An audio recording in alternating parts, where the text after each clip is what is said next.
tens um ponteio dourado, e é touro, prata e brilhante. As iniciais, bebê, foi fabulagem de rubis e diamantes, estrelinhas tão cintilantes que é pra todo mundo ver. E é touro, prata e brilhante. As iniciais, bebê, foi fabulagem de rubis e diamantes, estrelinhas tão cintilantes que é pra todo mundo ver.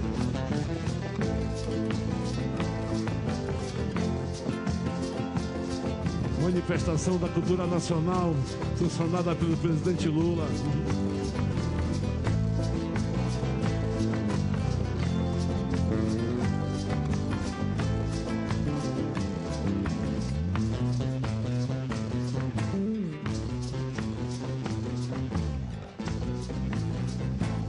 E olha o boi, e olha o boi, e olha o boi, olha o boi, olha o boi, é boi, boi, e olha o boi, e olha o boi, olha o boi, olha o boi, é boi, boi, e olha o boi, e olha o boi, olha o boi, olha o boi.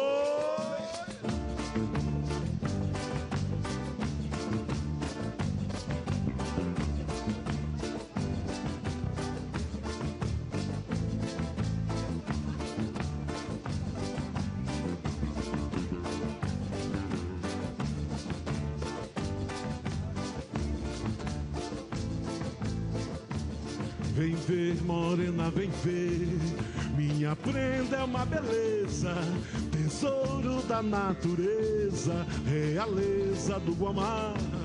Tesouro da natureza, realeza do Guamá. Espalho flor no caminho do meu boi balancear. Eu plantei flor violeta, tem rosário meu bumbá. Eu plantei flor violeta, tem rosário meu bumbá. Balanceia boi malhado, dança que eu quero ver. Balanceia boi malhado, dança que eu quero ver.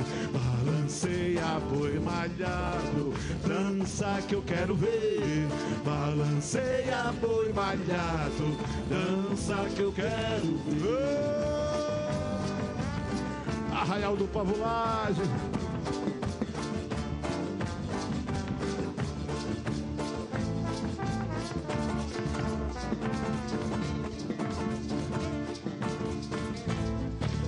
E olha o boi, e olha o boi, e olha o boi, olha o boi, olha o boi, é boi, boi, e olha o boi, e olha o boi, olha o boi, olha o boi, é boi, boi, e olha o boi, e olha o boi, olha o boi, olha o boi.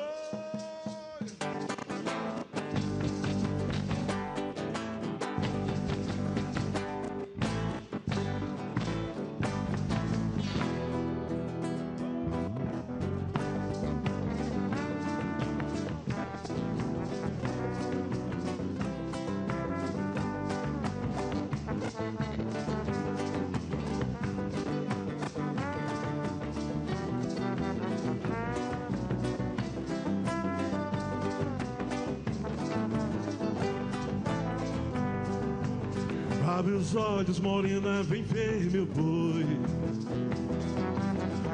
Tá vindo da estrela, traz batalhão afiado, um couro bordado, pro contrário ver. Abre os olhos, morena, vem ver meu boi. É boi! Tá vindo da estrela, traz batalhão afiado, um couro bordado, pro contrário ver. Sei que ele ainda sente saudade quando ver a bandeira azulada passar pela praça, modelo de graça do meu São João, do arraial que é do sol, do arraial que é da lua, do povo na rua, doido meu guarnecer, do arraial que é do sol, do arraial arraial que é da lua, do povo na rua, oi do meu guarnecer, cantava até das cuieiras, que eu estando lá fora, e quando eu for embora, contrário, desse adeus é que tu chora, cantava até das cuieiras, que eu estrondo lá fora, e quando eu for embora, contrário, desse adeus é que tu chora. Prazer enorme estar nesse momento mágico para a Amazônia. Obrigado, presidente Lula. Helder Barbalho, nosso povo, agradece muito. E olha o boi!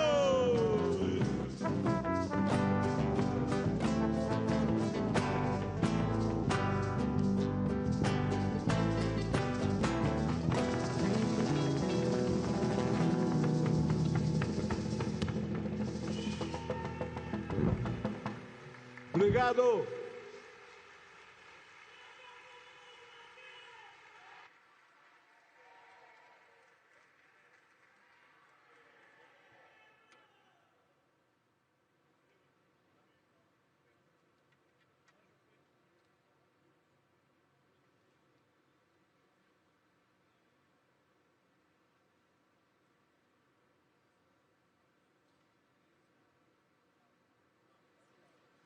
Bom dia, senhoras e senhores.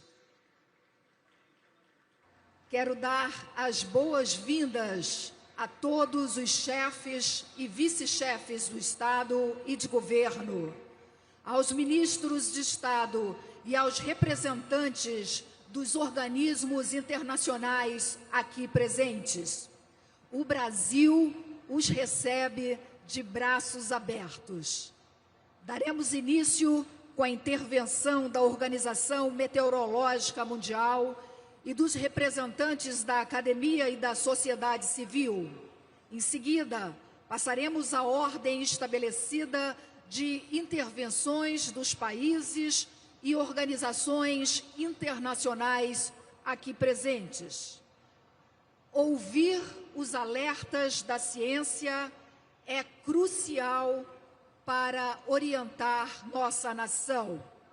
Convido a secretária-geral da Organização Meteorológica Mundial, OMM, Celeste Saulo, a fazer a sua intervenção.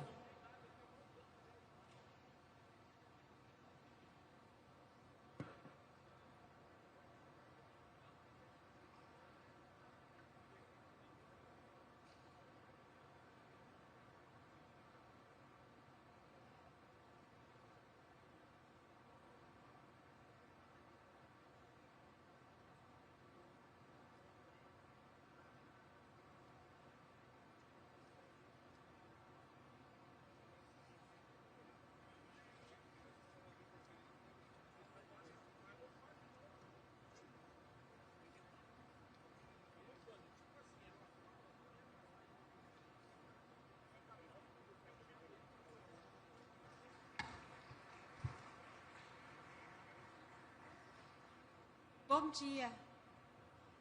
Good morning. I would like to express my profound appreciation to President Lula. Obrigada, Presidente Lula, and to the COP President for convening us at this pivotal moment. I also extend my sincere thanks to Secretary General Guterres for giving us this opportunity to address you. Excellencies, the World Meteorological Organization is today releasing its State of the Climate Update 2025. It is a report grounded in science to guide COP30 with trusted evidence. It shows the key climate trends and their impacts on people, livelihoods, and economies everywhere.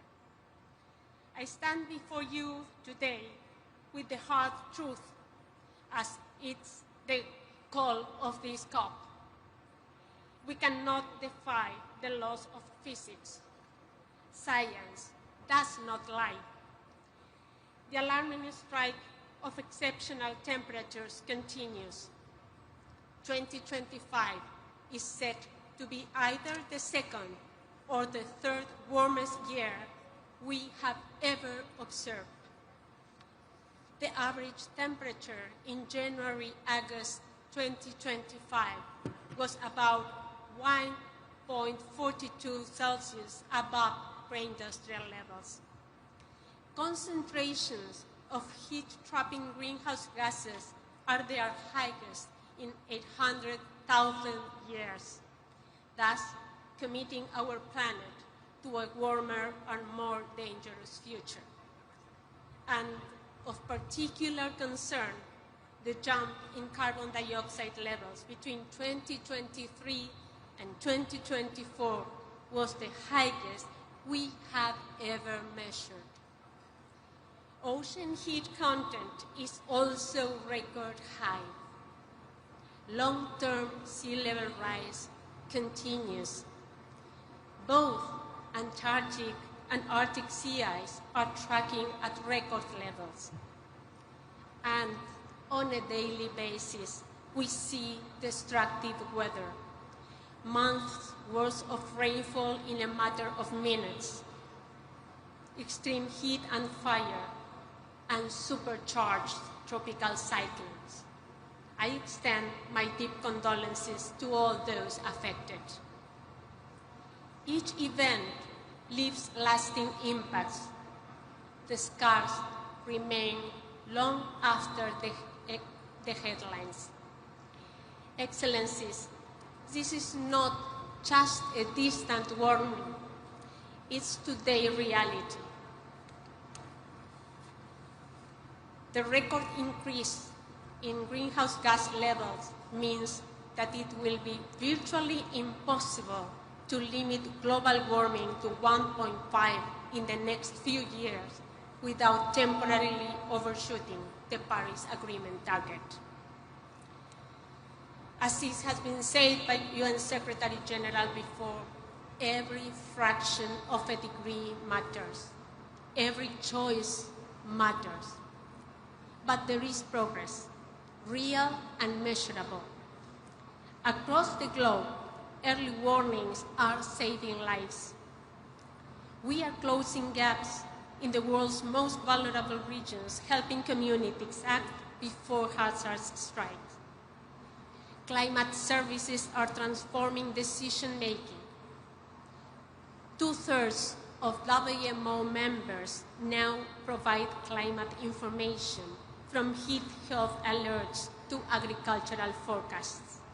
Science is not only warning us, it is equipping us to adapt.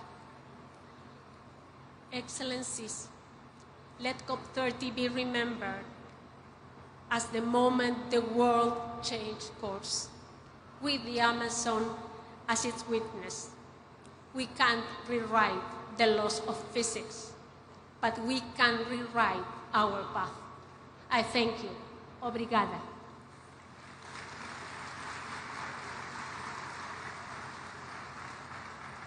Obrigada à representante da OMM.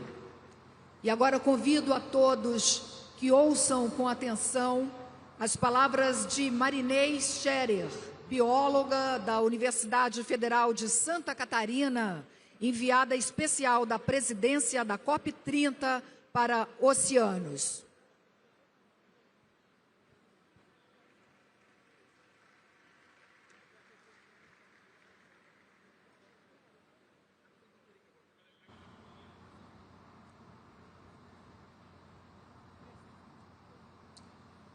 Bom dia.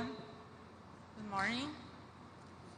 Your Excellencies, distinguished ministers, honored delegates, colleagues.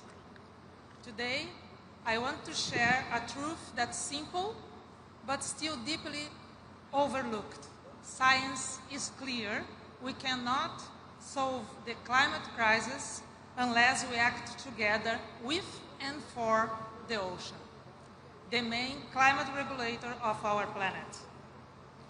And it is an honor to be here in Belém, where two living giants meet, the Amazon rainforest and the Atlantic Ocean, two systems that, together shape the climate of our planet. Green and blue, one system. And the ocean is not an empty blue area, it is alive. The ocean is also not a side story, it's the stage on which humanity's future will be decided. It covers 7% of our planet, and it is the beating heart of Earth's climate system. It produces more than half of our oxygen, absorbs 90% of the excess heat caused by our emissions, captures a quarter of global CO2, and regulates weather and rainfall. It feeds us, protects us, powers our economies, and sustains cultures and identities. Ignore the service and you compromise our future. And where we live on the coast, inland, in a forest, on a farm, or in a mega city, we are all connected to the ocean. Agriculture, fisheries, energy, tourism, transportation, we all depend on a healthy ocean. More than 3 billion people rely on the ocean for their livelihoods, and the ocean economy is valued at nearly $4 trillion per year, up to 5% of global GDP. Yet, sea level rise, warming waters, acidification, lack of oxygen, and are impacting fisheries, collapsing ecosystems, and damaging coastal economies. If we stay on our current path, coastal regions risk losing up to 20% of their GDP by the end of the century from sea level rise alone. This is not tomorrow's problem, it is today's economic and social hazards. And yet, less than 1% of climate finance supports ocean solutions. This must change, because ocean action is an investment in human security, prosperity, and stability. Ocean action is climate action, and climate action is ocean action. But there is a great hope. Ocean-based climate solutions could deliver up to 35% of the emissions reductions needed to keep 1.5 degrees alive. So what science says we must do? It is essential that we progressively end burning fossil fuels and ensure a just energy transition for all. Reform fisheries and scale sustainable aquaculture. Strengthen coastal resilience through natural-based solutions and conservation of critical ecosystems such as mangroves, dunes, seagrass, salt marshes, and coral reefs. Plan and manage coastal and ocean areas in a sustainable way, including areas beyond national jurisdiction. Align public and private finance with ocean regeneration. Support local leadership of indigenous people and local communities. Ultimately, we need to continue building a global blue mutirão for the ocean. All of the solutions exist today. We have the knowledge and we have the science. We have the technology and we have the tools. What is needed now is political will, investment, and implementation. Countries must integrate ocean measures, policies, and targets into national climate plans for mitigation and adaptation, and deliver them. Your leadership will decide how this science becomes action, from Belém to COP31 and beyond. COP30 can be a turning point. The ocean is being recognized where it belongs, at the center of a global climate policy for a resilient, net zero, nature-positive future. Let us use this moment to chart a path toward a world where ocean science and local knowledge guide decisions, where finance feeds natural-based climate solutions and livelihoods are protected. The ocean is people. The ocean is nature. Is our past, our present, and our future. It is no longer silent. It calls us to act. So let's act together now in a truly blue mutirão, because the ocean cannot wait and the planet will not wait. Thank you. Muito obrigada.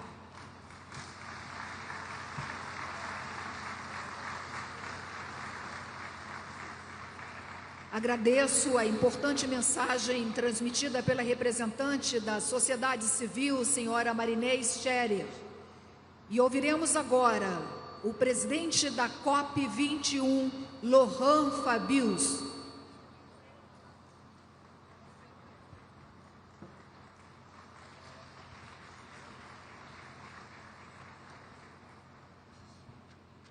Monsieur le Président de la République fédérative du Brésil, Monsieur le Secrétaire général des Nations Unies, Excellences, Mesdames et Messieurs, je suis venu à Belém avec un ami.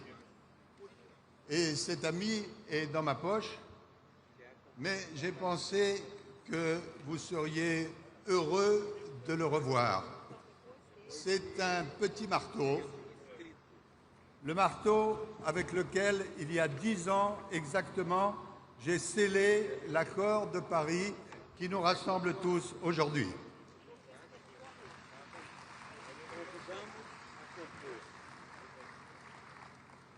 Ce marteau, il est à la fois le symbole de la lutte nécessaire pour le climat et du multilatéralisme.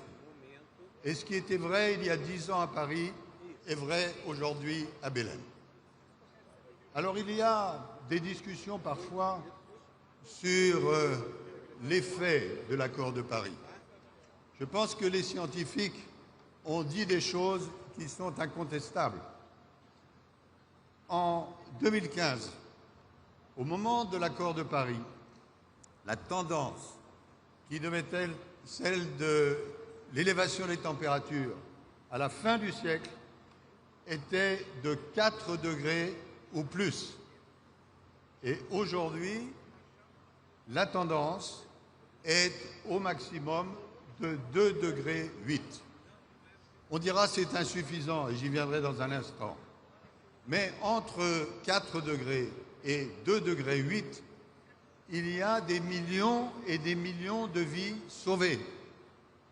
Très concrètement, entre 4 degrés et 2,8 degrés, ça veut dire en moyenne 57 jours de canicule en plus ou en moins, avec des conséquences énormes sur les populations à travers le monde.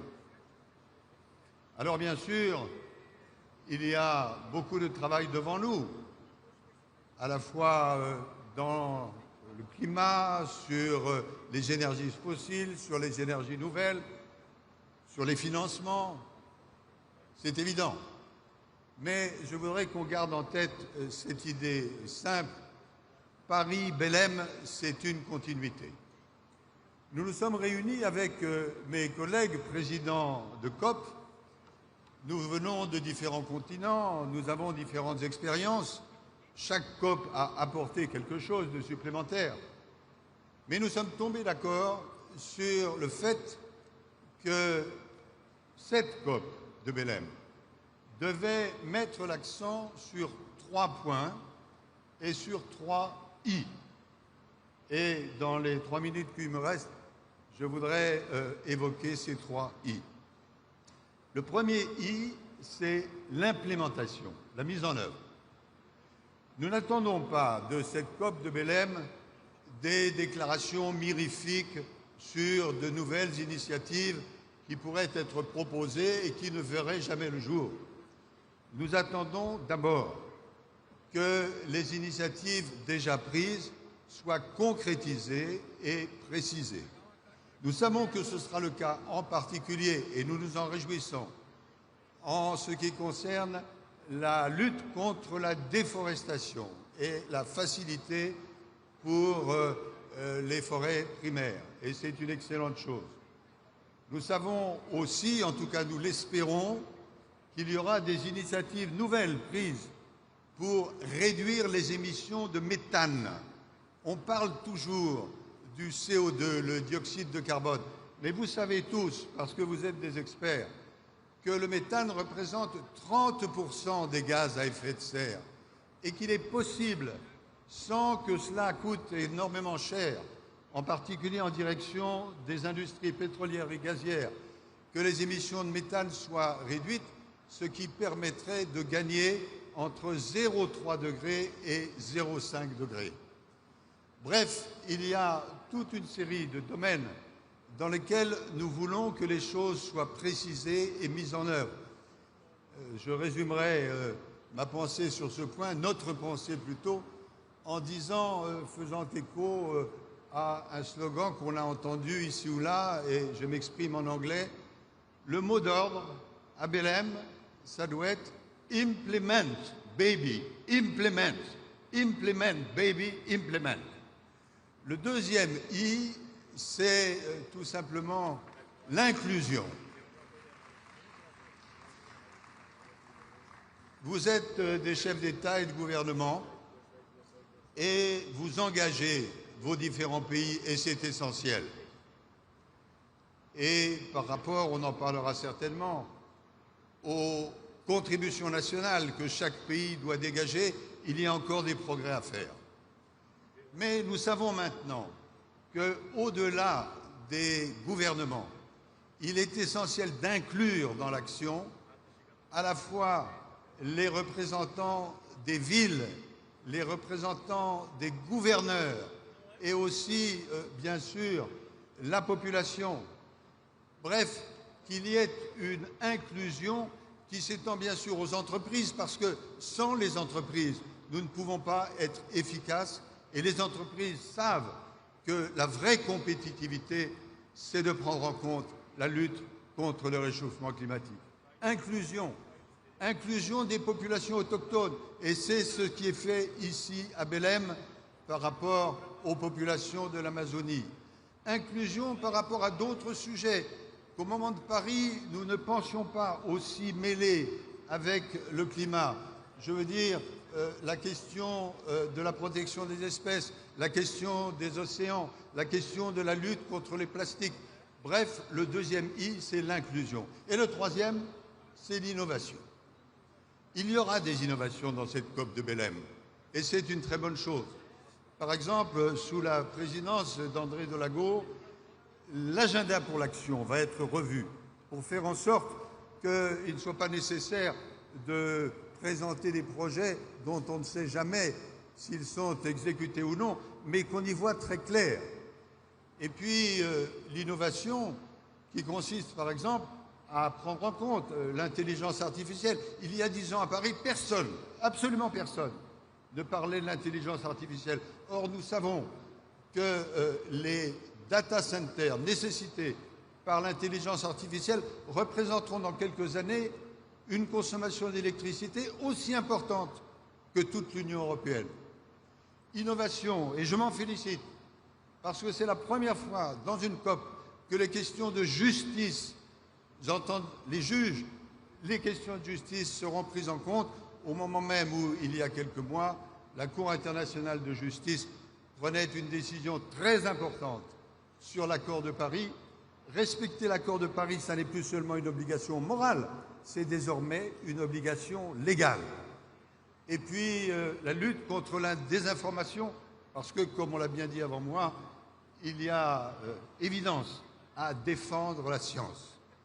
Bref, l'implémentation, l'inclusion, l'innovation doivent être au cœur de la conférence de Belém.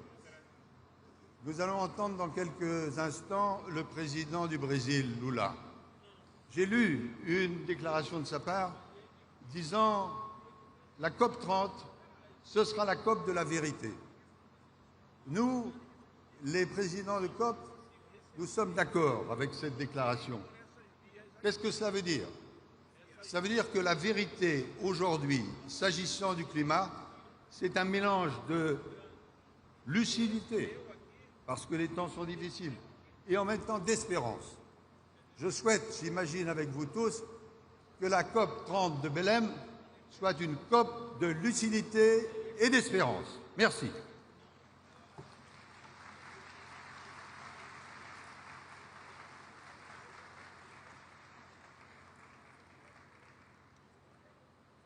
Convidamos a compor a mesa neste momento o presidente da República, Luiz Inácio Lula da Silva, acompanhado pelo secretário-geral das Nações Unidas, Antônio Guterres, pelo presidente do Senado Federal, senador Davi Alcumbre, presidente da Câmara dos Deputados, Hugo Mota, o presidente do Supremo Tribunal Federal, ministro Edson Fachin, ministro das Relações Exteriores, Mauro Vieira, a ministra do Meio Ambiente e Mudança do Clima, Marina Silva, o governador do estado do Pará, Hélder Barbalho, o presidente da COP29, Mukhtar Babayev, e o presidente da COP30, embaixador André Correia do Lago.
Ouviremos, neste momento, o secretário-geral das Nações Unidas, Antônio Guterres.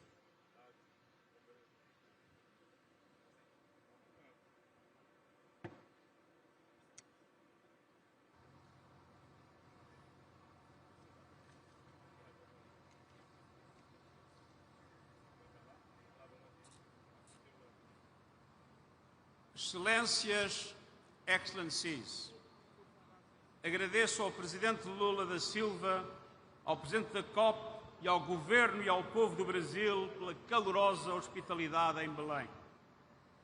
Muito obrigado pela vossa liderança e firme compromisso com o multilateralismo no momento em que o nosso mundo está em jogo. Presidente Lula, you have called this the COP of truth. I could not agree more. And the hard truth is that we have failed to ensure we remain below 1.5 degrees. Science now tells us that a temporary overshoot between the 1.5 limit, starting at the latest in the early 2030s, is inevitable. We need a paradigm shift to limit this overshoot's magnitude and duration and quickly drive it down. Even a temporary average overshoot will have dramatic consequences. It could push ecosystems past irreversible tipping points, expose billions to unlivable conditions, and amplify threats to peace and security. Every fraction of a degree means more hunger, displacement, and loss, especially for those least responsible. This is moral failure and deadly negligence. Yes, the newly submitted nationally determined contributions represent progress, but they still fall short of what is needed. Even if fully implemented, they would put us on a pathway well above 2 degrees of global warming. Meanwhile, the climate crisis is accelerating. Record-breaking wildfires, deadly floods, superstorms, shattering lives, economies, and decades of progress. Last year, emissions reached another record high. And today, as we have seen, the World Meteorological Organization confirmed that the emissions continue to rise this year. Let us be clear, the 1.5 degrees limit is a red line for humanity. It must be kept within reach. And scientists also tell us that this is still possible. if we act now at speed and scale, we can make the overshoot as small, as short and as safe as possible and bring temperatures back below 1.5 degrees Celsius before the century's end. Small, by peaking global emissions immediately, cutting them deeply this decade, accelerating the phase-out of fossil fuels, slashing methane, and safeguarding forests and oceans, nature's carbon sinks. Short, by reaching global net zero by 2050 and moving swiftly to sustain net negative emissions afterwards. And safe, by drastically increasing investments in adaptation and resilience and delivering early warnings for all by 2027. Excellencies, the United Nations will not give up on the 1.5 degrees goal. Because another truth is evident. We have never been better equipped to fight back. A clean energy revolution has taken hold. Solar and wind are now the cheapest sources of power and the fastest growing sources of electricity in history. Last year, almost all new power capacity came from renewables. The clean energy economy is creating jobs and driving development. It is reshaping geopolitics, delivering energy security and price stability. And it is connecting millions to clean and affordable energy for the first time. The economics have shifted. In 2024, investors poured $2 trillion into clean energy, 800 billion more than fossil fuels. Clean energy is winning in price, performance, and potential, offering the solutions to transform our economies and protect our populations. What is still missing is political courage. Fossil fuels still command vast subsidies, taxpayers' money. Too many corporations are making record profits from climate devastation, with billions spent on lobbying, deceiving the public, and obstructing progress. And too many leaders remain captive to these entrenched interests. Too many countries are starved of the resources to adapt and locked out of the clean energy transition. And too many people are losing hope that their leaders will act. We need to move faster and move together. And this COP must ignite a decade of acceleration and delivery. First, countries must agree on a bold and credible response plan to close the NDC ambition gap to 1.5 degrees. Common but differentiated responsibilities must apply, but that should not be an excuse for any country not to assume its fair share. This means supercharging renewables, electrification, and energy efficiency, building modern grids and large-scale storage, halting and reversing deforestation by 2030, cutting methane emissions, and setting near-term 1.5 aligned coal phase-out schedules. I've consistently advocated against more coal plants or fossil fuel exploration and expansion. At COP28 in Dubai, countries committed to transition away from fossil fuels. No more greenwashing, no loopholes. We must turn that committing into action while supporting low and middle income developing countries that are highly dependent on fossil fuels. And we must also dismantle structural barriers and provide the conditions for developing countries to deliver and exceed their NDC commitments. Trade and investment policies must support climate ambition, not undermine it. Second, we must demonstrate a clear and credible path to reaching the $1.3 trillion a year in climate finance for developing countries by 2035, as agreed at COP29 in Baku. Developed countries must take the lead in mobilizing $300 billion annually, delivering affordable, predictable finance at the agreed scale. And all providers must show they will contribute to meeting the $300 billion and $1.3 trillion milestones. It's no longer time for negotiations. It's time for implementation, implementation, implementation. With independent tracking, faster disbursement, and terms that reflect climate vulnerability, including debt relief. And third, developing countries must leave Belém equipped with a climate justice package that delivers equity, dignity, and opportunity.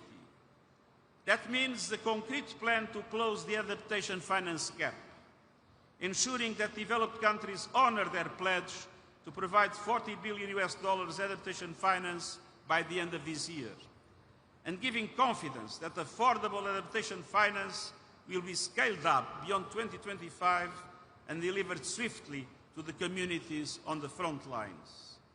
It also means placing justice at the heart of the transition, with concrete measures to support developing countries to navigate it, protecting workers, empowering communities, and creating new opportunities, and significant contributions and simplified access to the Loss and Damage Fund.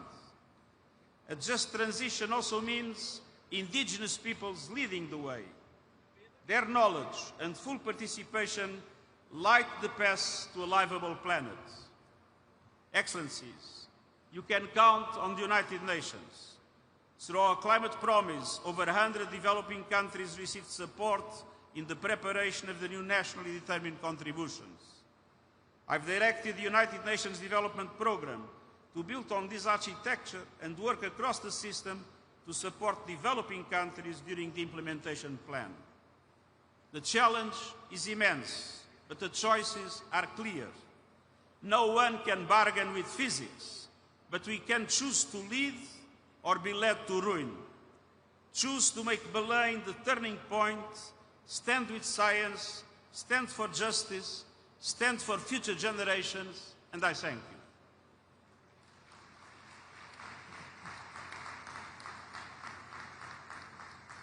Agradecemos a mensagem do secretário-geral das Nações Unidas, Antônio Guterres, e neste momento ouviremos o presidente da República Federativa do Brasil, Luiz Inácio Lula da Silva.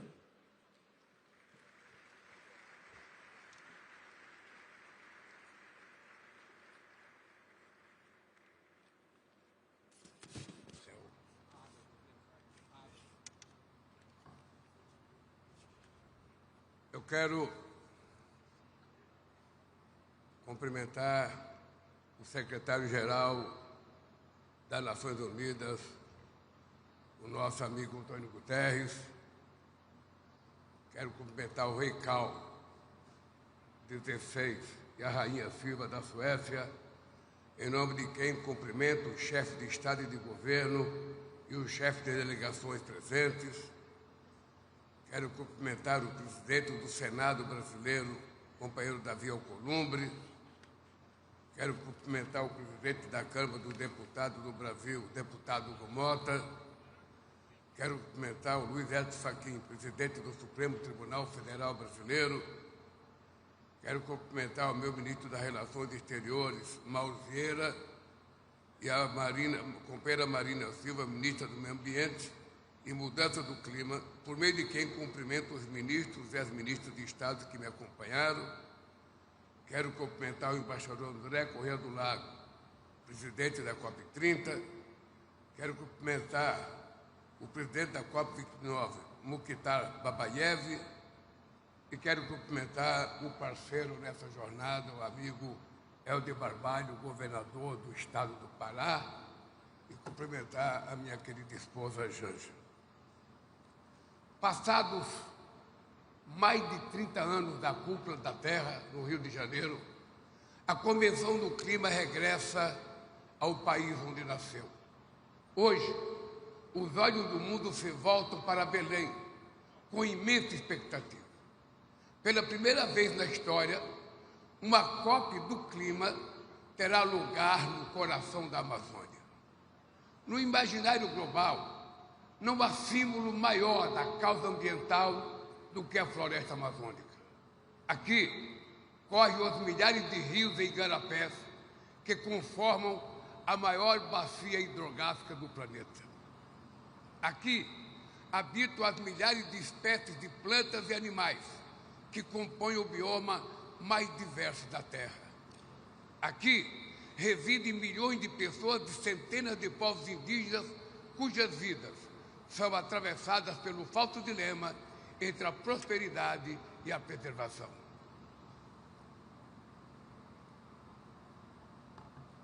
São elas que diariamente conjugam em seus modos de vida a busca legítima por uma existência digna, com a missão vital de proteger um dos maiores patrimônios naturais da humanidade. Por isso, é justo que seja a vez dos amazônidas de indagar o que está sendo feito pelo resto do mundo para evitar o colapso de sua casa. O multilateralismo, Acordo de Paris, o ano de 2025 é um marco para o multilateralismo. Celebramos os 80 anos da fundação da Organização das Nações Unidas e os 10 anos da adoção do Acordo de Paris. A força do Acordo de Paris reside no respeito ao protagonismo de cada país em definição de suas próprias metas, à luz de suas capacidades nacionais. Passada uma década, ele se tornou o espelho das maiores qualidades e limitações da ação multilateral. Graças ao acordo, nos afastamos dos prognósticos que anteviam o aumento de até 5 graus na temperatura média global até o final do século. Provamos que a mobilização coletiva gera resultados, mas o regime climático não está imune à lógica da soma zero que tem prevalecido na ordem internacional. Em um cenário de insegurança e desconfiança mútua, interesses egoístas imediatos preponderam sobre o bem comum de longo prazo. O ano de 2024 foi o primeiro ano em que a temperatura média da Terra ultrapassou 1,5 graus acima dos níveis pré-industriais.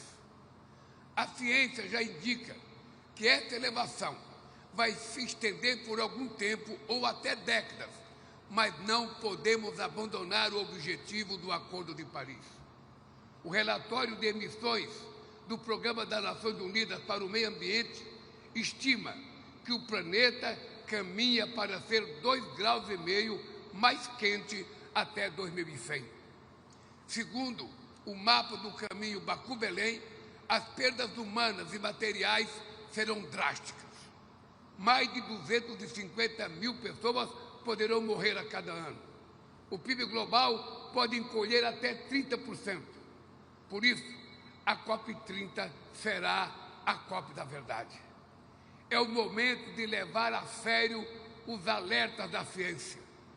É hora de encarar a realidade e decidir se teremos ou não a coragem e a determinação necessária para transformá-la. Os objetivos do Brasil. Para o Brasil, a COP30 será o ponto culminante de um caminho pavimentado ao longo de nossas presidências no G20 e dos BRICS. No G20, colocamos na mesma mesa os ministérios do meio ambiente e de finanças, das 20 economias que respondem por cerca de 80% das emissões globais. Nos BRICS, reafirmamos a centralidade do financiamento climático, da capacitação e da transferência de tecnologia. Esta cúpula de líderes é uma inovação que trazemos ao universo das COPs. As convergências já são conhecidas. Nosso objetivo será enfrentar as divergências. Nós, líderes, podemos e devemos discutir tudo para além dos muros da convenção. As palavras ditas aqui serão bússola da jornada a ser percorrida por nossas delegações nas próximas semanas. A humanidade está ciente do impacto da mudança do clima há mais de 35 anos, desde a publicação do primeiro relatório do IPCC. Mas foram necessárias 28 conferências para que se reconhecesse pela primeira vez em Dubai a necessidade de se afastar dos combustíveis fósseis e de parar de reverter o desmatamento. Foi preciso um ano adicional para que se admitisse em Baku a perspectiva de ampliar o financiamento climático para US$ 1,3 trilhão. Belém honrará os legados da COP28 e 29. Acelerar a transição energética e proteger a natureza são duas maneiras mais efetivas de conter o aquecimento global. Estou convencido de que, apesar das nossas dificuldades e contradições, precisamos de mapa do caminho para planejar, de forma planejada e justa, reverter o desmatamento, superar a dependência dos combustíveis fósseis e mobilizar os recursos necessários para esses objetivos. Para avançar,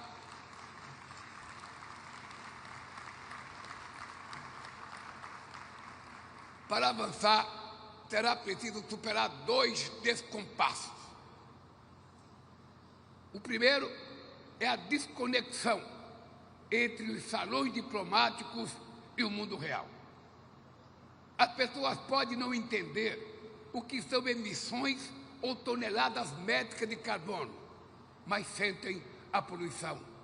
Podem não compreender o que são sumidouros de carbono ou reguladores climáticos, mas reconhecem o valor das florestas e dos oceanos. Podem não ser versadas em financiamento concessional ou misto, mas sabem que nada se faz sem recurso. Podem não assimilar o significado de um aumento de 1,5 graus na temperatura global, mas sofrem com secas, enchentes e furacões. O combate à mudança do clima deve estar no centro das decisões de cada governo, de cada empresa e de cada pessoa. O conceito de mutirão, que traduz um esforço coletivo em torno de um objetivo comum, é o espírito que vai animar Belém. A participação da sociedade civil e o engajamento de governos nacionais, subnacionais, será crucial. Seremos inspirados pelos povos indígenas e pelas comunidades tradicionais, para quem a sustentabilidade sempre foi sinônimo de viver. Superação das desigualdades.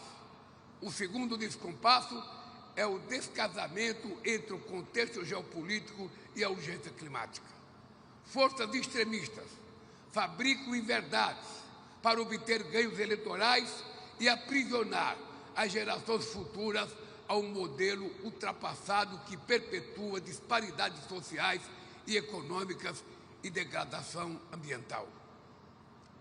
Rivalidades estratégicas e conflitos armados desviam a atenção e drenam os recursos que deveriam ser canalizados para o enfrentamento do aquecimento global. Meus amigos e minhas amigas, enquanto isso, a janela de oportunidades que tem para agir está se fechando rapidamente. A mudança do clima é resultado das mesmas dinâmicas que, ao longo de séculos, fraturaram nossa sociedade entre ricos e pobres e cindiram o mundo entre países desenvolvidos em desenvolvimento. Será impossível contê-la sem esperar as desigualdades dentro das nações e entre elas. A justiça climática é aliada do combate à fome e à pobreza, da luta contra o racismo e a desigualdade de gênero e da promoção de uma governança global mais representativa e inclusiva. Amigas e amigos, entre os povos indígenas e Yanomami que habitam a Amazônia, existe a crença de que cabe aos seres humanos sustentar o céu para que ele não caia sobre a terra. Essa perspectiva dá medida da nossa responsabilidade perante o planeta, principalmente dos mais vulneráveis. Mas também reconhece que o poder de expandir horizontes está em nossas mãos. Temos que abraçar um novo modelo de desenvolvimento mais justo, resiliente e de baixo carbono. Espero que esta cúpula contribua para empurrar o céu para cima e ampliar nossa visão para além do que enxergamos hoje.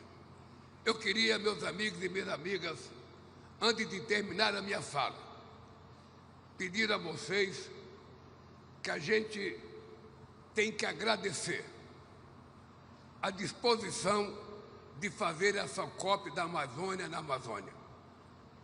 Muita gente não acreditava que fôssemos possíveis trazer para o estado do Amazonas uma COP, porque as pessoas estão mais habituadas a desfilar por grandes cidades, e nós resolvemos que a Amazônia para o mundo é como se fosse uma Bíblia.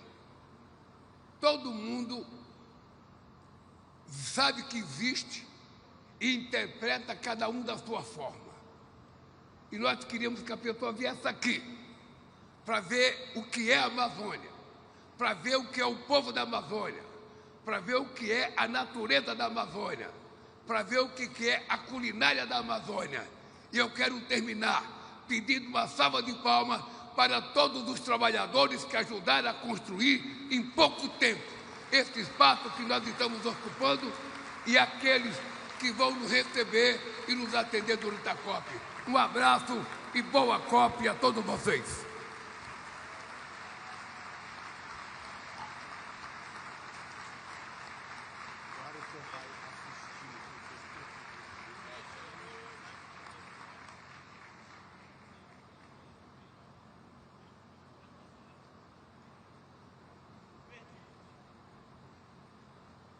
Agradecemos a mensagem do presidente da República Federativa do Brasil, Luiz Inácio Lula da Silva.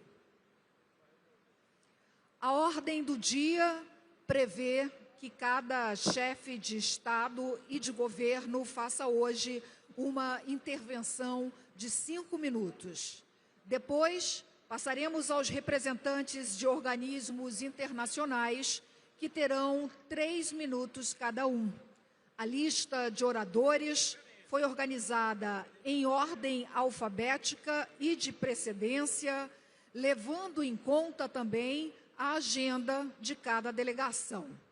E o primeiro país a se manifestar será o Chile, representado pelo presidente Gabriel Boric.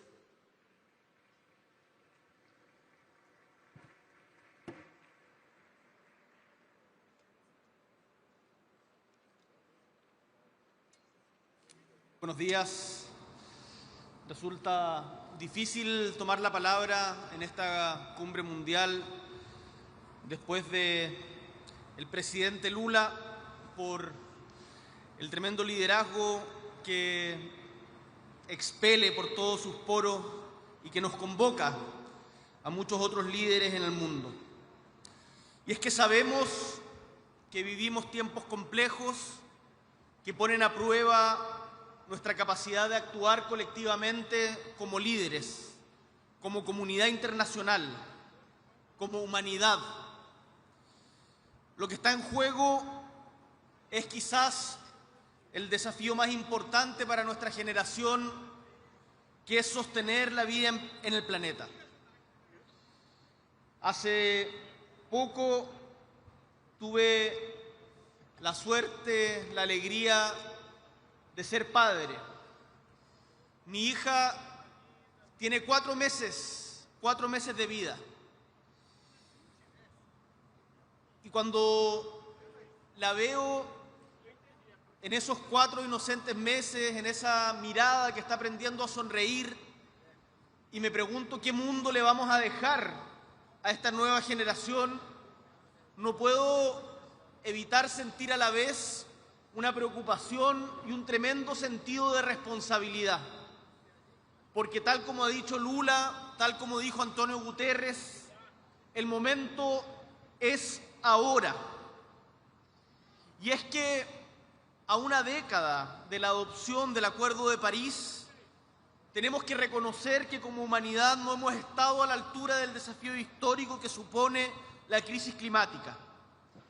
Pero una de las gracias de aquella noche de 2015, que bien nos traían a la memoria con ese martillo con el que se zanjaron sus conclusiones, es que aún hay esperanza, es que somos capaces de ponernos de acuerdo. Por eso, lejos de la resignación, lejos del pesimismo, estamos aquí hoy más que para redoblar nuestros compromisos o para comprometer nuevas metas, para ser claros en cómo vamos a cumplir las metas que hasta hoy nos hemos dado. Porque las consecuencias de no hacerlo son realmente catastróficas. Y permítanme ejemplificar con un punto que ha hecho patente la actual presidenta de la Asamblea de las Naciones Unidas. Si la temperatura sube en 2 grados, significa que más de 400 millones de personas van a tener inseguridad alimentaria. Si esto aumenta a 4 grados, 1.800 millones de personas van a padecer inseguridad alimentaria, o sea, hambre. Las consecuencias de no actuar, de no cumplir con nuestros propios compromisos, son la muerte de muchos, son el hambre de muchos, de personas de carne y hueso que deben conmovernos, que deben llamarnos a la acción. ¿Cuáles son las reflexiones que tenemos desde Chile? En primer lugar, es que para esto se requiere mucho liderazgo y un liderazgo que es complejo, porque quienes estamos en posiciones de poder se nos juzga generalmente por lo que hacemos y las cosas que transformamos, pero muy pocas veces se puede evaluar lo que logramos que no suceda. Y en este caso estamos dando una pelea existencial para evitar que suceda algo, que es el aumento de la temperatura en el planeta. Y eso no da réditos electorales, seguramente no consiga aplausos, pero es el liderazgo que más se requiere en estos momentos, es el liderazgo generoso, comprometido, que es capaz de cumplir con sus compromisos. Desde ese punto de vista, en primer lugar, decimos que la ciencia y la evidencia científica deben seguir estando en el centro de nuestras decisiones. Fue la ciencia la que recomendó una instancia multilateral como esta COP, y es la ciencia la que nos va guiando respecto a los caminos que tenemos que andar. Y eso es importante decirlo hoy día, aunque parezca obvio, porque son tiempos en que surgen voces que deciden ignorar o negar la evidencia científica sobre la crisis climática. Sin ir más lejos, el presidente de los Estados Unidos en la última Asamblea General de la ONU dijo que la crisis climática no existe, y eso es mentira. Y debemos ser capaces de reivindicar el valor de la ciencia y de los hechos, porque podremos tener discusiones legítimas sobre cómo enfrentar los hechos, pero no podemos negarlos, y en eso se requiere el liderazgo de la comunidad internacional. En segundo lugar, acogemos con entusiasmo y responsabilidad el llamado de Brasil a avanzar hacia una etapa de implementación, no más diagnóstico, implementación. Y les cuento humildemente que desde Chile lo estamos haciendo. Primero, somos uno de los 68 países que ha entregado dentro de los plazos comprometidos sus NDC. Además, hemos ido implementando diferentes políticas públicas que desde nuestra patria van cambiando también la calidad de vida de nuestros ciudadanos. Hace 10 años no teníamos ningún bus eléctrico y este año prácticamente el 60% de los buses que recorren nuestra capital son eléctricos. Santiago de Chile es la ciudad fuera de China con más buses eléctricos en el mundo y estamos expandiendo esto también a regiones. Asimismo, en 10 años el porcentaje de generación eléctrica vía energías renovables subió de un 5 a un 35% y la proporción de carbón bajó del 40 al 11%. Chile es un país que no es de los grandes emisores a nivel global, pero sabemos que también tenemos que cumplir nuestra parte y estamos avanzando en esa dirección. Por eso, Los invitamos a sumarse a iniciativas que hoy promueve el gobierno de Brasil, con el liderazgo del compañero Lula da Silva, como la Declaración de Belén sobre hambre, pobreza y acción climática centrada en las personas, y el llamado a la acción para una gestión integrada de incendios a nivel global, un fenómeno que ha afectado de forma muy dura a nuestro territorio. Ahora, esta nueva etapa requiere también de más financiamiento, y esta COP debe enviar señales políticas claras para que los países donantes, los grandes inversionistas y todos los actores de la arquitectura financiera internacional comprendan, y esto es importante, que no hay rentabilidad posible en un mundo que se sigue calentando. Las inversiones son a largo plazo y ese largo plazo va a dejar de existir si es que no tomamos acciones e implementación ahora. Más financiamiento climático hoy, que no aumente la deuda de los países en desarrollo. En tercer lugar, no podemos olvidar las consecuencias que el cambio climático tiene en las poblaciones más vulnerables, principalmente en las mujeres, en los pueblos indígenas y en las comunidades locales que han debido enfrentar cargas ambientales desproporcionadas en nombre del progreso. Por ello, desde Chile promovemos que en esta COP se apruebe el nuevo Plan de Acción de Género, adoptado bajo la COP25, que insta a que nuestras políticas climáticas reconozcan que esta crisis afecta de forma diferente a mujeres y a niñas. Para terminar, los países en desarrollo que vivimos día a día esta desigualdad, señalamos que no basta con que esta transición sea acelerada, sino que también debe ser justa.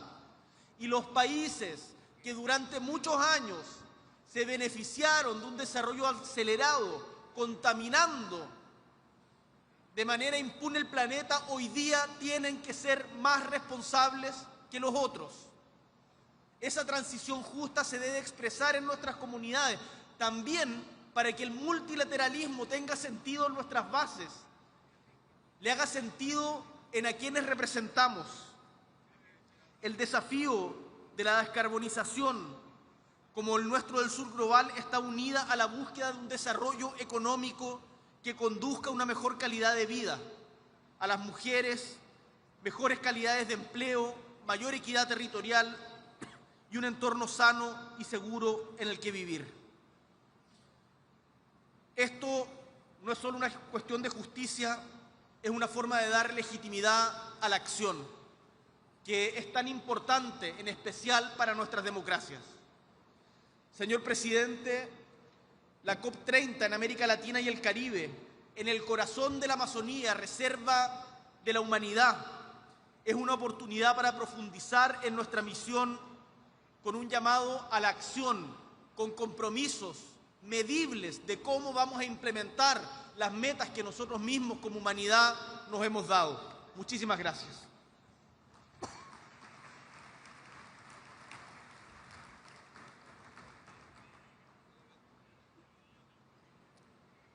Obrigada pela manifestação.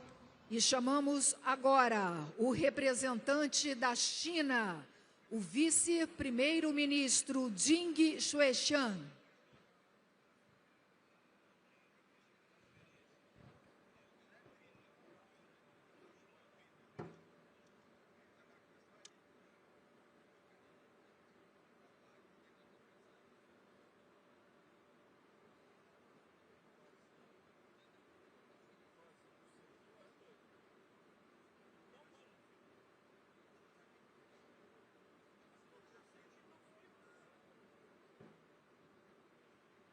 国家主席习近平的特别代表出席贝伦气候峰会。首先，我谨荣幸地转达习近平主席对巴西举办峰会的良好祝愿。习近平主席高度赞赏巴西作为COP30主席国，为积极推进全球气候治理做出的重要贡献，并预祝大会圆满成功。今年是巴黎协定达成10周年，全球气候治理进入关键阶段。中国落实2030年国家自主贡献已经取得显著成效，提前完成了风电、太阳能发电总装机容量和森林积蓄量等目标。9月24日，习主席在联合国气候变化峰会上郑重宣布，中国2035年国家自主贡献覆盖全经济范围，包括所有温室气体，首次提出绝对量减排目标，体现了中国的坚定决心和最大努力。前不久，中共20届4中全会审议通过了未来5年中国经济社会发展规划建议，其中对建设美丽中国作出重要部署，强调以碳达峰、碳中和为牵引，协同推进降碳、减污、扩绿增长，筑牢生态安全屏障，增强绿色发展动能。中国言必行，行必果。我们将加快经济社会发展全面绿色转型，积极稳妥推进和实现碳达峰，为应对气候变化做出更大的贡献。各位同事，当前人类站在新的十字路口，需要各方坚持真正的多边主义，加强团结协作，推动全球气候治理行稳致远。在此，我愿提3点建议。第一，把握正确方向。绿色低碳转型是时代潮流，我们要坚定信心，统筹保护环境、发展经济、创造就业、消除贫困等目标，协同推进民生改善和气候治理，促进高质量发展，更好地造福世界各国人民。第二，落实气候行动。应对气候变化，关键在于行动。我们要坚持共同但有区别的责任原则，全面有效落实联合国气候变化框架公约及其巴黎协定，在行动和实施中维护国际公平正义。发达国家应当落实率先减排义务，切实兑现出资承诺，并为发展中国家提供更多技术和能力建设支持。第三，深化开放合作。促进全球绿色低碳转型，需要良好的国际经贸合作环境。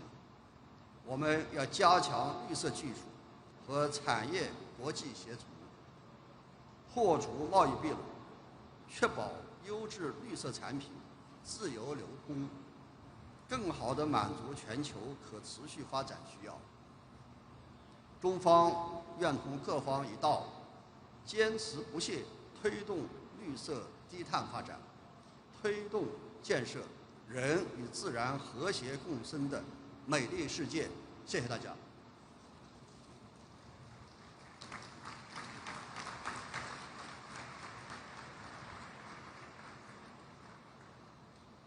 Chamamos para a manifestação, nesse momento, o representante da Colômbia, o presidente Gustavo Petro.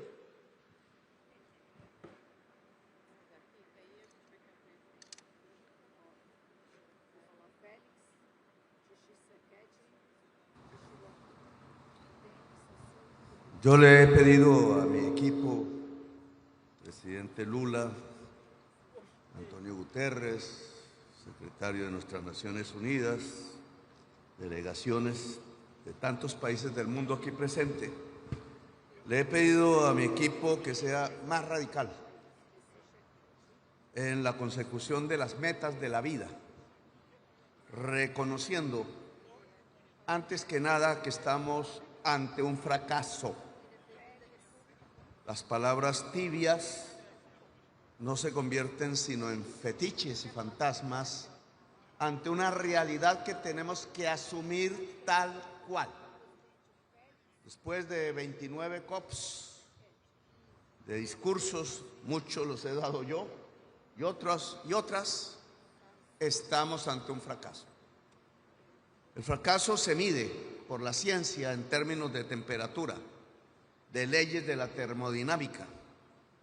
Ese fracaso se debe, en primer lugar, al lobby de los intereses del petróleo, del carbón y el gas en esta asamblea, en todas las COPs. Su deseo de ganancia de corto plazo, su codicia ha ido contra la vida, y eso es inmoral, inhumano.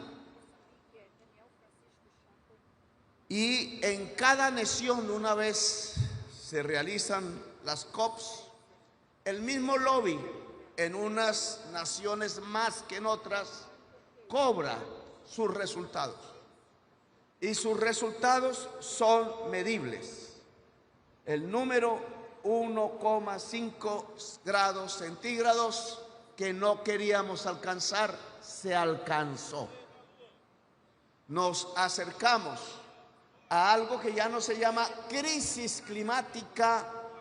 Comenzamos hablando de cambio, pasamos a crisis y ahora nos acercamos a colapso climático, que significa punto de no retorno, es decir, muerte general de la existencia en el planeta. No es apocalipsis literario, es apocalipsis real. ¿Cuáles son los fetiches que nos están separando del objetivo simple de la vida? Que ni de derecha ni de izquierda es simplemente el objetivo común de la humanidad. Uno, la ausencia de los Estados Unidos aquí. El que el señor Donald Trump no venga. El que tenga una conducta, el personal, de negación de la ciencia y lleve a su sociedad con los ojos cerrados al abismo y con ella a la humanidad. El señor Trump está equivocado.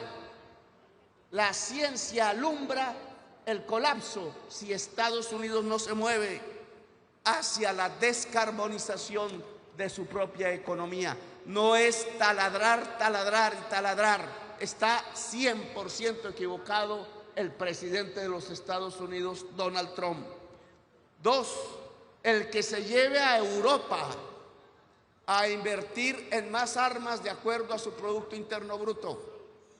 Ese es un error de Europa, si hace caso. No es un problema de defensa y seguridad. No es Rusia el enemigo, es la crisis climática el enemigo. Son sus nietos, señoras y señores presidentes y primeros ministros de Europa, los que están en riesgo, al igual que todos los hijos y las hijas del enorme, gran y civilizatorio pueblo europeo y de la humanidad entera. Es más enemigo la muerte sobre el hijo y el nieto que los peligros fetiches que desde las épocas napoleónicas y anteriores tienen sobre una Rusia que no es sino parte de Europa. Tres, amenazas de invasión por doquier. Perdemos tiempos. Invasión a Gaza y genocidio. Amenaza de invasión a Venezuela. Amenaza de invasión a Cuba. Amenaza de invasión a Colombia. El que les habla aquí ha sido considerado por Trump como un líder del narcotráfico, cuando en mi vida personal y a riesgo de perderla, he sido el primer paladín de la lucha contra el narcotráfico en Colombia, aumentando como ningún gobierno en la historia mundial las incautaciones de cocaína, solo para silenciarme ante estos eventos y que me calle ante la realidad. Amenazas de invasión a Brasil, amenazas de invasión a México y, óiganlo bien, invasión real al Caribe colombiano. Los mismos misiles que caen sobre los niños y las niñas de Gaza hoy caen sobre pobres jóvenes que no son narcos, sino empleados de los narcos o a veces pescadores en las lanchas rápidas en el Caribe, más casi 70 asesinatos que rompen el derecho internacional humanitario a través del principio de la proporcionalidad de la fuerza, es decir, son ejecuciones extrajudiciales en el Caribe, cerca de esta región. Y sigue. Políticas antiinmigratorias hechas al estilo de los nazis contra nuestros pueblos en Estados Unidos, contra los pueblos árabes y subsaharianos en Europa. Y sigue ya los mismos misiles que caen en el Caribe. Y estas políticas todas que producen a lo largo de estos 2 años desde Dubái, que perdemos el tiempo, que son fetiches, fantasmas para ganar votos rápidos en los países del poder, los que emiten más CO2 y no hacer nada contra la crisis climática. Son excusas inventadas para abrazarse con el lobby petrolero, ganar un poco más de dinero y llevarnos más cerca al colapso climático. ¿Qué hacemos entonces? Indudablemente el objetivo no puede ser otro que en lo más rápido del tiempo, y es un cronómetro, es una carrera contra el reloj, construir una economía descarbonizada. Cero carbón, cero petróleo, cero gas. Economía descarbonizada es igual a construir una economía de la vida, la podemos llamar así, como Hinkelarmer en Costa Rica, de origen alemán, él la denominó. Hoy, literalmente, el señor Trump está contra la humanidad. Al no venir aquí, lo demuestra. Trump está contra la humanidad. ¿Qué hacemos entonces? Dejarlo solo, olvidarlo. El olvido es el castigo mayor. Cuando quiera hablar, hablamos, pero sobre la vida, no sobre nada más. ¿Qué hacemos? El progresismo del que hago parte tiene que saber que la bandera es su vida. No hay un progresismo fósil, porque sería un progresismo falso. El progresismo mundial tiene que definir con claridad que su bandera es llevar la humanidad hacia la vida, y ese es el objetivo real de corto plazo que tenemos. Y tenemos aquí en América, de donde vengo, en cada parte se podría hacer un esfuerzo similar, una propuesta concreta con $500,000 en América Latina y el Caribe. Vengan del mundo árabe, vengan de China, vengan de Europa, los recibimos, vengan de estados de los Estados Unidos con $500,000, bon marché. Se puede lograr que lo que hoy es potencial se haga realidad. 1.400 gigas anuales de generación de energía limpia. Tenemos ese potencial que se puede volver realidad. Está en nuestro sol, en nuestros vientos, en nuestra agua. Está en los volcanes y en la geotermia. 1.400 gigas anuales, algo igual puede hacer África mientras la matriz de generación de energía eléctrica de los Estados Unidos consume o genera 1.200 gigas al año, 70% energía fósil. Matemáticamente fácil. Si se invierten 500.000 millones de dólares aquí, limpiamos 100% la matriz energética de los Estados Unidos. Es decir, un paso fundamental en evitar que de la crisis pasemos al colapso climático y salvemos entonces la existencia en el planeta Tierra.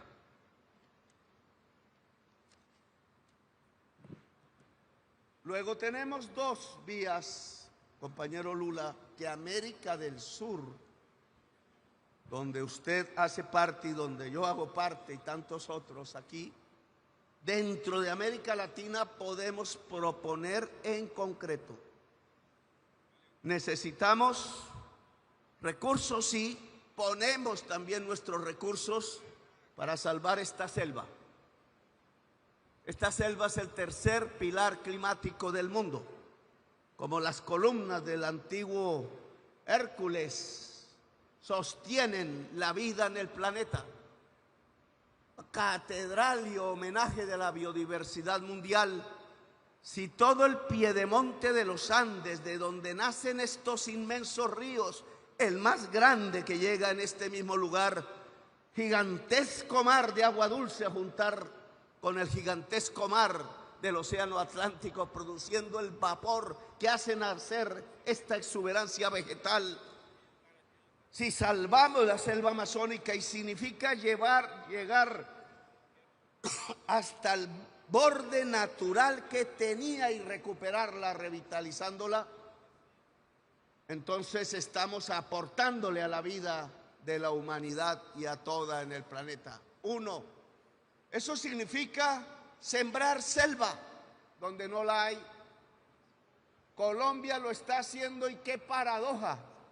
En donde antes existían 80.000 hectáreas de cultivos de hoja de coca que hoy están abandonados y que pueden ser fácilmente de nuevo selva. Todo el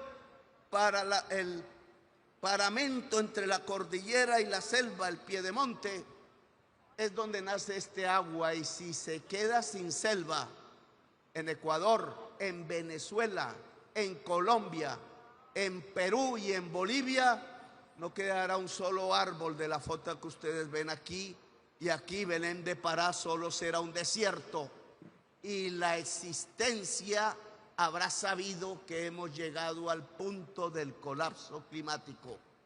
Luego esta es la primera carta que América del Sur coloca para que nos ayuden y nos ayudemos a salvar la vida. No necesitamos el norte para ello, necesitamos la humanidad. Y dos, indudablemente podemos limpiar la matriz sucia de generación eléctrica de los Estados Unidos. Gran acumulador de CO2, el mayor del mundo, y responsable, por tanto, de la crisis y la posibilidad del colapso climático. ¿Qué necesitamos? 500.000 millones de dólares. Volver generación eléctrica real, el potencial de energía limpia. Construir una red moderna, homologada e inteligente de cables de energía eléctrica que vayan desde la Patagonia hasta Alaska, y ya prácticamente la tenemos. Si esas dos cosas las logramos, más otros elementos del transporte de energía eléctrica, América del Sur puede limpiar 100% todas las matrices de energía eléctrica desde la Patagonia hasta Alaska, incluida la matriz de energía eléctrica de los Estados Unidos, y no necesitamos a Trump para ello. Olvidémoslo. Necesitamos acuerdos con los estados de los Estados Unidos, California, Nuevo México, Texas, la Florida, Illinois, etcétera, Nueva York, si lo quiere.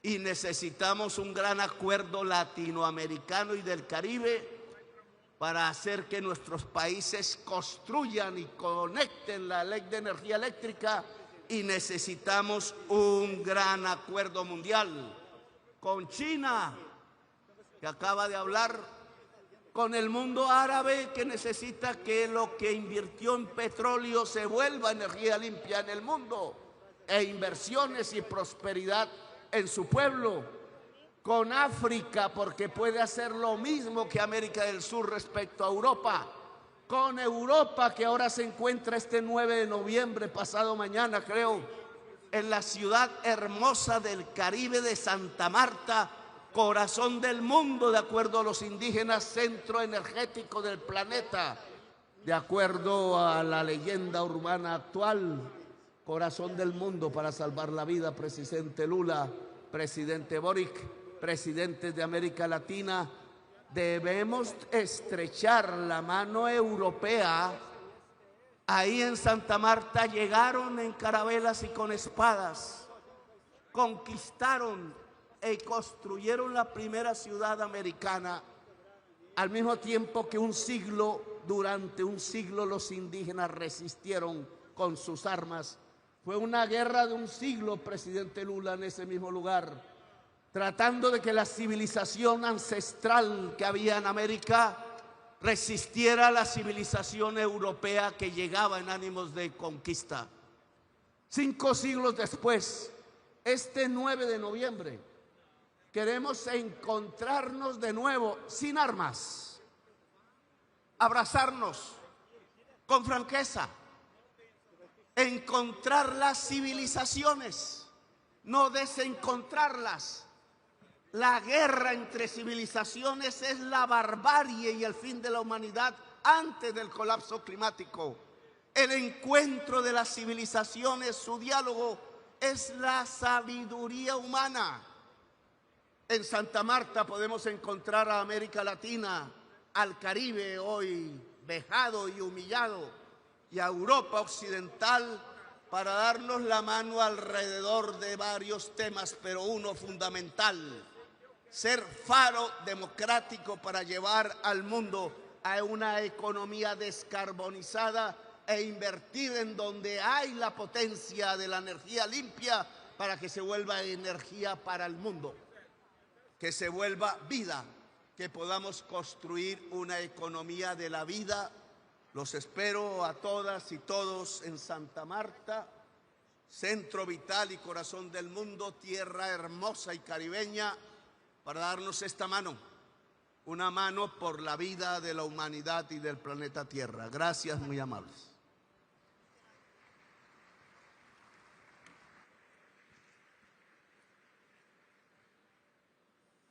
Agora teremos a mensagem do Reino Unido com o Príncipe de Gales, William.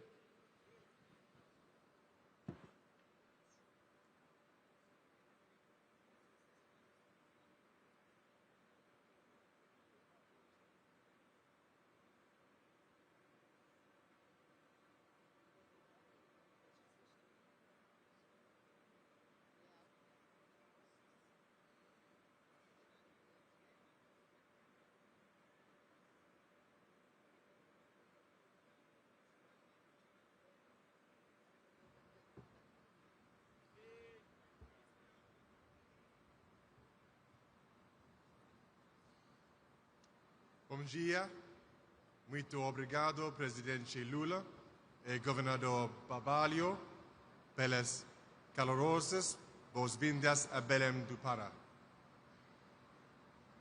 We come together today, here in the heart of the Amazon, at a pivotal moment in human history.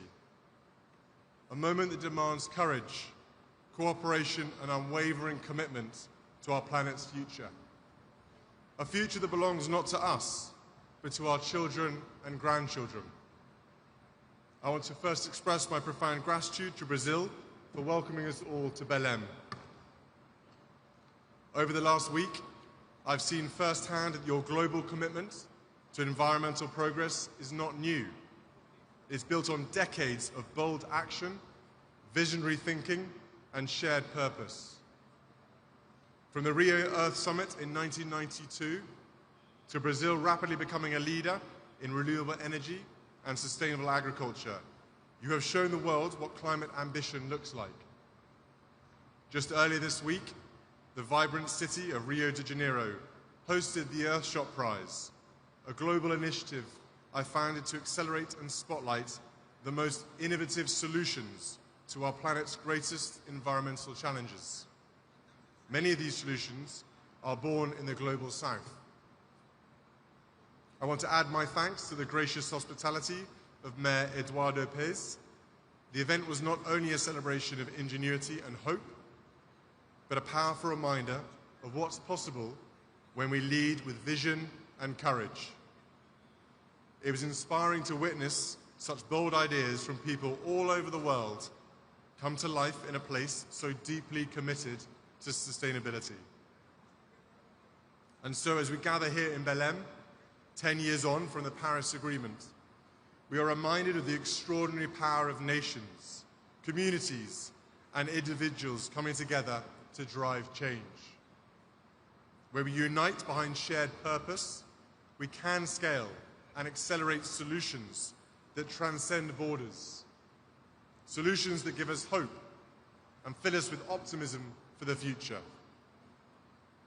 I have long believed in the power of urgent optimism, the conviction that even in the face of daunting challenges, we have the ingenuity and determination to make a difference, and to do so now. I grew up with my father, the King, talking about the power of nature and the importance of harmony in the natural world, a subject he has championed for over 5 decades.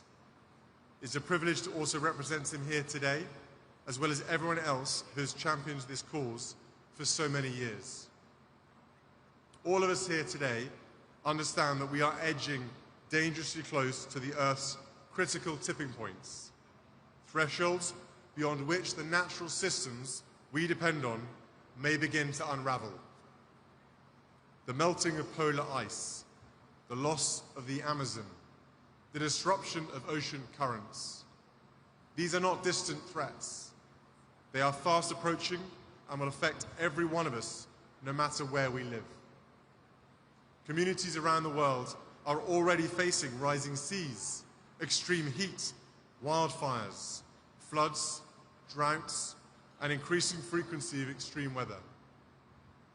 We saw the disastrous impact of simultaneous floods, fires, and droughts in Brazil in 2023. Just this year, I visited the Welsh town of Pontypridd with my wife Catherine, where the community is still recovering from devastating floods. I met families who had lost their homes, their possessions, and their sense of security. One resident told me how the river that once brought life to the town had become a source of fear. Their resilience was deeply moving. It was also a powerful reminder that climate change is not a distant threat. It is affecting lives across the UK and across the world, from small towns to major cities, from coastal communities to inland regions. No corner of the globe will be unaffected. These impacts pose risks to growth, security, and well-being in all countries. But we know that these risks often fall hardest on those who contributed least to the crisis. This demands urgent, coordinated action. We must ask ourselves, what legacy do we wish to leave? Because the impact of all our choices will be felt by us all around the world, in the safety of their homes, the stability of their livelihoods, and the health of the natural world that sustains us all. The road ahead will be tough. We must transform the way we power our lives, produce our goods, move from place to place, and care for our land. But this is not just a challenge. It is a profound opportunity. An opportunity to build cleaner economies, restore nature, and improve the health and well-being of communities everywhere. It is an opportunity to grow our economies, develop new technologies, and create secure and affordable energy systems that are central to our future prosperity and security. Action on climate not only protects future generations, but is a powerful engine to create better jobs and lives today. We need to work together to build resilience from the escalating costs of climate change and become nature positive. This means incentivizing protection and restoration, not destruction. It means recognizing nature's true value, not only in economic terms, but in its ability to sustain life, culture, and community for everyone to enjoy. As we stand together in the heart of the Amazon, a region not only vital to global climate stability, but also home to indigenous communities who have safeguarded these forests for generations, we are reminded that true climate leadership means listening to those who have lived in harmony with nature and empowering them as stewards of the planet's most precious ecosystems. At London Climate Action Week, I convened governments, philanthropists, and indigenous leaders to issue a call to action for land tenure and forest finance pledges to be delivered at COP30 here in Brazil. That call to action continued through New York Climate Week in September and brings us here to Belém, where we must listen to the voices and leadership of indigenous people and local communities who care for half of the world's land and a third of its remaining intact forests. Their territories are vital to climate mitigation and biodiversity preservation, yet only 11% of this land is legally recognized. Where indigenous people and local communities have secured land rights, deforestation is lower, biodiversity is richer, and carbon is better stored. Yet nearly 800 million hectares of their land remain unrecognized. 10-year security empowers communities to resist harmful projects and pursue sustainable livelihoods. This is not just a moral imperative, it's a practical climate solution to the climate and biodiversity challenges our planet faces.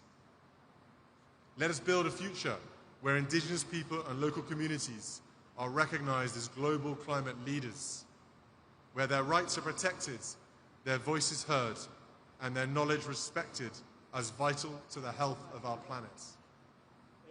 This week in Rio, I had the privilege of meeting representatives from indigenous people and local communities at events hosted by the Earthshot Prize and the Royal Foundation's United for Wildlife program.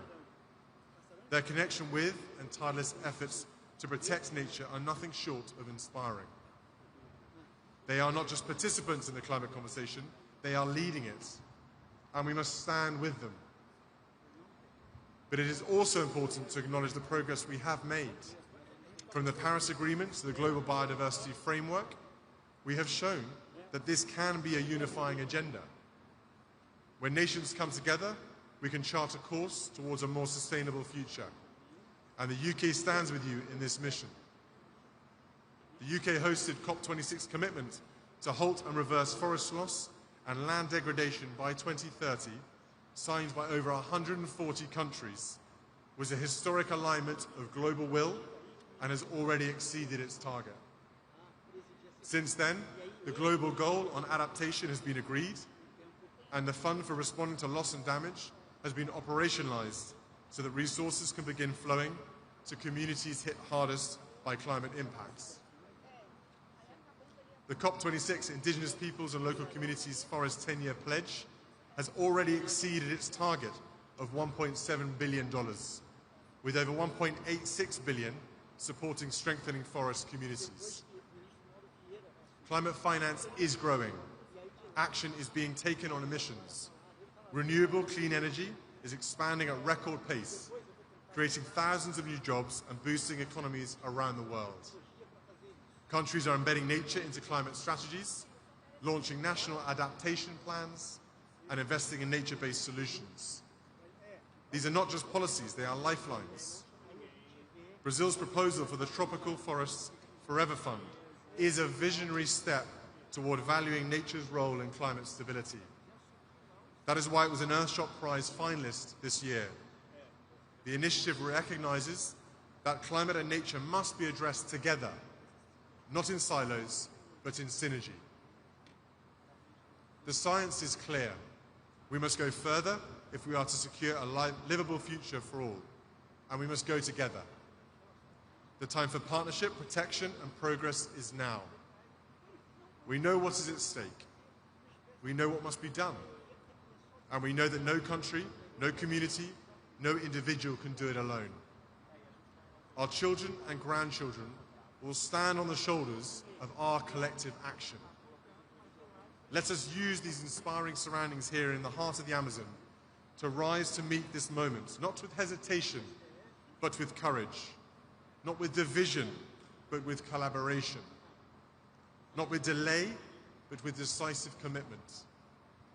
Let us honor the leadership of those who have long protected the planet, Indigenous peoples and local communities, and walk forward together.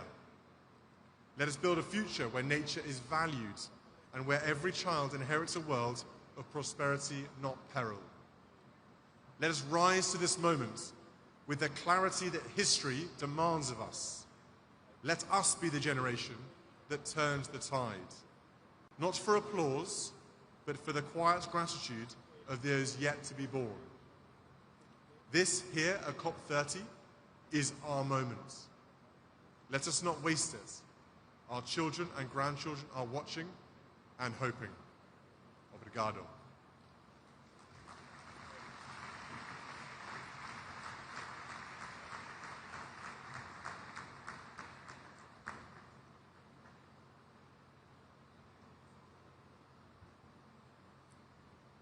E nesse momento teremos a manifestação do primeiro-ministro do Reino Unido, Keir Starmer.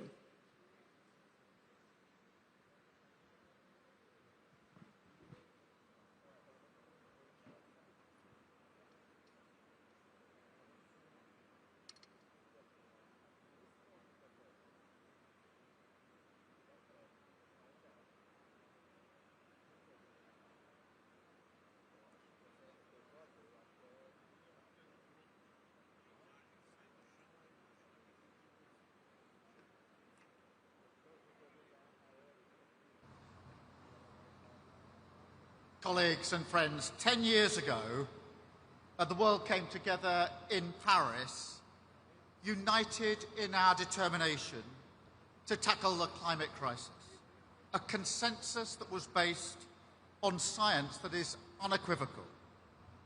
And this unity was not just international, it was there within most of our countries. There was a cross-party consensus in the United Kingdom. The only question was how fast could we go? Today, sadly, that consensus is gone, with some arguing that this isn't the time to act, and saying that tackling climate change can wait. But my question is this: can energy security wait too? Can bill payers wait? Can we win the race for green jobs and investment by going slow? Of course not. Inaction would only deepen these problems, drive prices higher, leave the call of opportunity unanswered, and leave our communities exposed to greater instability, flooding, rising food prices, growing migration flows, and growing threats to national security. Just look at the tragic destruction brought by Hurricane Melissa. Lives lost, homes, livelihoods, entire communities destroyed, islands just trapped in its devastating path. And so we say today to our friends in Jamaica and across the Caribbean, we stand with you. And look, there is a better path for all of us. We can choose to rise to this moment and to recognise that this is not just a problem to be solved, but also an immense opportunity to be seized. So the UK is doubling down on the fight against climate change, As an investment in future generations, yes, of course. But also crucially, as an investment in improving the lives of working people here and now. Our aim is very simple: to make energy a source not of vulnerability, but of strength, an engine to create thousands of new jobs, bring down household bills, and end, once and for all, our exposure to volatile fossil fuel markets and dictators like Putin who seek to weaponize them. Everything we're doing here is about seizing that opportunity, renewing our nation to deliver for our people. We will bring these opportunities home, not by lowering our ambition here, but by raising it. That's why at COP last year, I announced our world-leading nationally determined contribution, aligned with delivering the Paris Agreement in full. I urge other leaders to do the same, as the best chance we have of limiting temperature rise to 1.5 degrees. And we're following through on our commitments today. I'm proud to say we're delivering the largest investment of clean energy in British history and the biggest nuclear building programme in a generation to take back control of our energy system and make Britain a clean energy superpower. Already, our clean energy sector is second only to tech in its rate of growth. At COP last year, I announced a £1 billion turbine contract for a wind farm blade factory in Hull. This year, I'm pleased to announce upgrades to the port of East Anglia, which will pre-assemble the turbines using the very same blades made in Hull, so they can be loaded out to the offshore wind farm in the North Sea. We've also got new deals in Belfast to support 2 major offshore wind farms in the Irish Sea, and in Manchester, where we're building one of the UK's largest battery sites. And all of this is in addition to the over £50 billion of investment into UK clean energy industries announced since last year, and 800,000 jobs expected by the end of the decade. So from revitalising our coastal communities to firing up our industrial heartlands, our clean energy revolution is powering millions of homes, securing thousands of skilled jobs, and delivering energy security and national renewal. And look, this is how we will win in the new era, by driving forward together. And we want you to join us to amplify our progress at home and around the world. We are already investing in adaptation and mitigation for our long-standing commitments on the international climate finance. And last year, President Lula and I joined forces to launch the Global Clean Power Alliance, together with partners around the world. We're helping developing countries secure investment for energy transition.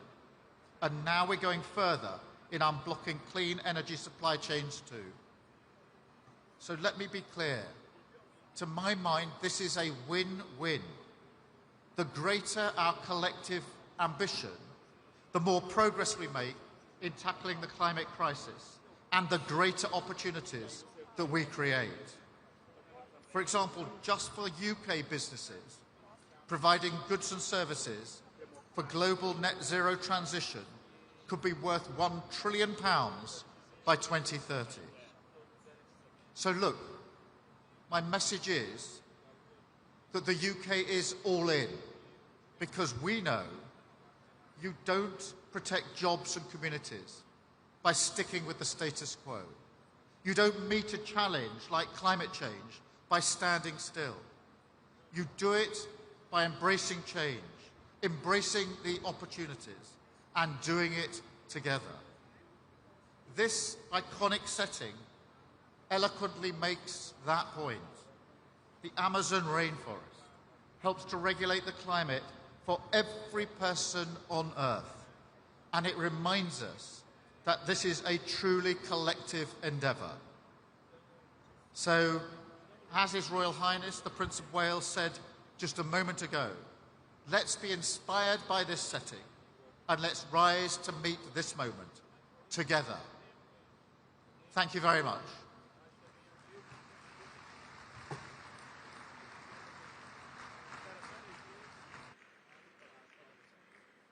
Teremos agora a manifestação do presidente da República Democrática do Congo, Félix Tshisekedi.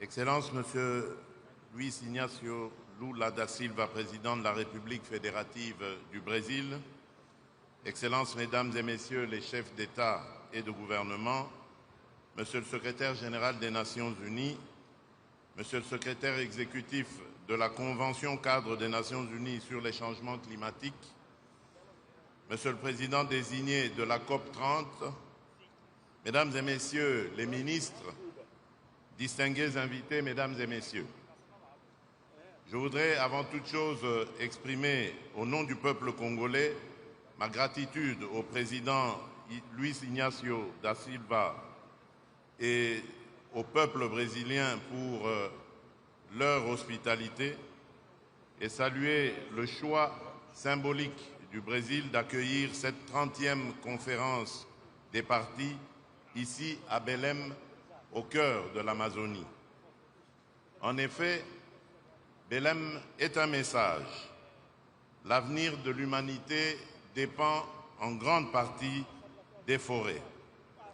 Force est de constater que ces forêts vitales sont aujourd'hui en péril.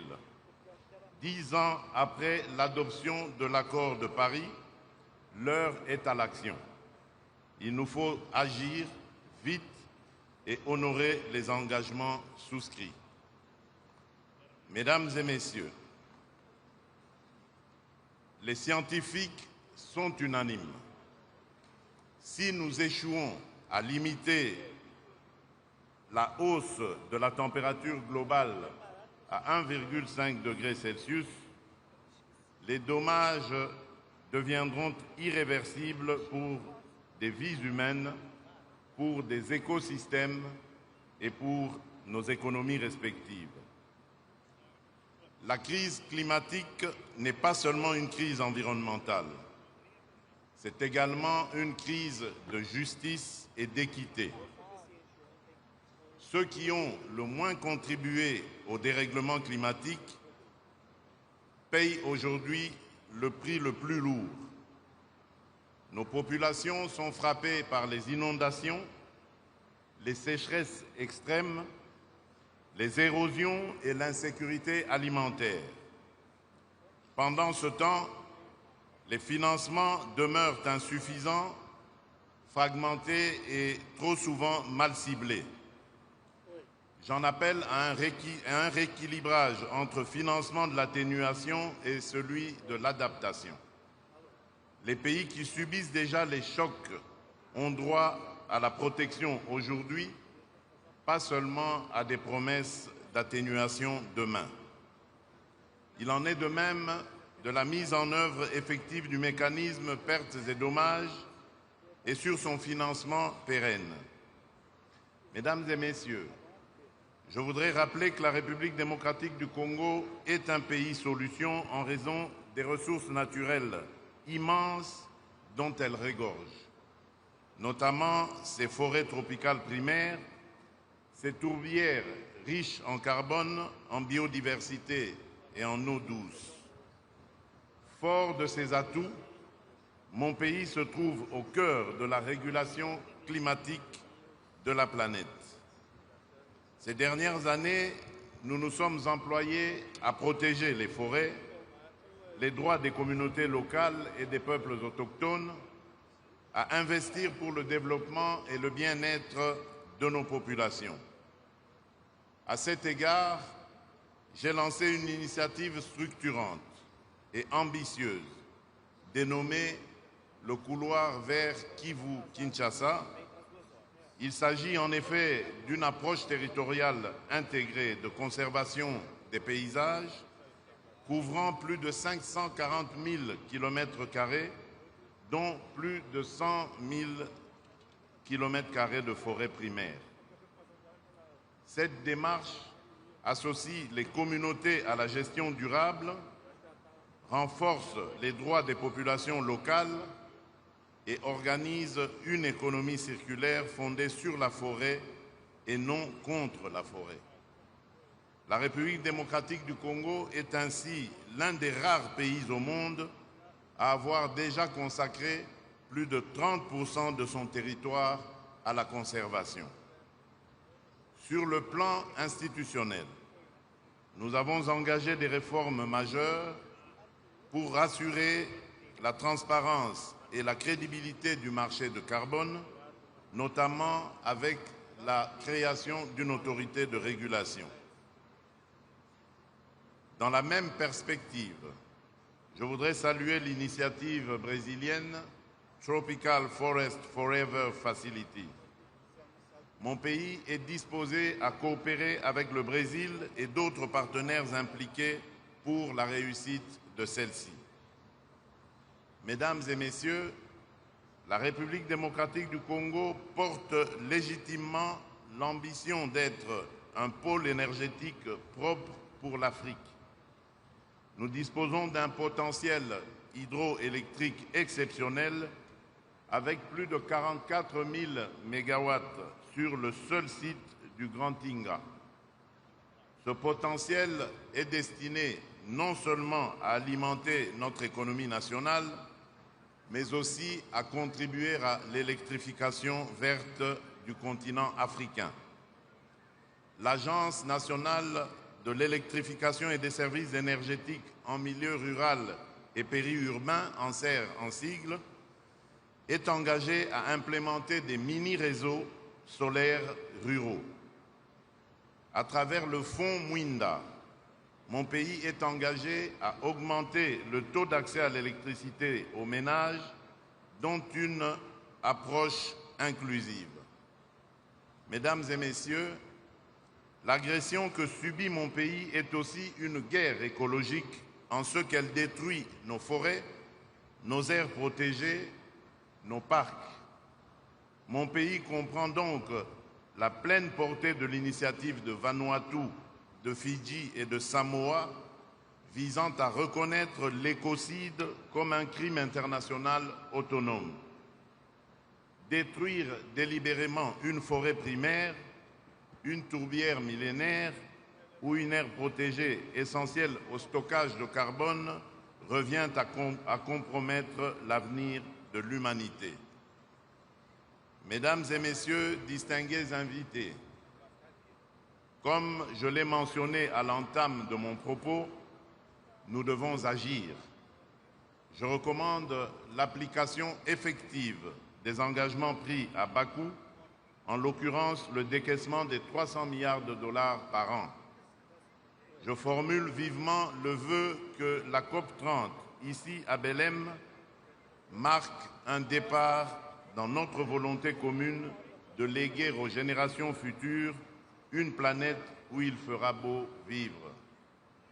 Pour ce faire, il nous faut agir maintenant dans un cadre multilatéral fondé sur le respect des engagements, la justice climatique et l'équité. Je vous remercie.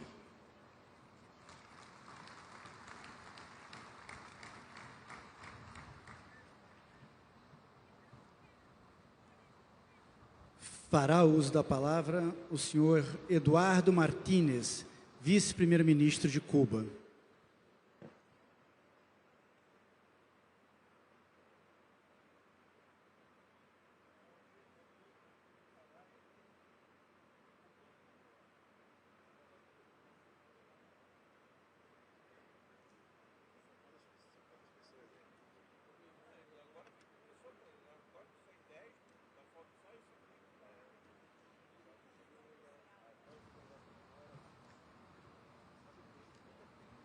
Querido presidente Lula, distinguidos líderes, señoras y señores, asisto a este foro tras participar en labores de recuperación que lleva a cabo nuestro país luego del paso del monstruoso huracán Melissa por las provincias orientales de Cuba.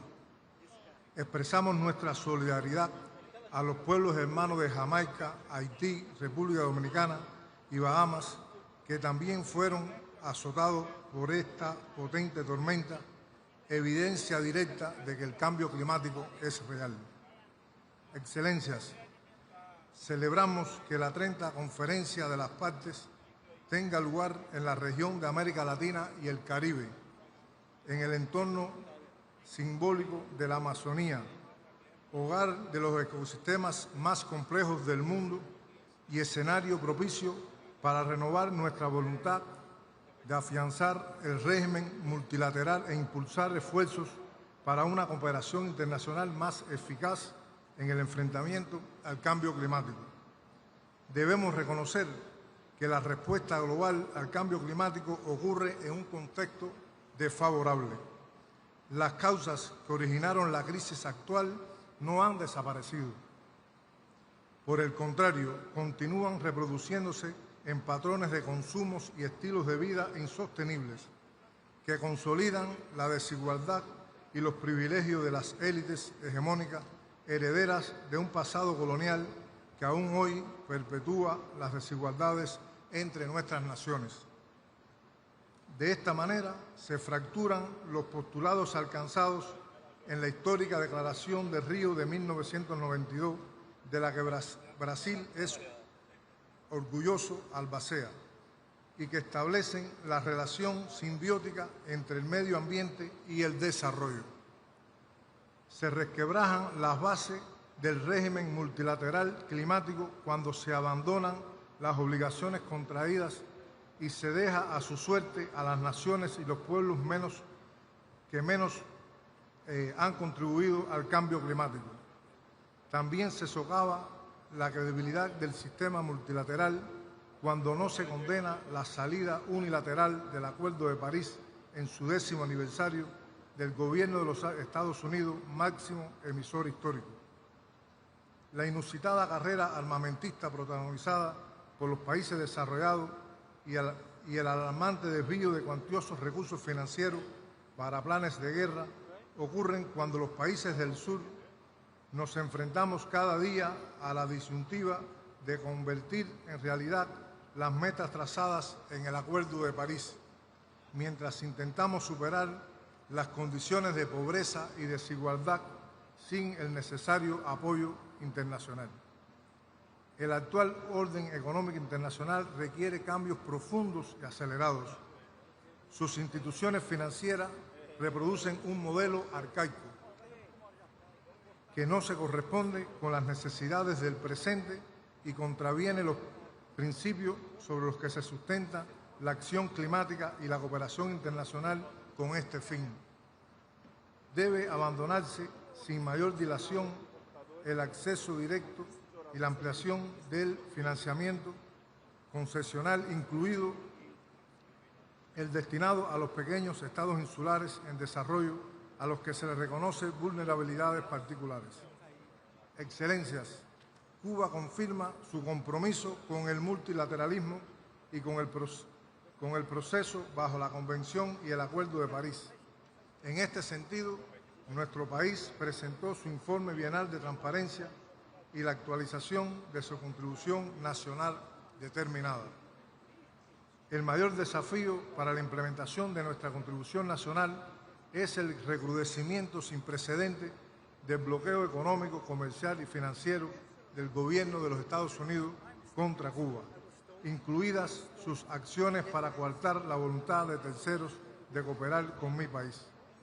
No hay duda alguna que el bloqueo, condenado recientemente por abrumadora mayoría en la Asamblea General de Naciones Unidas, constituye el principal obstáculo para nuestro desarrollo. Forjemos un mundo sin proteccionismo ni unilateralismo. Movilicemos toda la voluntad política necesaria para revertir las inequidades actuales. Propiciemos las condiciones necesarias para amplificar la ambición en la implementación de nuestras acciones climáticas. Como expresara el comandante en jefe Fidel Castro Ruz en la histórica conferencia de Río en 1992, y cito: cesen los egoísmos, cesen los hegemonismos, cesen la insensibilidad, la irresponsabilidad y el engaño. Mañana será demasiado tarde para hacer lo que debíamos haber hecho hace mucho tiempo. Muchas gracias.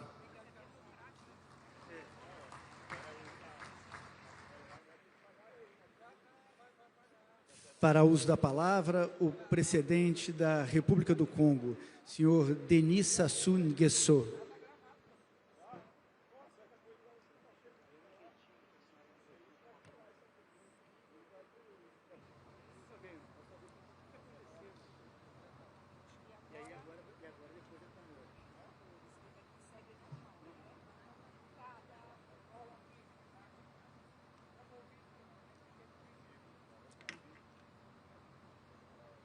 Monsieur le Président de la République fédérative du Brésil, Monsieur le Secrétaire général des Nations Unies,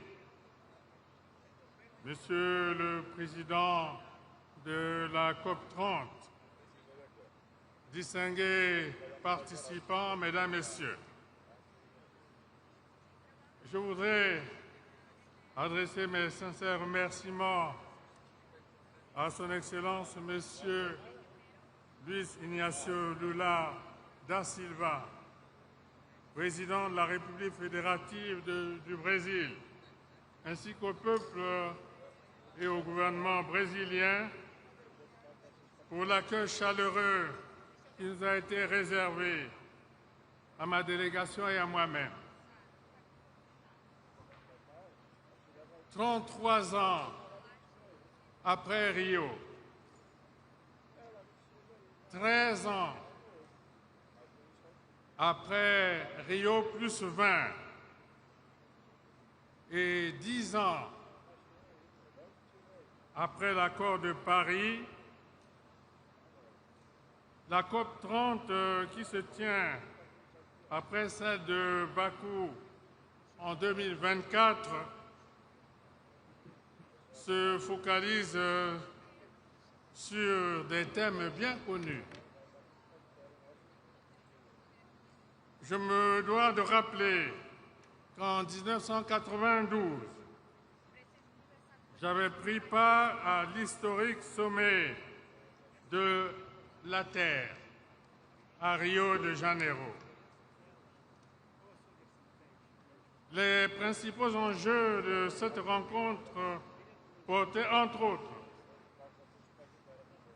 sur le développement durable et la lutte contre les changements climatiques. Nous y sommes.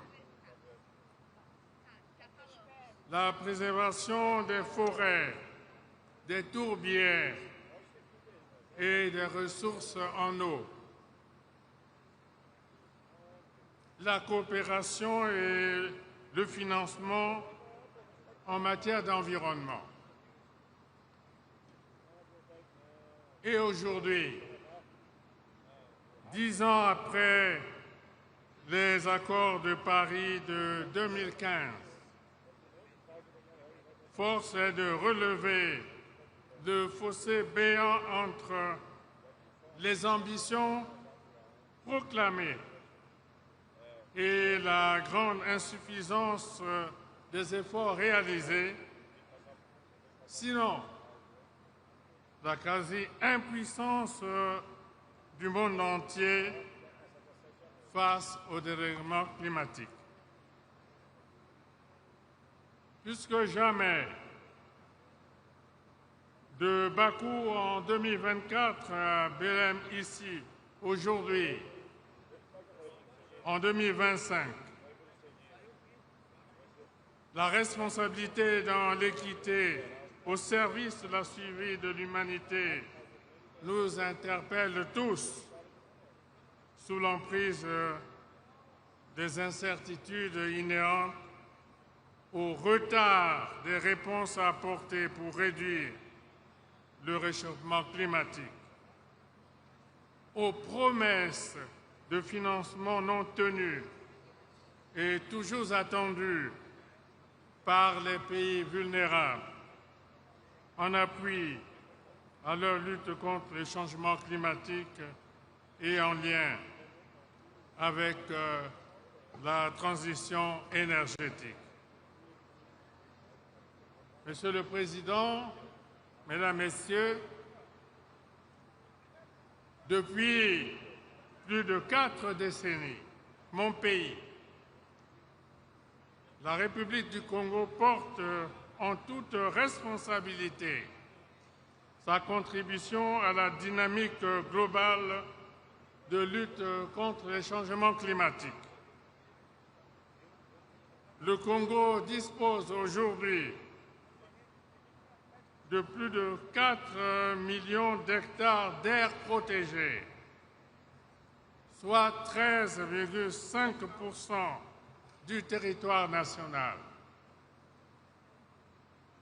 L'aménagement des concessions attribuées aux projets de développement est devenu, depuis plus de 3 décennies, une exigence légale. Plus de 9 millions d'hectares sont aménagés et plus de 3 millions en cours d'aménagement, la moitié étant déjà certifiée selon les normes internationales. Ces espaces abritent les plus vastes tourbières tropicales au monde et sont des régulateurs climatiques essentiels. À travers la Journée nationale de l'arbre, le programme national d'afforestation et de reboisement, le Fonds bleu pour le bassin du Congo, l'aménagement forestier durable et la certification des forêts en zone tropicale humide, le Congo continue de démontrer sa ferme volonté de contribuer à la lutte contre les changements climatiques. Sous l'impulsion de mon pays, l'Assemblée générale des Nations unies a proclamé la décennie 2027-2036 des Nations unies pour le boisement et le reboisement dans le cadre d'une gestion durable des forêts. C'est pourquoi j'encourage l'initiative du Brésil de créer le Fonds pour la préservation des forêts tropicales face à la crise de la déforestation tropicale. Cette initiative, qui rejoint celle de la Commission climat du bassin du Congo, avec son instrument financier, le Fonds bleu pour le bassin du Congo, est d'autant plus louable qu'elle se met également au service des peuples autochtones et des communautés locales qui sont les premiers gardiens des écosystèmes les plus riches en biodiversité du monde. À propos, mon pays, qui dispose d'une loi qui assure la promotion et la protection des peuples autochtones, a abrité il y a peu le premier congrès mondial des peuples autochtones des 3 bassins forestiers tropicaux, l'Amazonie, le Congo et le Bornéo-Mékong. Je demande à la COP30 de prendre en compte les conclusions de ce congrès contenu dans un document appelé Déclaration de Brazzaville. Une mise en œuvre en synergie de toutes ces initiatives ne pourra avoir que d'heureux effets pour le bien de l'humanité. Enfin, je tiens à réaffirmer l'engagement solennel de mon pays en faveur d'une gouvernance forestière fondée sur les principes de durabilité, de souveraineté écologique et de solidarité intergénérationnelle. J'exhorte les nations nanties à accompagner financièrement les pays en développement dans leurs actions d'atténuation, d'adaptation et de prévention, tout en accordant une attention soutenue à la compensation des pertes et dommages liés au dérèglement climatique. Et je vous remercie.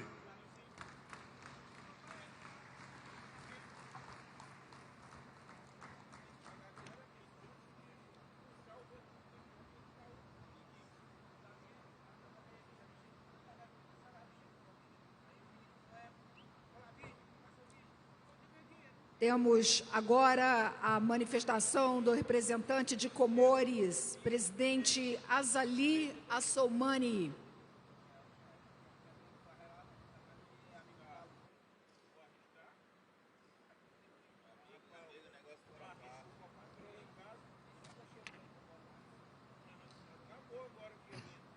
Excellences, Monsieur Lula da Silva, Président de la République fédérative du Brésil et très cher ami.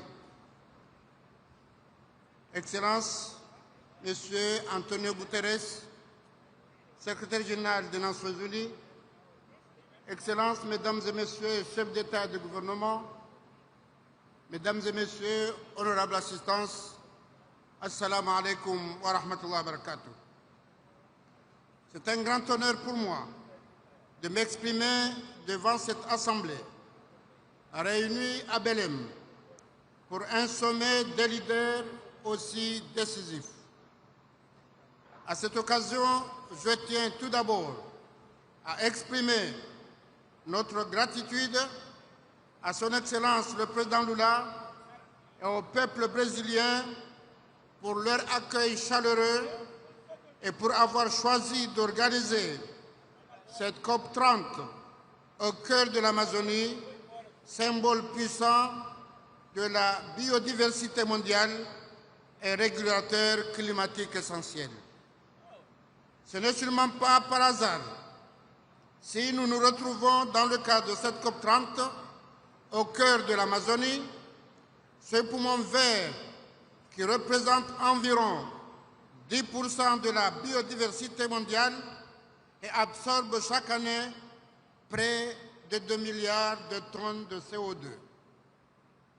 Honorables assistants, Mesdames et Messieurs, le constat est sans appel. La température mondiale a déjà augmenté de 1,2%, de 1,2 c'est sûr. Si nous poursuivons sur cette trajectoire, nous risquons une hausse de 2,7 d'ici la fin du siècle. Chaque dixième de degré compte à 2 degrés Celsius. C'est l'extinction de 90% des récifs coralliens et le déplacement de plus de milliards de personnes d'ici 2050. Les pays en développement, pourtant faiblement émetteurs, supportent déjà des pertes économiques colossales dépassant 500 milliards de dollars par an dès 2030. Dans mon pays, l'Union des Comores, État insulaire au cœur de l'océan Indien, les effets sont déjà visibles. Plus de 60% de notre population vit en zone côtière est exposée directement à l'élévation du niveau de la mer. L'érosion grignote chaque année plusieurs mètres de littoral, menaçant des villages entiers. Les cyclones tropicaux sont plus fréquents et plus violents.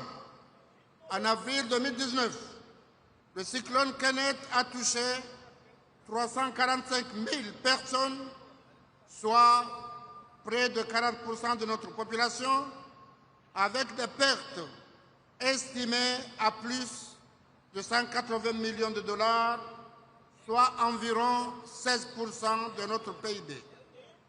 En décembre dernier, le passage dévastatrice du cyclone Chido a engendré une catastrophe humanitaire, et en particulier sur l'île comorienne de Mayotte, avec des pertes en vie humaine, des milliers de blessés et des conséquences considérables, toujours d'actualité. Ainsi, pour nous, le changement climatique n'est pas une théorie, c'est une urgence humaine, économique et culturelle. Le Global Stocket doit nous conduire à un sursaut collectif. Les CDN actuels ne couvrent que 30% des efforts nécessaires pour rester sous la barre de 1,5. Nous devons donc accélérer, renforcer notre ambition et surtout accompagner celles et ceux qui peuvent agir.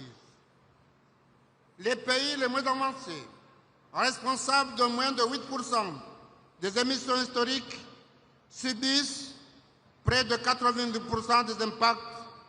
Les engagements financiers doivent être tenus et le nouveau cadre collectif quantifié doit répondre aux besoins réels estimés à 1 400 milliards de dollars par an d'ici 2030. L'accès aux fonds doit être simplifié. Aujourd'hui, moins de 10% des financements d'adaptation atteignent les plus vulnérables. Protéger les écosystèmes, forêts, mangroves et récifs est un impératif. L'Amazonie stocke l'équivalent de 15 années d'émissions mondiales. Aux Comores, nos mangroves captent jusqu'à 4 fois plus de carbone que les forêts tropicales. Ces atouts doivent être valorisés avec les communautés locales comme gardiennes légitimes. Enfin, nous devons investir dans la jeunesse et l'innovation. Seulement 2% de la finance climat est dédiée à l'éducation et à la formation, alors que 60% des Africains ont aujourd'hui moins de 25 ans. Chers partenaires, il est impératif, sans délai, de mettre fin à la déforestation d'ici 2030, tripler les capacités en énergie renouvelable d'ici 2035 et doubler le financement de l'adaptation avant 2030. Au nom de l'Union des Comores, je réaffirme notre engagement à nous atteler à l'accord de Paris et au multilatéralisme et à œuvrer avec les moyens limités dont nous disposons, mais avec une volonté inébranlable à la préservation de notre maison commune. Nous portons la voix de celles et ceux qui subissent déjà les conséquences d'une crise qu'ils n'ont pas provoquée, mais nous ne devons pas baisser les bras. Au contraire, nous avons le devoir de léguer un bel héritage aux générations à venir. Mesdames et Messieurs, je vous remercie.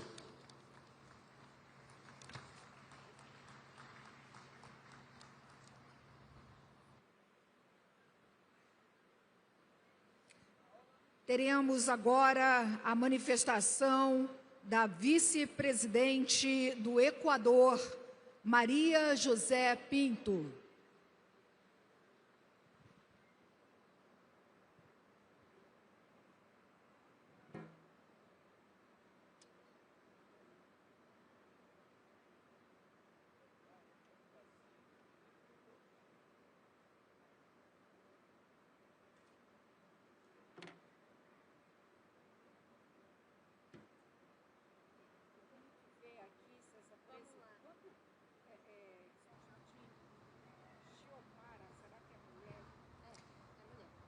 Excelencias, distinguidos jefes de Estado y Gobierno, representantes de organismos internacionales y todos quienes trabajan por el planeta.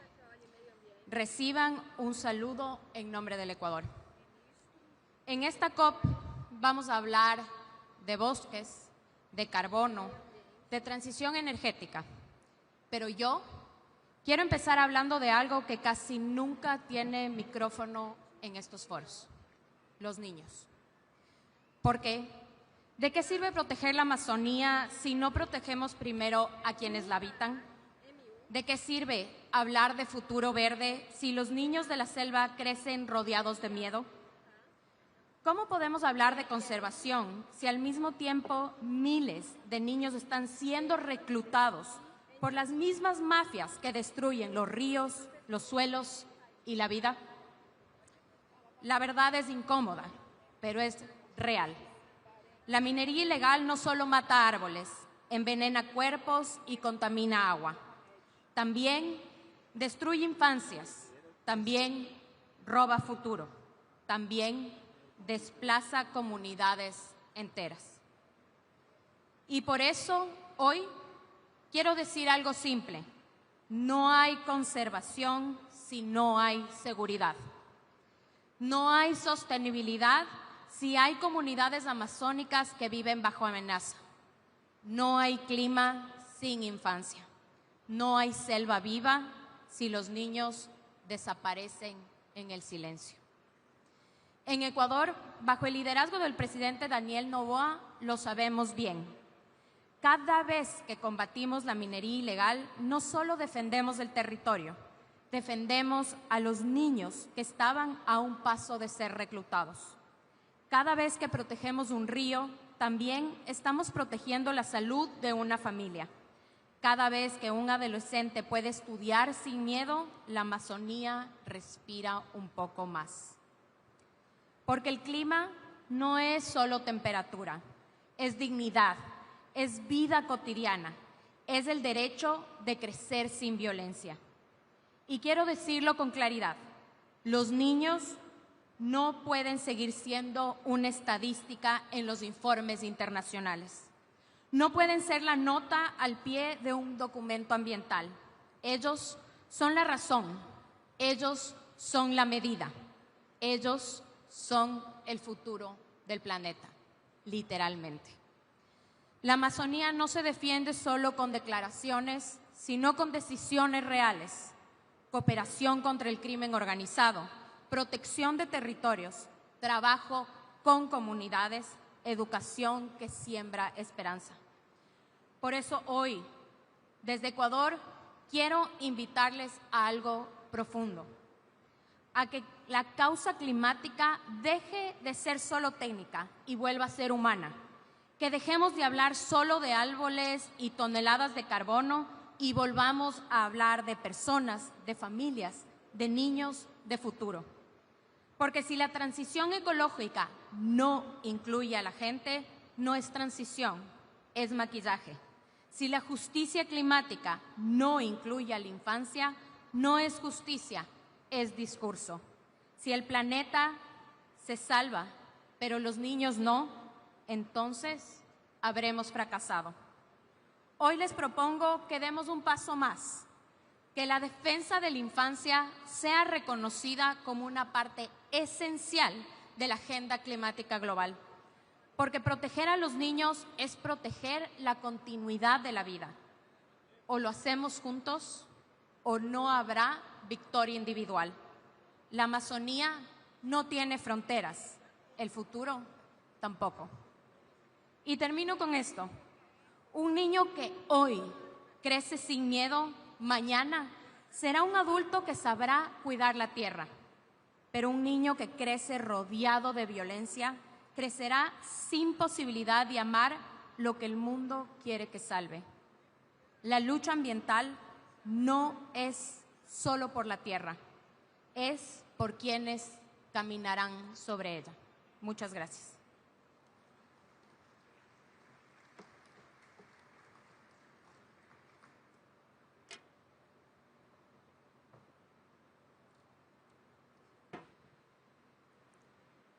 Temos agora a manifestação da Guiana através do presidente Irfan Ali.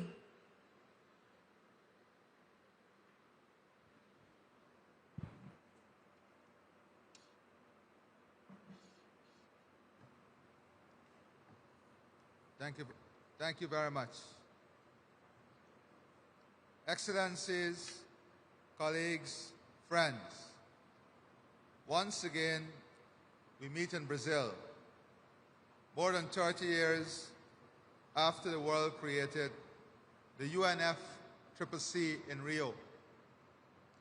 Now, after 30 COPs and conquest-related meetings, many of our people ask, what have these COPs achieved? Climate change is still happening, bringing pain and loss. Just last week, Hurricane Melissa devastated Jamaica, Cuba, Haiti, and the Bahamas. They need our solidarity now. But my answer to those who question what COPs and a wider process are achieving is to ask, what is the alternative? There is still no other forum where every nation can sit as equals to shape the planet's response. So we must make this process work. But to do so, we must recognize that a COP process and a wider climate agenda is not moving forward with the speed or success our people deserve. In part, this is because the agenda has been captured by the extremes. Some of that comes from climate deniers and those who put profit before planet. We must keep challenging them. But they're not the only obstacles. Too many who claim to care about climate are also standing in the way. Countless activists dedicate themselves daily to climate justice. Yet, a vocal minority, often far from the front lines, capture the headlines with simplistic narratives and social media theatrics. Some irresponsible journalists saturate the public realm with misinformation and sensationalism. And too often, bureaucracies, including within international institutions, have become better at stopping progress than enabling it.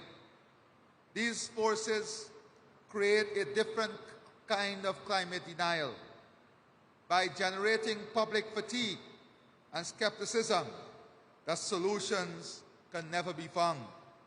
Here in Belém, we need that to change.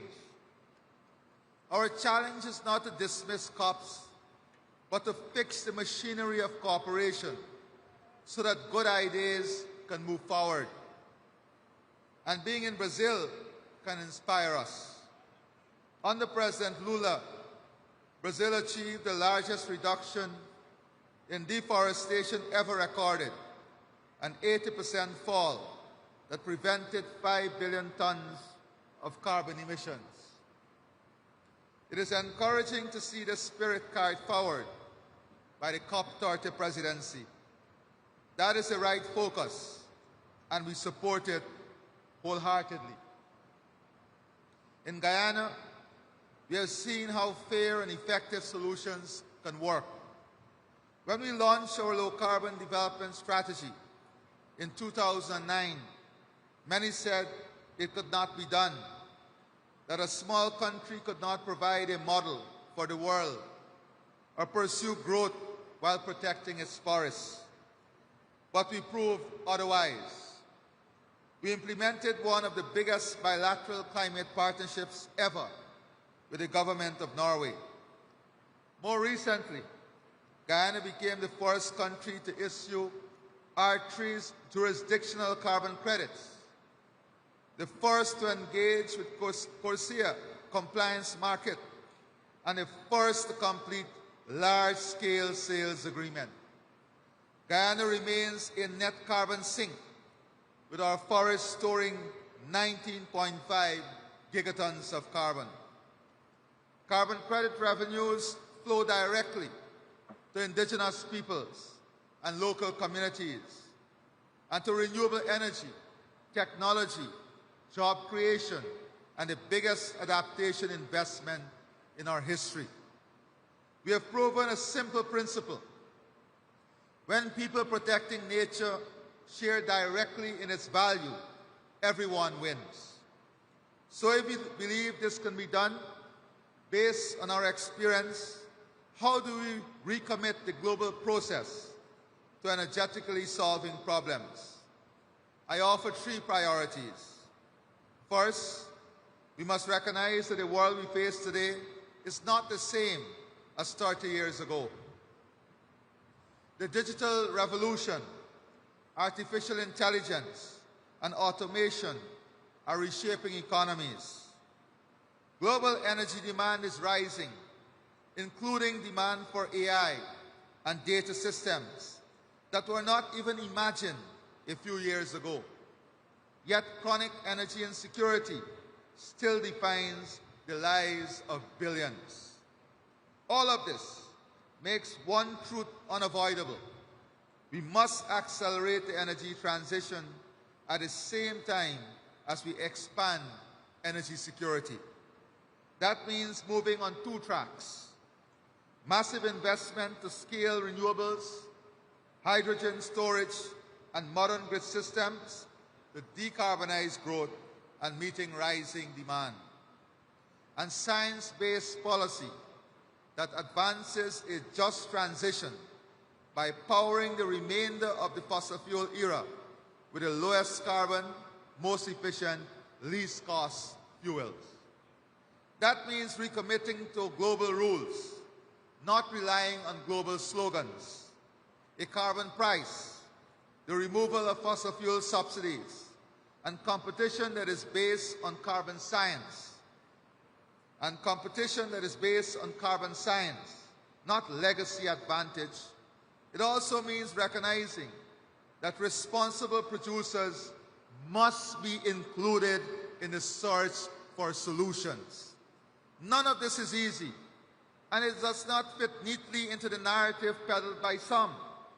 But it is only by grasping these difficult challenges that we will win the battle against climate change. The second priority is we must act on forests. Yes, we must act on forests. Forests must be mainstream in this agenda. They absorb around 1/3 of global emissions and remain the most viable and cost-effective opportunity for mitigation by 2030. Forests cannot be an afterthought. It cannot be a negotiated item on the agenda of COP. Forests must be mainstream and part of every single COP. We must not fight for forests to be on any agenda. If we are serious about climate change, forests must find a permanent place on the agenda of climate change.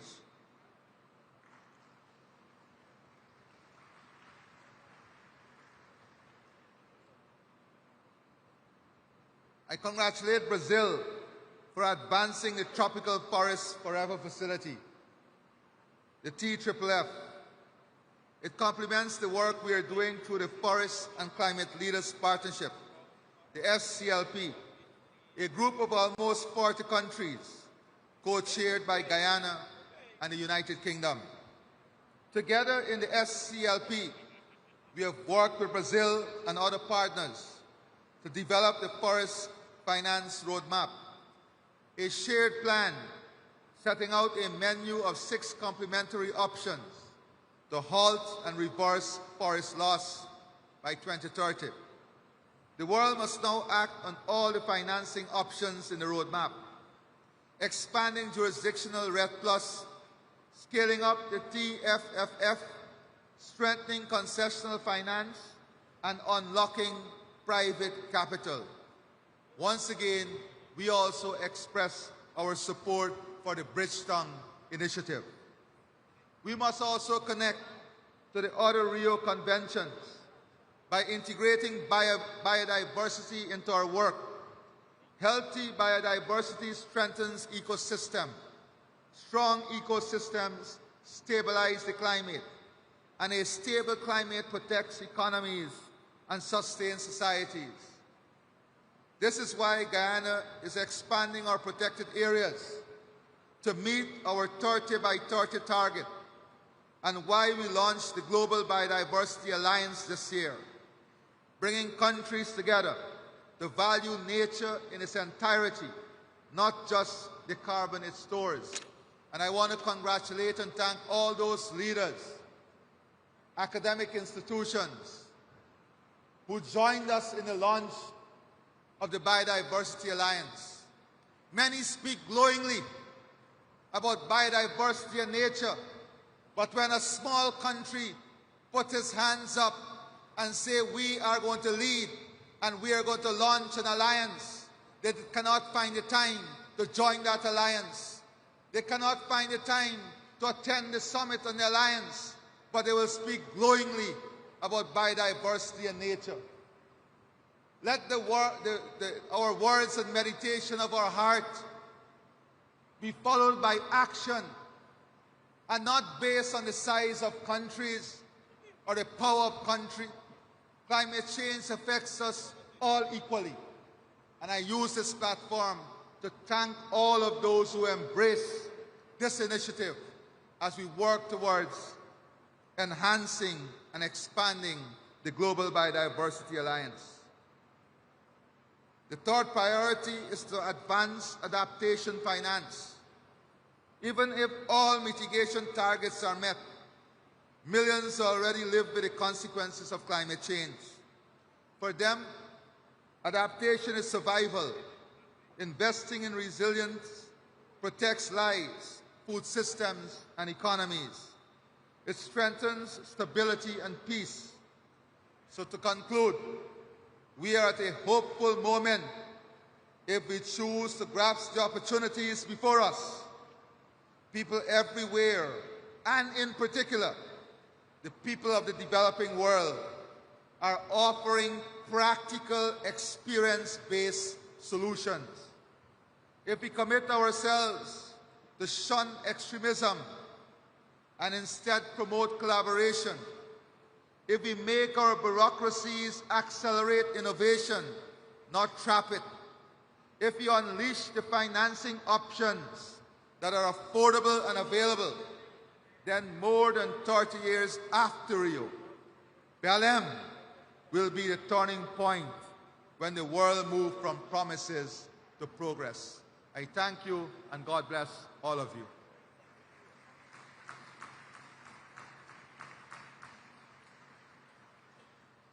Agora teremos a manifestação da presidente de Honduras, Xiomara Castro.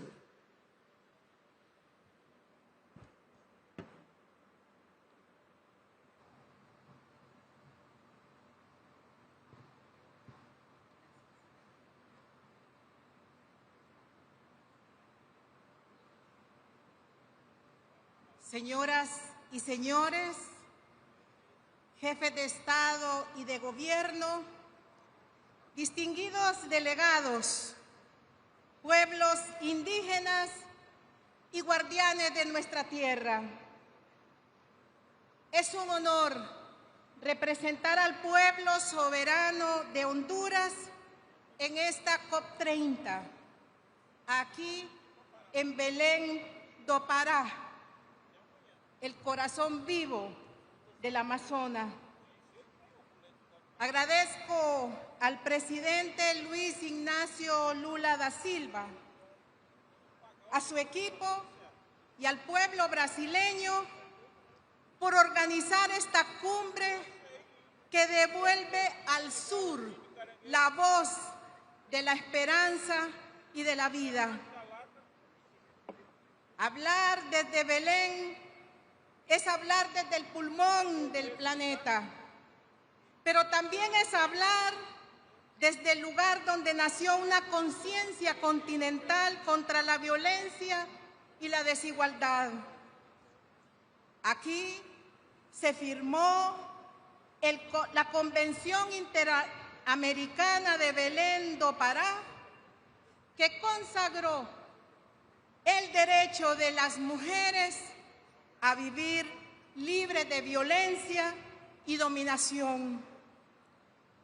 Hoy, desde este mismo suelo, levanto mi voz como la primera mujer presidenta de Honduras para afirmar que también la tierra tiene derecho a vivir libre de abusos, explotación y violencia. Fui electa después del golpe de Estado del 2009, revirtiendo 12 años y 7 meses de saqueo, impunidad, corrupción público-privada. Durante ese periodo, la narcodictadura entregó los ríos, los bosques, las minas y las costas al capital especulativo. Redujo al Estado a servidumbre y repartió el país como un botín. 25 grupos económicos y 10 familias concentraron el poder y destruyeron los cimientos de la democracia. Refundar Honduras ha significado devolver su dignidad, su soberanía y el alma verde. Nuestros países del trópico somos la reserva vital del oxígeno que sostiene al mundo. Sin embargo, seguimos siendo los más castigados por la desigualdad climática.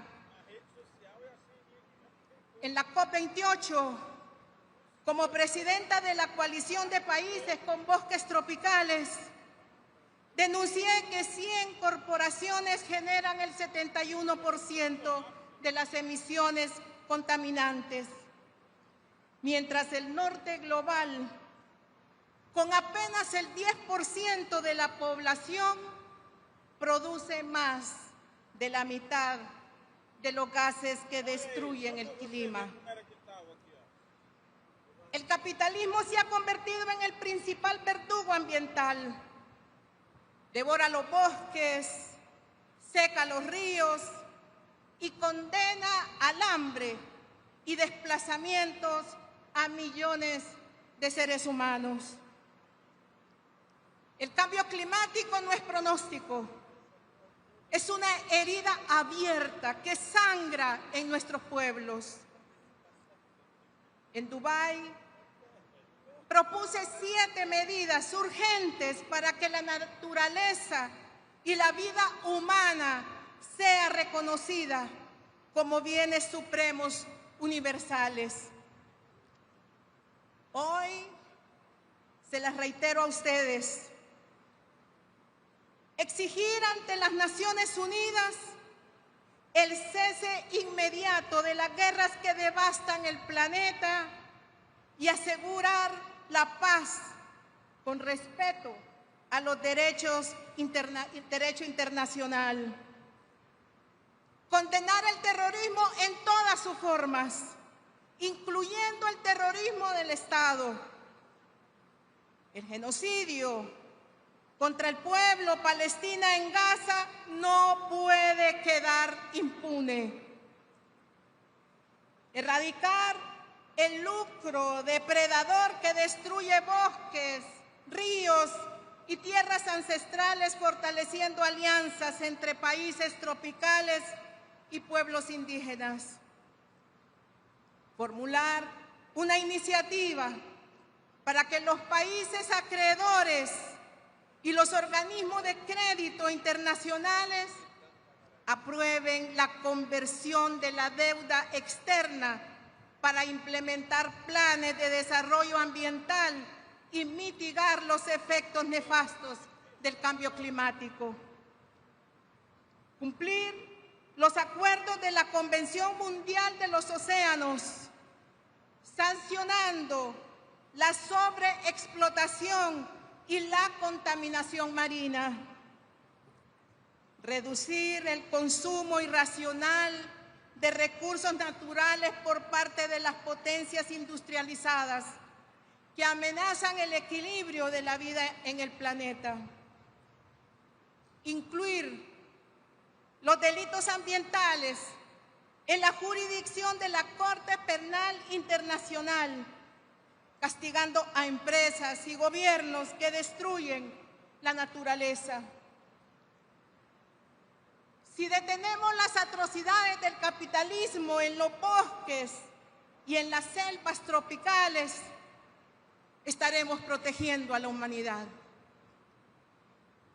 Honduras, miembro activo y actual presidencia pro tempore de la coalición de países con bosques tropicales, que cubren más del 30% de nuestro territorio nacional, defiende esos bastiones sagrados de vida que el neocolonialismo pretende ignorar.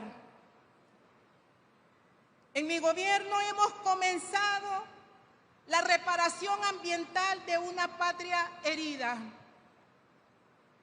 Creamos 3 batallones ambientales bajo la estrategia Cero Deforestación 2030 y redujimos más del 90% la deforestación en zonas protegidas.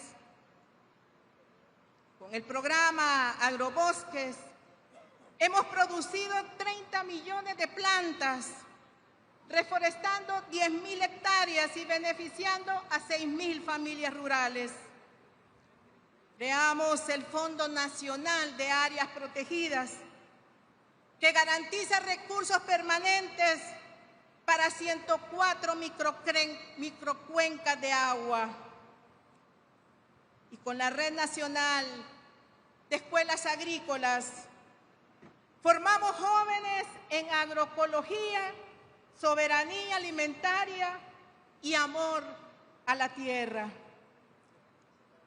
Además, Honduras firmará su primer acuerdo internacional para movilizar financiamiento climático soberano, basado en créditos de carbón de alta integridad, que aseguran justicia ambiental y desarrollo sostenible.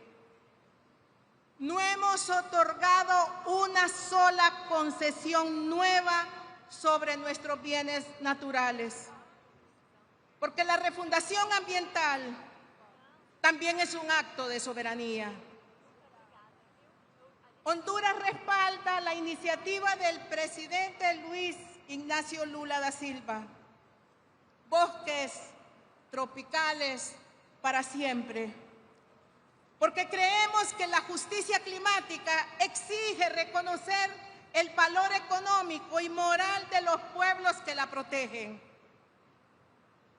Pero mientras avanzamos con firmeza en esta refundación ecológica y moral, mi país se enfrenta una nueva amenaza. Los mismos grupos que rompieron el orden constitucional en el 2009 y que generaron fraudes en las elecciones del 2013 y 2017, hoy conspiran contra la democracia.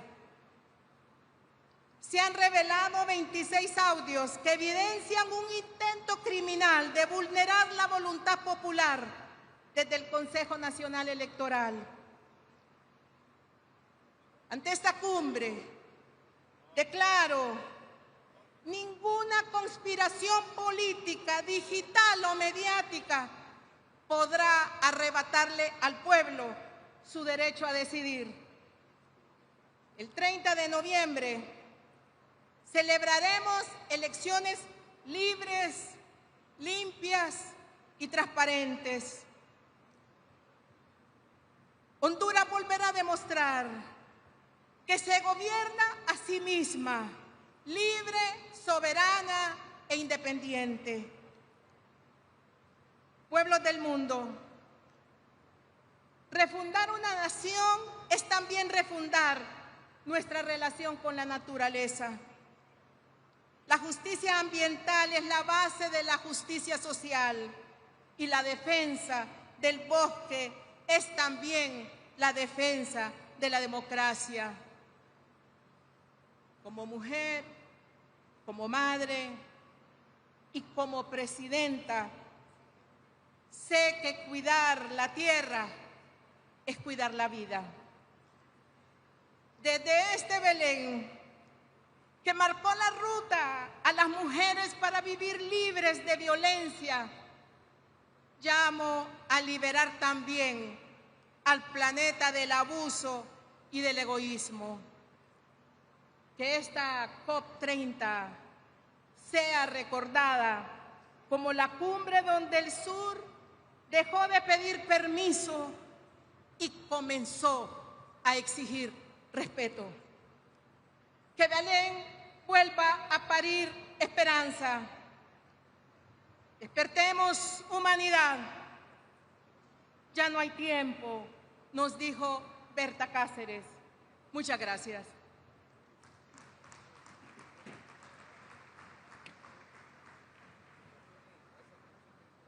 Temos agora a manifestação do primeiro-ministro da Irlanda, Martin.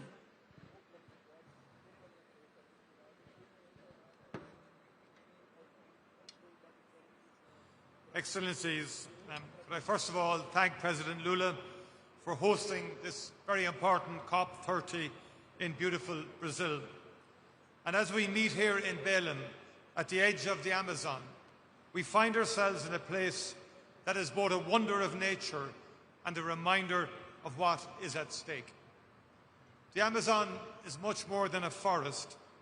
It is a living symbol of the magnificence of this planet, but also of its fragility and the dangers we pose to the world and to ourselves. Climate change is no longer a distant threat. It is a daily reality, and we are all feeling its consequences. In the 12 months since COP29 in Azerbaijan, Ireland experienced Storm Eowyn, which brought the strongest wind gusts ever recorded in my country and the highest storm surges on our western seaboard. In Ireland, we too had the warmest spring and summer on record and an unprecedented marine heatwave. Only last week, Hurricane Melissa, the strongest storm ever to make landfall there, has devastated parts of Jamaica, Cuba, Haiti, and other nations of the Caribbean. And as recently as yesterday, Typhoon Kalmegi in the Philippines left over 100 dead. And we also know that the effects are not felt equally. The poorest and most vulnerable nations, and the poorest people within all nations, those who did least to cause the crisis, are often those who suffer first and suffer most. We all must recognise that each of our futures is connected. All nations, large and small, rich and poor, will reap what we collectively sow in these crucial years. I recall when the world gathered in Glasgow for COP26. The mood then was optimistic as we emerged from the pandemic. There was a large global turnout and a palpable sense of joint purpose to tackle the shared challenge of climate change. I am concerned that that spirit of common purpose is weakening. Our attention is being drawn to other threats and crises that can seem more pressing. Geopolitical turbulence, economic pressure, conflict and dislocation, all have been presented as reasons to ease or delay action.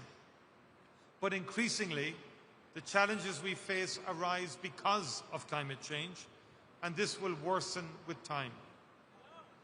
At a time when political leadership has never been more vital, there are fewer of us here in Belém, fewer leaders ready to tell it as it is. Climate change is unarguable. The science is undeniable. Temperatures are rising and the clock is ticking. If we are not prepared to tell our citizens the truth about this, we are failing them and this planet in the most profound way. Science cannot be denied. The European Union, of which Ireland is a part, remains steadfast in its determination to play its full part. We in Europe have now set our sights on reducing our collective emissions by 90% by 2040. This will undoubtedly be challenging, but it is necessary to drive the investment, innovation and invention that a transition to a fully decarbonised economy and society will require. Ireland will continue to be part of that effort. Change is underway across our economy and society to steer Ireland towards a decarbonised future powered by renewable energy. We are seeing the fruits of our efforts. Ireland's emissions have been falling for the last 3 years, and we now have lower overall emissions than at any point since 1990, despite our population growing by over 50% over that period, along with significant economic growth as well. We are making real progress, but we know that we have to go much further.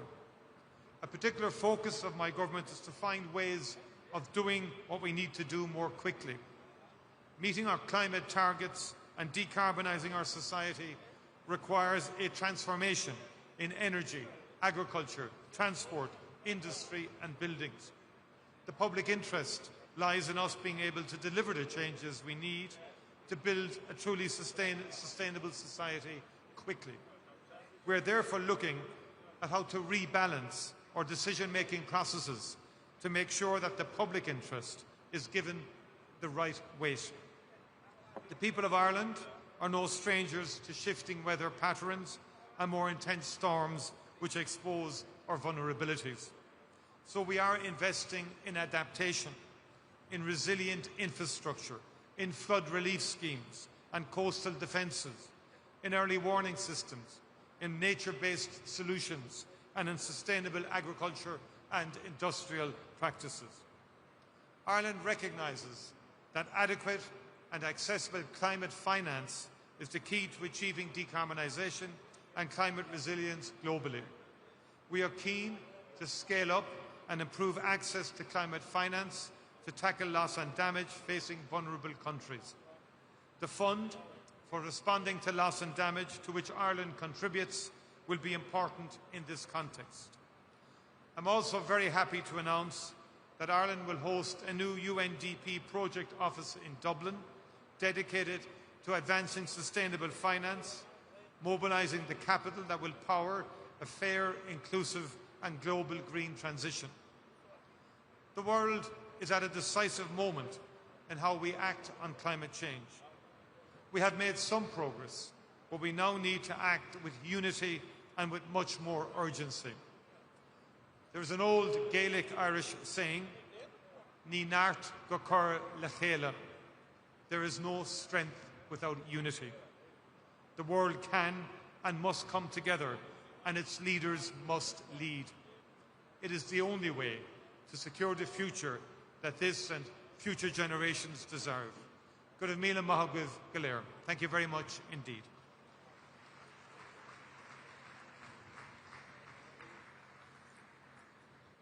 Vamos agora à manifestação do presidente de Moçambique, Daniel Francisco Chapo.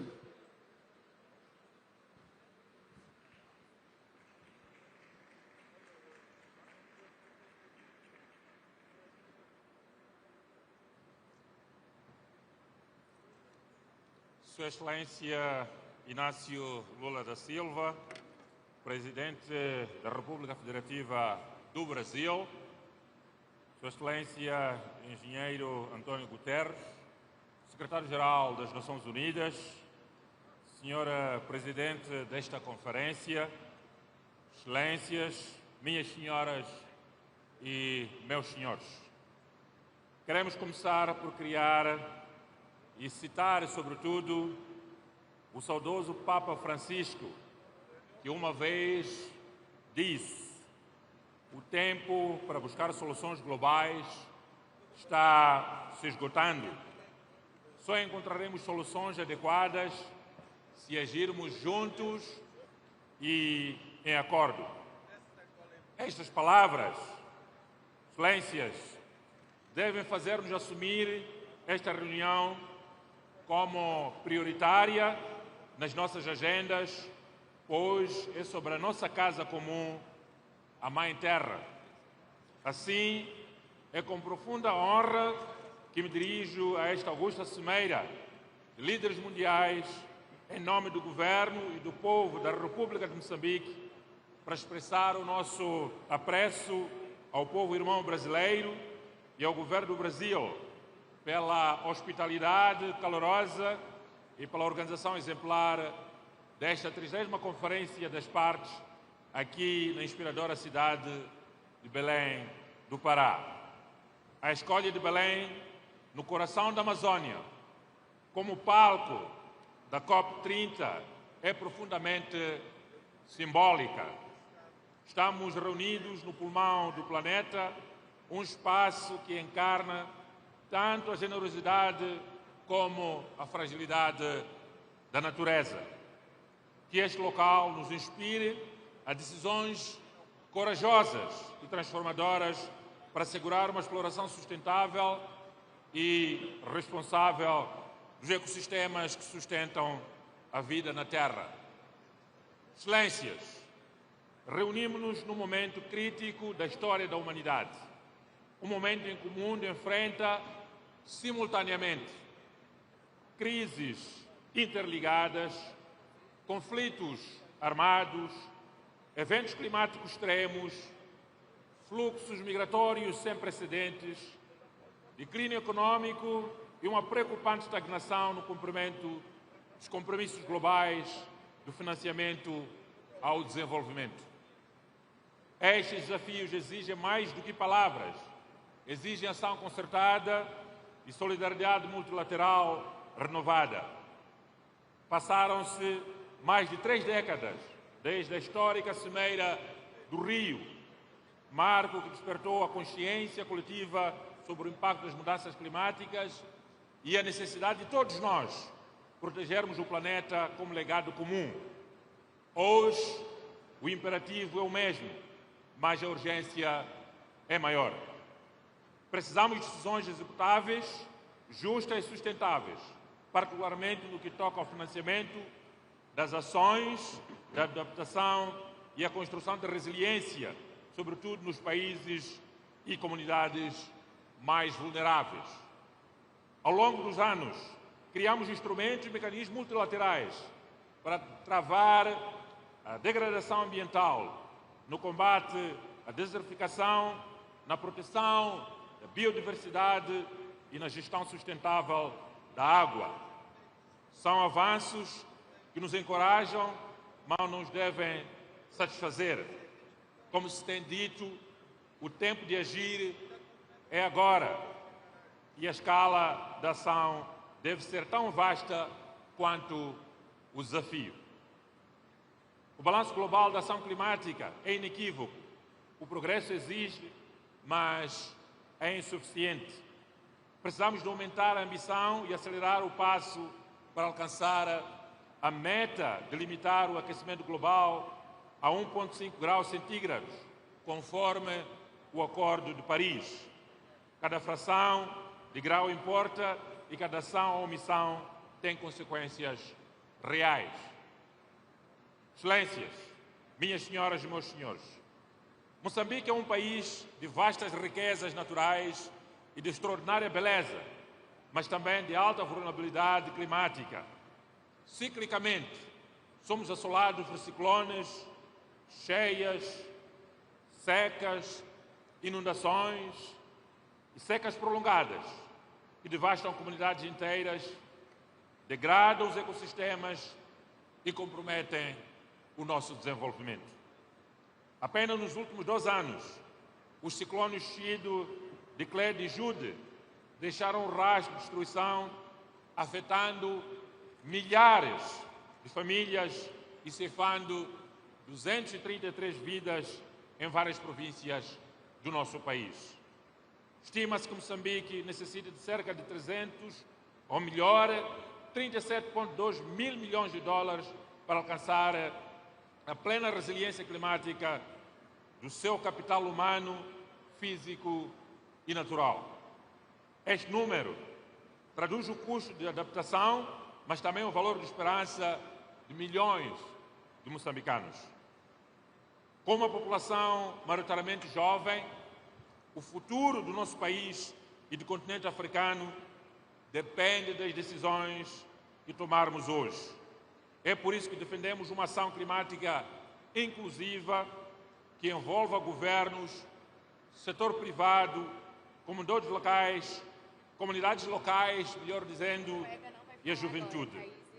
A educação e a literacia climática devem ser prioridades para que cada cidadão compreenda o seu papel na defesa da terra. Apesar destes desafios, Moçambique tem feito progressos notáveis. Lançamos a iniciativa da preservação e proteção da floresta do Miombo, que abrange 7 países de África Austral e cobre cerca de 190 milhões de hectares no nosso continente, e principalmente na região da SADC. Implementamos a nossa contribuição nacional determinada, adaptamos programas de redução de emissões provenientes do desmatamento e degradação florestal. Aprovamos a Estratégia Nacional do Financiamento Climático 2025-2034, que será integrada na planificação orçamental do Estado moçambicano. A nossa NDC revê em baixas emissões de 50% face ao cenário business as usual e integra benefícios de mitigação e adaptação alinhadas à Estratégia Nacional de Desenvolvimento 2025-2044 e ao Programa Quinquenal do Governo da República de Moçambique. Estes instrumentos são convites abertos à cooperação e ao investimento verde. Excelências, acreditamos que a luta contra as mudanças climáticas é também uma grande oportunidade de transformar economias, criar empregos verdes, inovar e promover um crescimento sustentável. Mas para tal, precisamos de solidariedade internacional efetiva. As promessas de financiamento devem ser honradas e operacionalizadas, nomeadamente no Fundo de Perdas e Danos, que deve se tornar um instrumento real de justiça climática a nível global. Instamos igualmente para que os mecanismos financeiros multilaterais e bilaterais sejam mais acessíveis e sensíveis às realidades de países em desenvolvimento que enfrentam simultaneamente o desafio da industrialização e da descarbonização. Os países desenvolvidos devem liderar pelo exemplo, ampliando as suas ações de mitigação e fornecendo apoio financeiro e tecnológico previsível e suficiente.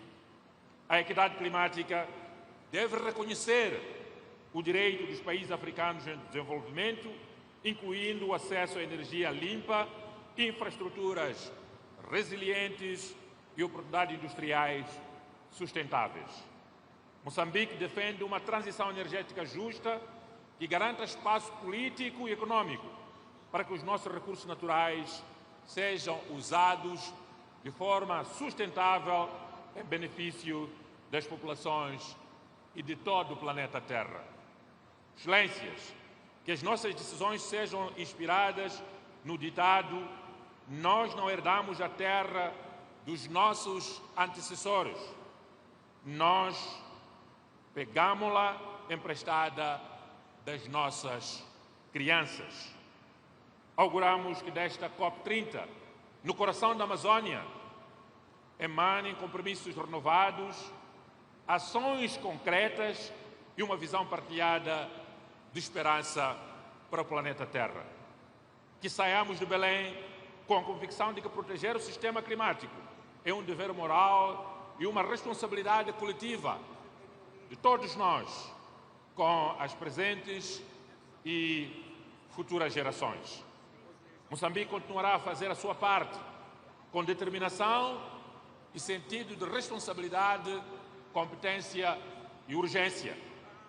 Juntos podemos construir um futuro resiliente, justo e sustentável para todos. Muito obrigado pela vossa atenção.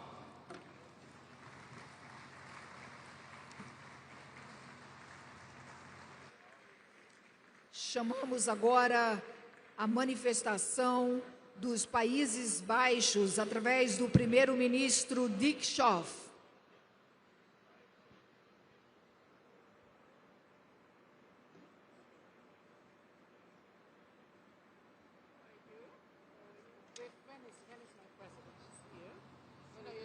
Your Excellencies, ladies and gentlemen, I'm sure you're all familiar with the famous saying that optimism is a moral duty. I believe that, generally speaking, this is a good advice. But of course, optimism is not the same as being naive. Getting the world on track for a 1.5-degree future is not an easy task. We must be realistic. We must face up to all the difficulties and challenges that stand between us and the goals we agreed on in Paris. And there is no question we must pick up our pace. At the same time, we should acknowledge the progress made since 2015. For example, temperature projections are lower today than before Paris. And in the real economy, the energy transition is accelerating, with governments, industries and society working together in a true multi-round, creating solutions that are feasible and affordable for all. Which brings me to my key message today, that there is hope in implementation, in delivering on promises made. We don't need more grand schemes or lofty words. What we need is concrete action on all the topics covered here in Belém, knowing that many small steps will eventually lead to the giant leap forward the world so desperately needs. The Kingdom of the Netherlands is ready to deliver. Take the pressing issues of climate finance. Last year, the milestone agreement of the new collective quantified goal reaffirmed the vast financial needs for developing countries when it comes to meeting their climate goals. The Netherlands continues to do its part, allocating 2.4 billion euros in climate finance in 2024. We firmly believe that climate adaptation needs to be center stage. That's why over 60% of our international public climate finance is directed at adaptation, with a focus on food security and water management. And it's why we applaud the COP Presidency focus on adaptation. On adaptation, water management in particular is part of my country's DNA. This is the result of centuries of working across sectors to keep our feet dry in a country where large areas lie below sea level. We are a maritime nation. We are a kingdom that stretches from the North Sea coast in Europe to the island countries in the Caribbean. So we know how vital it is to adapt to rising sea levels and changing weather conditions. We know how vital it is to innovate, moving from traditional agriculture to climate-smart food systems, and we're eager to share our expertise in these fields with others. In today's world, water management, future-proof agriculture and renewable energy sources like hydrogen are becoming more and more interconnected. And that's a good thing, because it's putting us firmly on the path of green growth. With this in mind, the Netherlands is convinced that strengthening the NDC partnership can serve as a catalyst. After all, NDCs are at the heart of the Paris Agreement, and the EU has just finalized its NDC for 2035. We are determined, and will continue doing our part. We have also agreed to work towards 90% emission reduction by 2040. Our ambition level is clear. And since NDC implementation on water and food is lagging behind, the Netherlands is supporting the Energy Partnership with an additional 10 million euros. Because again, we must focus on implementation. And that includes following up on decisions made in previous COPs.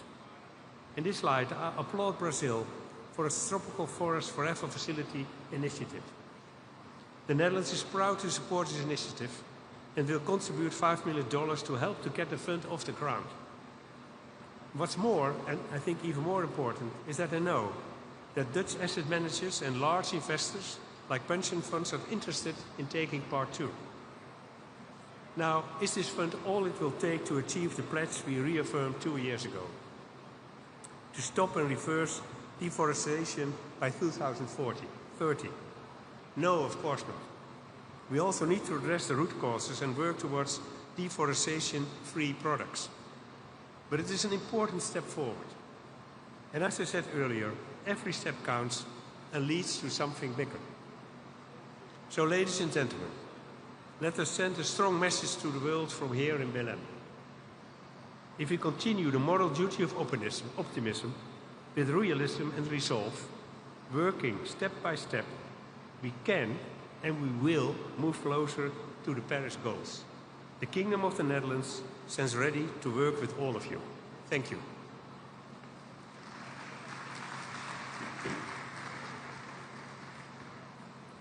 Chamamos agora para a manifestação o primeiro-ministro de Papua Nova Guiné, James Marape.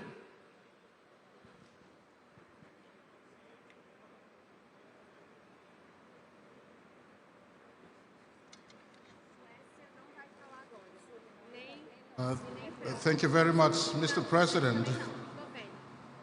His Excellency, the Governor General of, Secretary General of the United Nations, President Lula, and all distinguished guests, ladies and gentlemen, on behalf of the government and people of Papua New Guinea, firstly and foremost, I want to thank President Lula, government of Brazil, and the people of Brazil for what a wonderful hospitality and a good meeting so far. Thank you very much for your hospitality. Good to be here in the city of Belém. Papua New Guinea has a good relationship with the city of Belém. It was here that our experts were trained through the Terra Amazon program to monitor deforestation and degradation skills that has helped us to build our own forest monitoring system, now the blueprint of our sustainable forest management.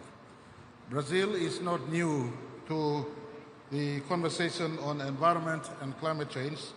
It was Rio de Janeiro in 1992 that birthed this contemporary conversation on environment and climate change sensitivities.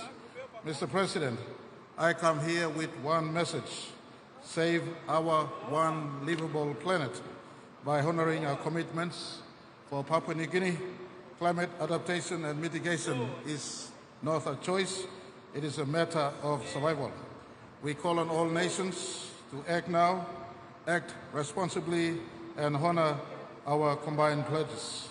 We all, human beings, have no second planet or no second chance if we destroy this one planet. For Papua New Guinea, we come here to join Brazil and all forest and ocean nations to offer solutions to the fight against climate change and save this planet. Whilst most of us forest and ocean nations have minimum carbon footprints, we are bigger climate victims. We are here also to offer solutions. Papua New Guinea joins the family of nations to offer solutions in the climate change fight. Solutions to fight climate change lies in forest and nature. That is why Papua New Guinea over 10 years ago championed Articles 5 and 6 of the Paris Agreement. Forests and oceans offer nature-based solutions and technologies to replenish Mother Earth, Mr. President. As a forest nation, just like Brazil is, Papua New Guinea safeguards 35 million hectares of pristine rainforest.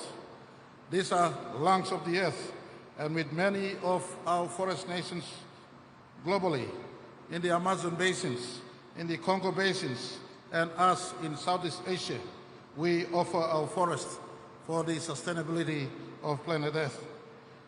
Our forest has been our livelihood, but this is also our contribution, our legacy to the world as we face this climate change diversity. We are implementing locally our nature, forest, and climate country package to help manage our forests better, introduce nature-based solutions, and mobilize innovative financings for all our communities that hold these forests. This initiative represents how local actions can drive global impact through example of the Mutirao spirit of collective actions that Brazil is known for. We are also advancing our National Earth Trees platform, aiming to issue very high quality jurisdictional REDD+ credits by year 2026. This could unlock potentially over $1 billion in carbon finance and reduce over 82 million tons of CO2, real variable results from a small nations like Papua New Guinea that holds a substantial forest. This morning I was inspired by the Director General of World Trade Organization, Dr. Iwala, who said correctly that the rainforests of the world produce atmospheric river that waters the planet Earth. Saving the forest saves the Earth, and I joined the Honduras President and others before me, including Brazilian President, who advocated for saving the forest as a solution to fighting climate change. With forests comes saving the oceans. In the forests and oceans, we have huge biodiversity, or biodiversity rather. Papua New Guinea is a mega hotspot for biodiversity. In our 462,340 square kilometers of land, or over 3 million square kilometers of ocean, we house over 7% of world's biodiversity. Very soon, we'll be depositing to the United Nations our ratification to preserve 30% of our ocean space from illegal fishing, from fishing and commercial use and exploitations. Our forests and our oceans have 7% of world's biodiversity. Sustainable use of our oceans and forests will save this planet. Nothing more, nothing less.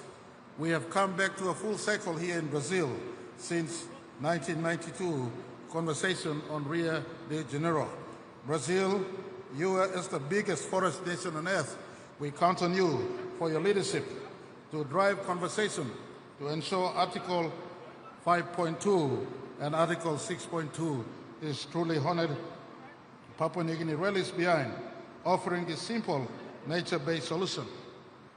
When we save our forests and when we save our oceans, they could help assist in the manner in which our planet is kept. We have talked about energy transition. Not too many nations have shut down fossil fuel. And I offer today in COP30, as we all work towards energy transition, why don't we save a tree? Why don't we save our oceans? Why don't we keep our biodiversity intact? Whilst technology compels us to go and look for solutions elsewhere, Papua New Guinea today point us back to nature-based solutions. Nature-based solutions that can help save the earth. The earth that we inherited from our ancestors in its natural pristine form is the earth that we must pass on to our children who will inherit the earth from us. This earth that has forests, this earth that has oceans, this earth that has biodiversity in its natural form will save us from the climate change diversity. In its conversation at COP30, Papua New Guinea stands behind Brazil and offers to the world a possibility of nature-based solution as a way to go in as far as fighting climate change conversation is concerned. I want to pause and thank all leaders who've been talking about keeping our earth together. I recall my meeting with His Majesty King Charles not too while ago. He mentioned about nature-based solution and saving forests and biodiversity and oceans of the earth. I thank him. I want to thank Chinese President Xi Jinping, and the Chinese government. They have reforested. They have the leading nation now in as far as reforestation is concerned. Over 96 million hectares of land have been reforested by the Chinese government. I thank the United Nations Secretary General, who continues to advocate for nature-based solutions and forestry and indigenous people and justice that must be rendered to them in as far as indigenous communities' keeping of forestry is concerned. And I thank everyone else who advocate for nature-based solutions. Papua New Guinea is an ocean nation. Papua New Guinea is a forest nation. Our oceans and our forests combined can be solutions in as far as fighting climate change is concerned. And I thank also other stakeholders, private sectors who have assisted us. For instance, the Green Climate Change Fund that has assisted Papua New Guinea in forest resource conservation. I want to thank also ICRAF, or Coalition of Rainforest Nations. These are private sector people who have joined us in an effort to save our forestry. And I want to thank nations like France and Australia who've come in and helped conserve our forestry. Mr. President, as we talk about climate change, I want to say climate change conversation is totally redundant without nature-based solution. Without nature-based solution. Technology is redundant without saving our forests, without saving our trees, without saving our ocean. Papua New Guinea, in our constitution, as we were birthed in 1975, the father of our country, Sir Michael Thomas Somare, talked about preserving our trees and sustainable development.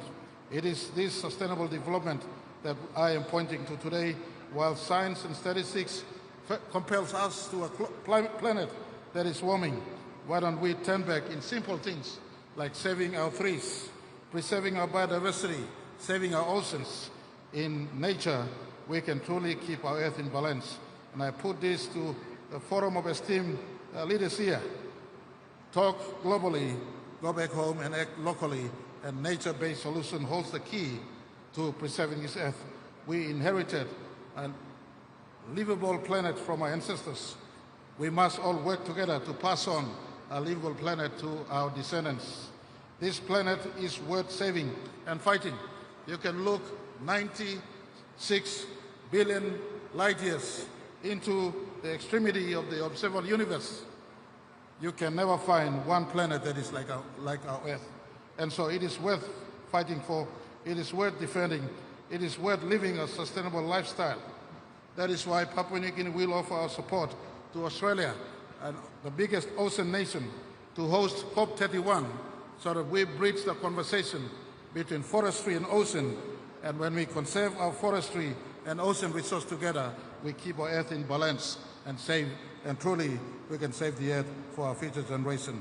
Thank you very much for listening. God bless those who work to save planet Earth.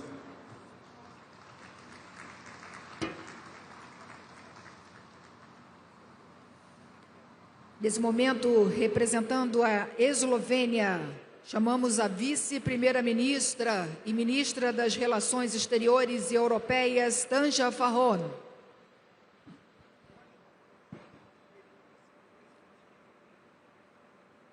Honorable President Lula da Silva, Honorable Secretary General of the United Nations, Antonio Guterres, Your Excellencies, ladies and gentlemen, we find ourselves at the crossroads today. COP30 is not just another checkpoint. It is a credibility test for the Paris Agreement. The next generation, nationally determined contribution will decide the pace of decarbonization through 2030s and the future of our planet. Our task here is straightforward: turn the global stocktake into implementation and keep 1.5 degrees Celsius within reach. The European Union has submitted its updated NDC, fully aligned with this goal and reflecting our collective commitment to accelerate emission reductions, strengthen resilience, and lead by example on the path to climate neutrality. To achieve these actions are needed at the global, national and local level. Slovenia counts itself among more ambitious countries. At the UN level, Slovenia has been active in the Climate Security Mechanism initiative and will contribute to actively engage in its joint steering committee. As a non-permanent member of a UN Security Council and together with like-minded members, we put climate, peace and security firmly on the Council's agenda. Recognizing that climate crisis is also a water crisis, Slovenia has actively promoted the recognition of the role water plays in climate adaptation and mitigation. The global water cycle is spinning out of balance. Stabilizing it is key in terms of effective climate action and global water security. Another aspect of our global engagement is our action, grounded in rights and equality. Gender equality and human rights-based approach is embedded in our climate law and our climate diplomacy. This is aligned with the International Court of Justice, reminder that human rights are inseparable from climate outcomes and that states have a duty under international law to act on climate change. The right to a clean, healthy and sustainable environment must be our North Star, and gender equality should continue to be considered in the climate change processes and actions. Finally, financing underpins everything. For Slovenia, climate finance is climate justice. The bridge from pledges to impact. We have been increasing our climate finance in the past years and are committed to continue doing so. At the national level, Slovenia comes with aligned policies at home and proves small countries can lead big change.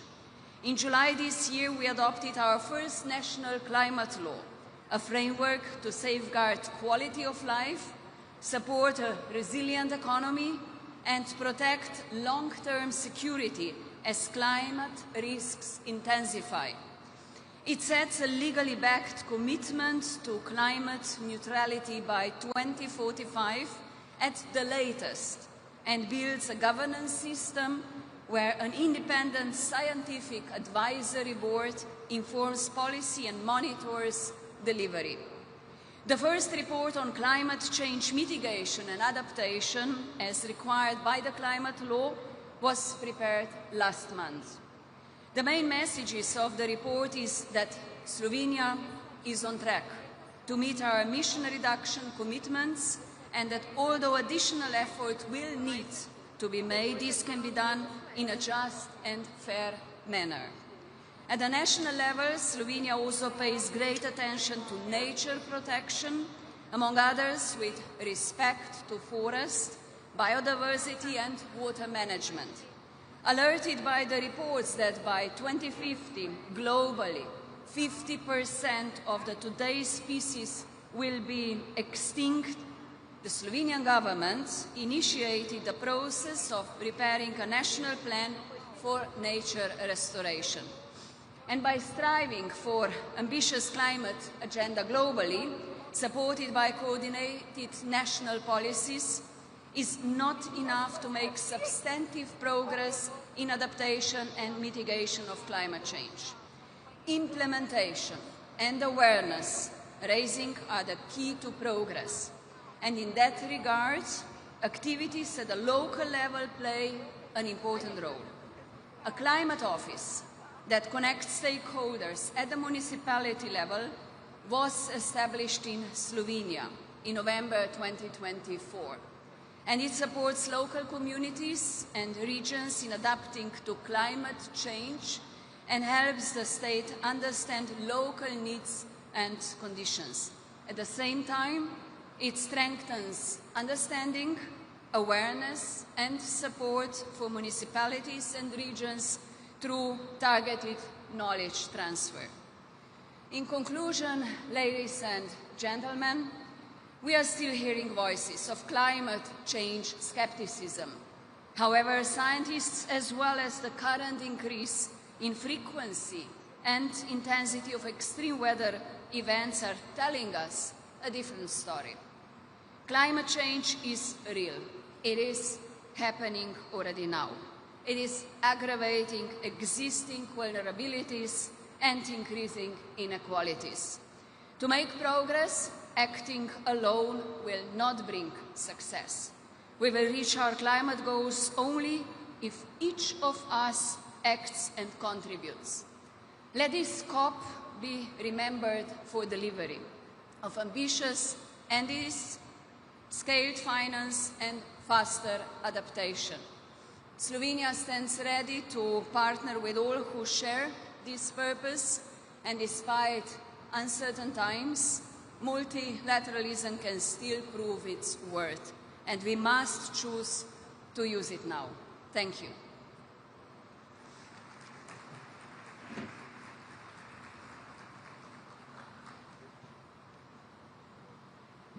Chamamos para a manifestação o primeiro-ministro de Eswatini, Rousseau Missor Dlamini.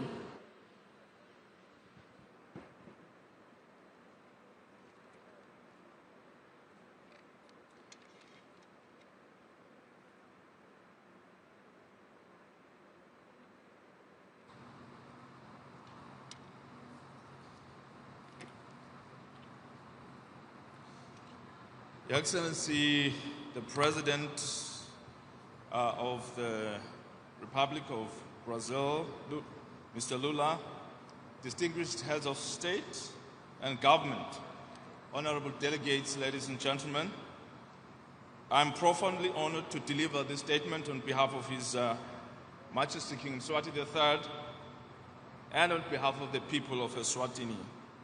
Allow me at the outset to extend gratitude on behalf of the delegation of Eswatini for the customary warm hospitality we have been accorded by the Federative Republic of Brazil. Your Excellencies, we gather at a moment of profound urgency. The war humanity has waged against nature, especially our climate system, has reached a point where it threatens our very survival. Corrective action is no longer a choice. It is an imperative.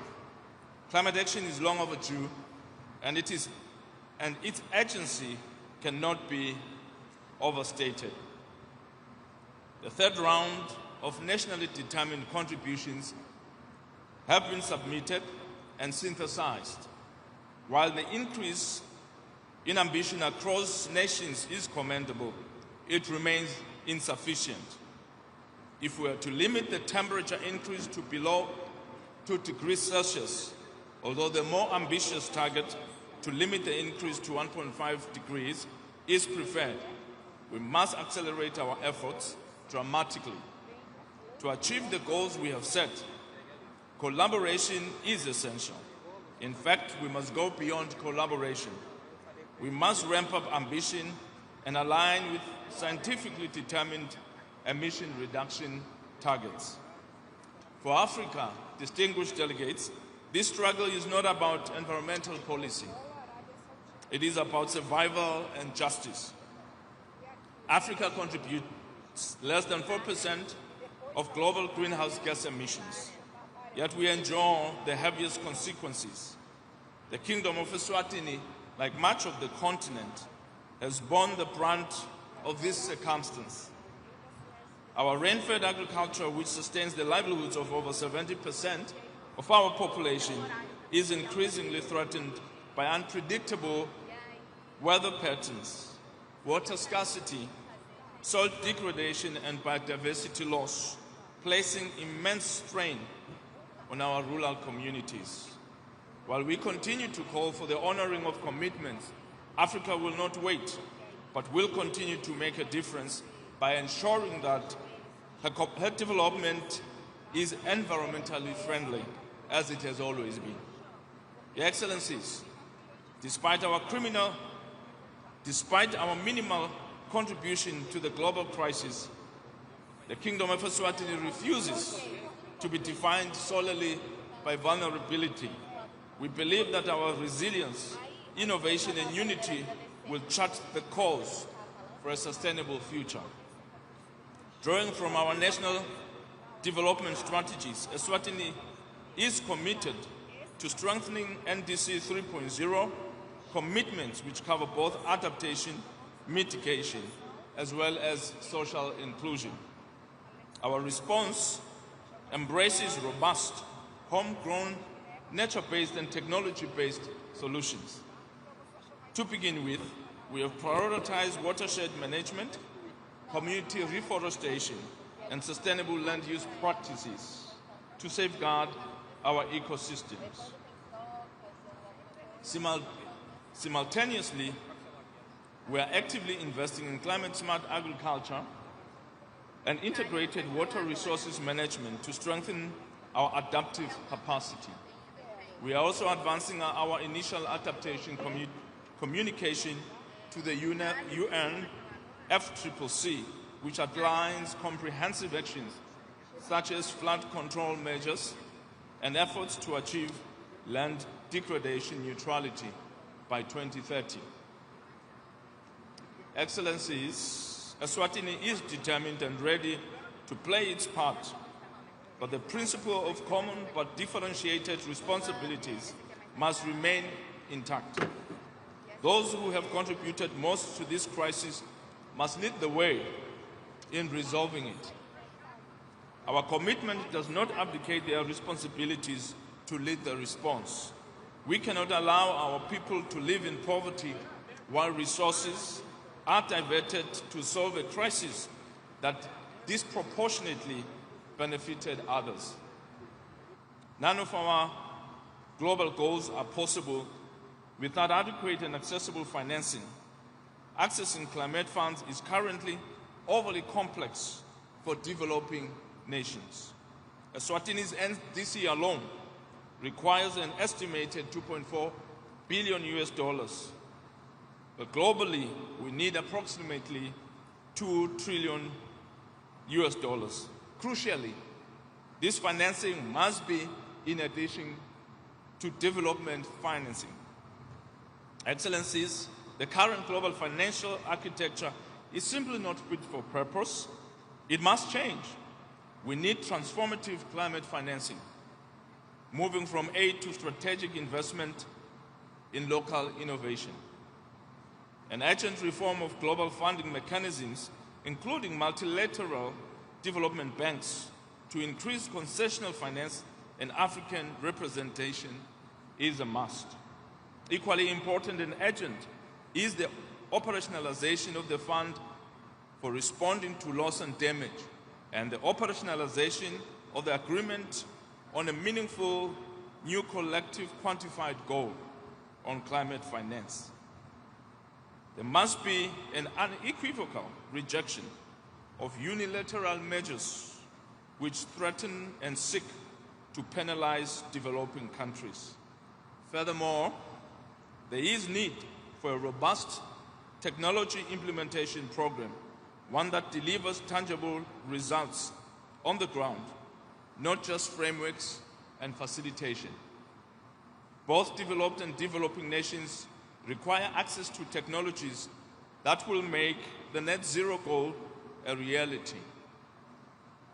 We must support mechanisms such as the Africa Climate Innovation Challenge to channel catalytic finance towards youth-led enterprises. 2 years ago, we made the decision to transition away from fossil fuels. That transition must be just. It must not deprive us of the energy we need to power our development and industrialization. A just transition means ensuring that no nation is left behind and no community is sacrificed in the name of progress. For Eswatini, energy transition must create thousands of jobs, significantly reduce poverty, strengthen local value chains, and ensure access to affordable, reliable, and sustainable energy. Finally, the principle of leaving no one behind must be more than a slogan. It must be a commitment that we live by. We must unite to confront what has rightly been called one of the greatest challenges humanity will ever face.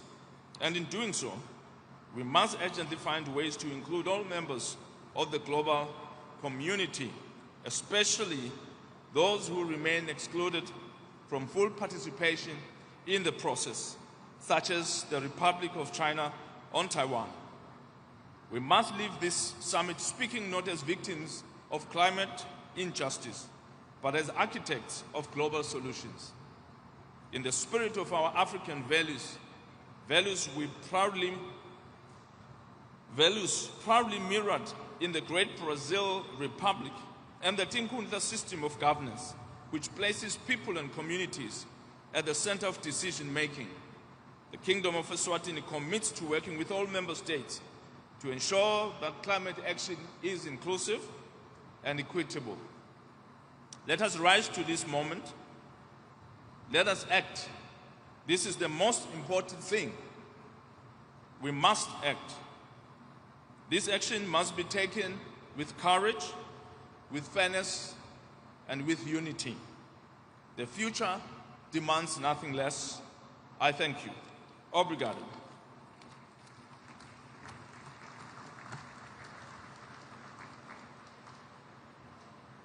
Nesse momento, chamamos para a manifestação o rei da Suécia, Carlos XVI Gustaf.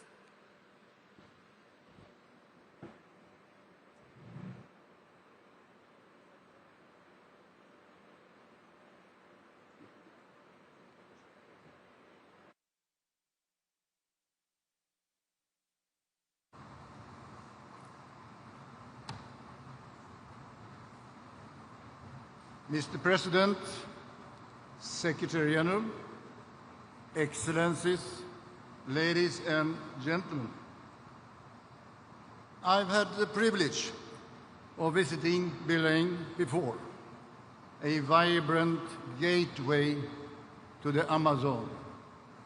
The river and the rainforest give life to the city, shaping its people, economy, culture, and culinary traditions. President Lula's commitment to protecting the Amazonas is appreciated and urgently needed at a time when the impact of climate change is increasingly being felt across the globe. In 1972, I participated in the first ever United Nations Conference on Environment held in Stockholm, Sweden.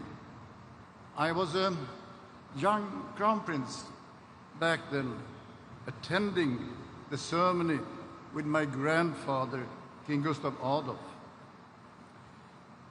It was historic, as it placed global environmental issue on the political agenda and was a starting point for international environmental cooperation. For me, that conference marked the beginning of a lifelong dedication to protecting the nature and belief in science will foster innovation and show the way forward. It also convinced me that cooperation across borders, disciplines, and sectors will be essential to meet the challenges ahead. This spirit of collaboration is at the heart of Sweden's climate transition, and more than 500 companies, municipalities, regions, and organizations are engaged in effort aiming to make Sweden one of the world's first fossil-free welfare nation. To turn ambitions into concrete actions, the Swedish Climate Policy Council has supported the development of Panorama. It is a platform that provides an overview of how Sweden can reach net zero gas emission by 2045. And hopefully, just before President Lula and I turn 100 years. The model can be adopted globally, helping other countries research climate goals. These efforts go hand in hand with our international engagement. This year, Sweden is the co-chair of the Green Climate Fund. Through this role, we help mobilize resources to turn climate commitment into real action. However, major challenges remain. 33 years after the Climate Convention was signed in Rio de Janeiro, emission of greenhouse gases continue to rise. Biodiversity is declining and ecosystems are under enormous pressure. International collaboration is crucial. Pollution, climate change respects no border, that we all know. Cooperation between nations is the only path towards sustainable development and long-term prosperity. Climate action is the investment opportunity we should all embrace, because the green transition drives economy growth, building the workforce for the future, and keep our industries competitive. We know there are ways to limit temperature rise while building resilient economies of the future. I am now counting on all of you, heads of states, governments, to implement policies that stimulate demand for sustainable involvement. Together, we must speed up the deployment of these solutions to limit temperature rise to 1.5 degrees and to build resilience for generations to come. The message, I believe, is really what we need to see happening here and now. Action today is important for growth tomorrow. Lack of action means a tremendous loss in human as well as economic capital. I would like to conclude by quoting from the 1972 Stockholm Declaration. Quotation: "In our time, man's capability to transform his surroundings is used wisely, if used wisely, can bring to all people the benefit of development and the opportunity to enhance the quality of life." End of quotation. So let us make this gathering here in Belém turning point, a moment when the world come together, not just to discuss, but also to deliver. Thank you and good luck.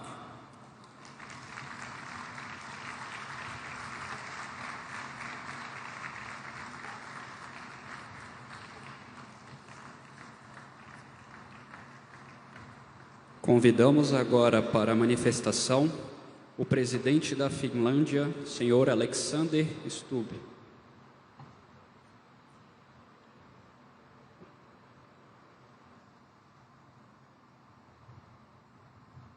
Mr. President, Your Excellencies, ladies and gentlemen, it's a great honor for me as President of Finland to speak after the King of Sweden. He mentioned that he has been in Belém before. I haven't, this is my first time, but I have a memory from 1992 and the Rio conference. At the time, I was a young trainee at the Finnish embassy in Washington, D.C., and my job was to cover the Rio conference.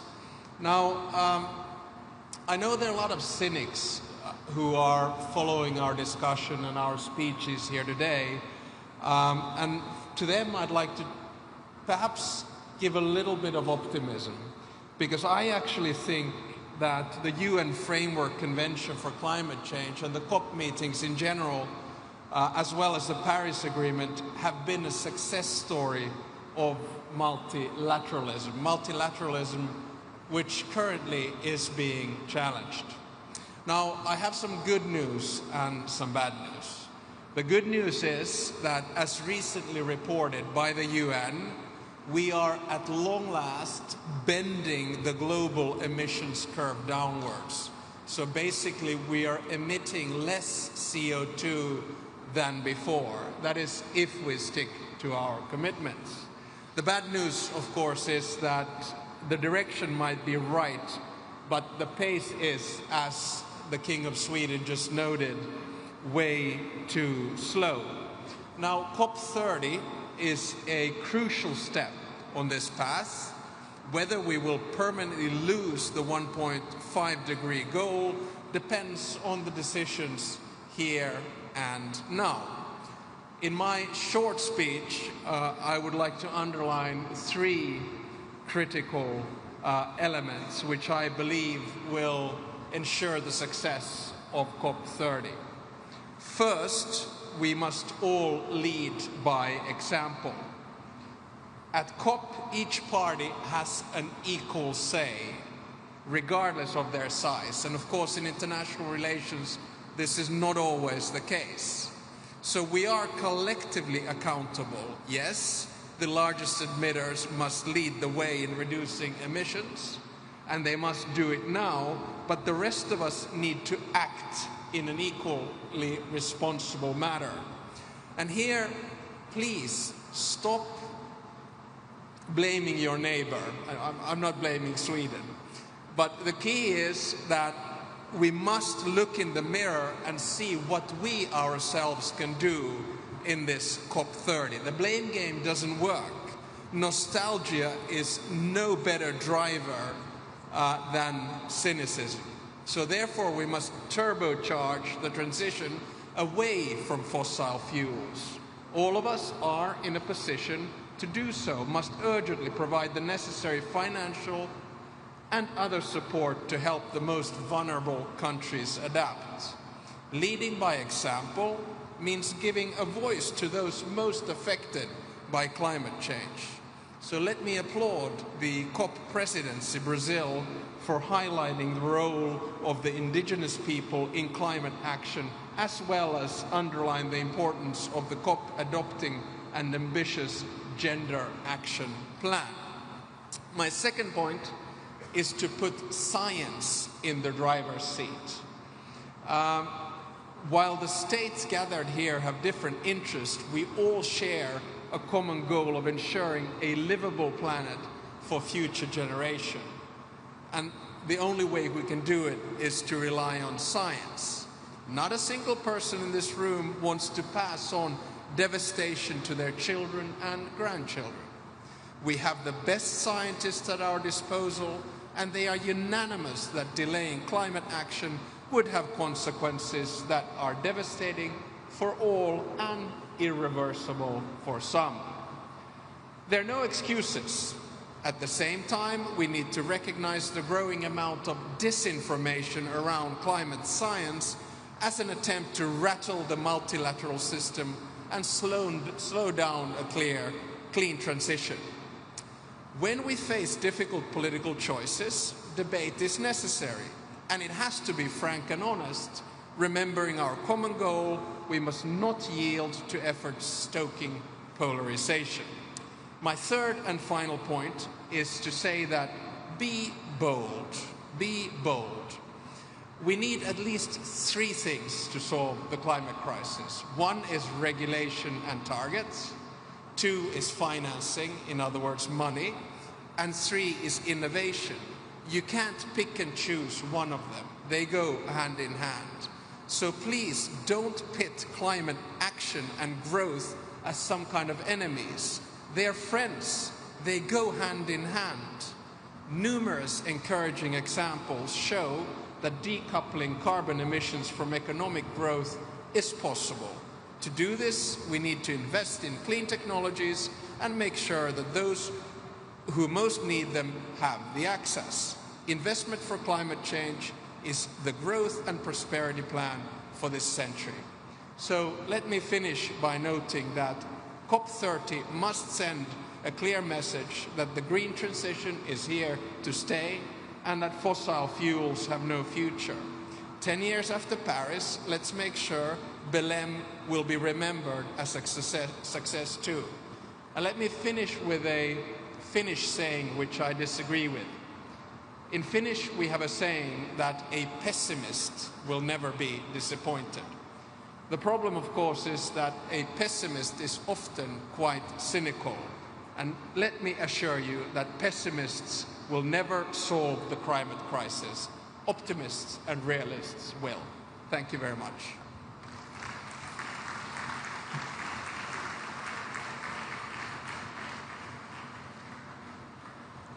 Convidamos para a manifestação o vice-primeiro-ministro de Guiné Equatorial, senhor Gaudêncio Messu.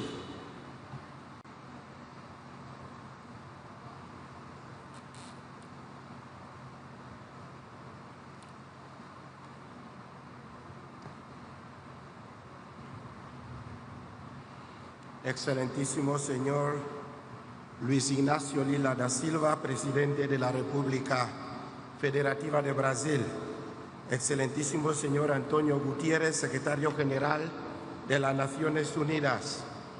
Excelencias, señoras y señores, jefes de Estado y de Gobierno y representantes de los países miembros de las Naciones Unidas aquí presentes, distinguidos delegados e invitados todos, señoras y señores, permítanme tomar la palabra en este evento tan significativo en nombre de Su Excelencia Obiang Mbasogo, presidente de la República de Guinea Ecuatorial, quien por razones de su apretada agenda no ha podido asistir a esta cumbre personalmente como había sido su deseo.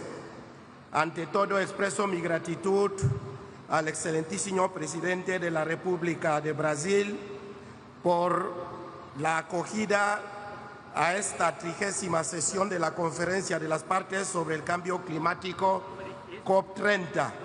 Felicitamos de igual forma la acogida y la hospitalidad de la que hemos sido objeto desde nuestra llegada a esta bella ciudad de Belén.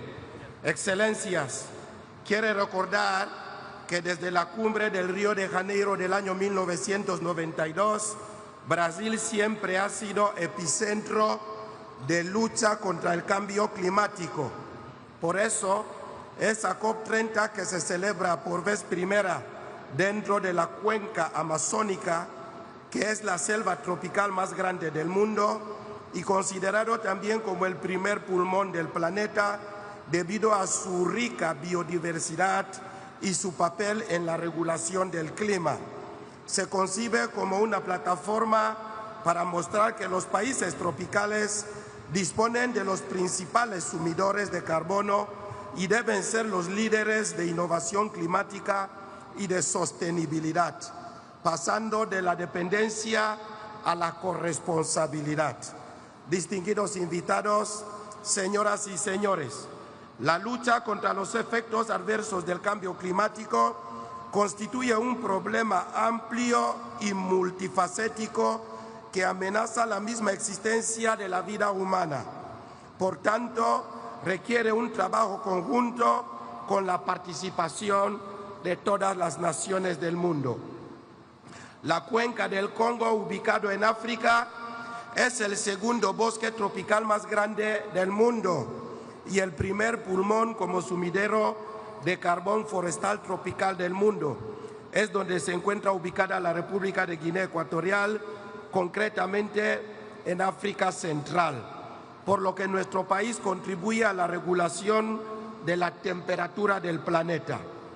A pesar de esta función reguladora, Guinea Ecuatorial, como otros países africanos, es muy vulnerable a las inclemencias climáticas y se está experimentando en los últimos años eventos climáticos nunca antes conocidos, como crecidas de olas marinas, incendios forestales, fuertes tempestades, vientos huracanados acompañados de lluvias intensas que ocasionan inundaciones en nuestras ciudades con pérdidas de infraestructuras costeras, materiales y medios económicos. Excelencias, señoras y señores, al margen de que mi país emite un porcentaje insignificante de gases de efecto invernadero a la atmósfera de alrededor de 0,2% a nivel mundial, no obstante, estamos al día de nuestras obligaciones, como la actualización de las contribuciones determinadas a nivel nacional, que aumentó la ambición en un 35% para el año 2030, un 15% más respecto a la visión presentada en París y un 50% para el año 2050. Excelencias, señoras y señores, Guinea Ecuatorial está promoviendo energías renovables con la construcción de centrales hidroeléctricas que tienen como objetivo alcanzar antes del año 2050 un 100% de energías renovables, donde actualmente el porcentaje total de energía de transición instalada en mi país es del 90% de fuentes hidroeléctricas y de gas natural. Además, mi país, la República de Guinea Ecuatorial, está cubierto de más del 80% de bosques. Protegemos desde antaño, así como la implementación de acciones de reducción de la deforestación con la finalidad de convertir nuestros bosques en verdaderos sumidores de carbono y la conservación de nuestros refugios de la biodiversidad. También mi país dispone de una parte insular y una larga costa atlántica, con una extensión marítima de unos 314.000 kilómetros cuadrados, casi 2 veces la superficie terrestre. Por eso se invierte mucho en la construcción de diques, rompeolas en las costas y la canalización de los ríos urbanos para la adaptación costera. Señoras y señores, el cambio climático es hoy la principal barrera para el desarrollo sostenible en el continente africano. Por consiguiente, pedimos un compromiso renovado a esta COP30 para proporcionar a los países más vulnerables para reforzar las iniciativas de acción para el clima a través del multilateralismo impulsado por las Naciones Unidas, un financiamiento adecuado, transparente, justo, con fácil acceso, así como la transferencia de tecnologías para la valoración de nuestro capital natural con la finalidad de implementar las diferentes declaraciones como la africana sobre el clima y otras. Mi país comparte la agenda propuesta en esta edición de la COP30 desde la transición energética, la conservación de los bosques, la transformación de la agricultura y los sistemas alimentarios, entre otros, por lo que la República de Guinea Ecuatorial apoya las propuestas de las declaraciones de Belém sobre el clima, centrados en el desarrollo sostenible de las poblaciones, puesto que dichos temas están alineados con la Estrategia Nacional de Desarrollo Sostenible, Agenda Guinea Ecuatorial 2035. A pesar de los esfuerzos de Guinea Ecuatorial está realizando, aún necesitamos el fortalecimiento de los marcos de cooperación sur-sur y norte-sur entre países e instituciones, como la Comunidad de los Países de la Lengua Portuguesa CPLP, ya que es de suma importancia para consolidar la paz mundial y luchar juntos contra el cambio climático, deteniendo las guerras en el mundo, ya que no se producen solo las muertes de personas, sino que también contaminan la atmósfera global. Así reitero una vez más el total compromiso incuestionable de la República de Guinea Ecuatorial contra el cambio climático. Que Dios bendiga nuestras deliberaciones de esta COP30. Muchísimas gracias. Muito obrigado.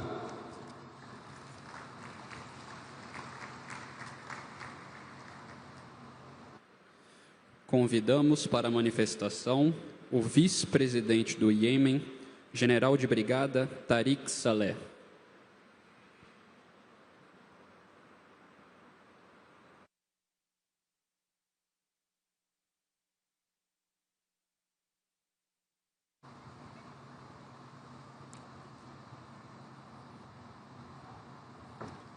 بسم الله الرحمن الرحيم.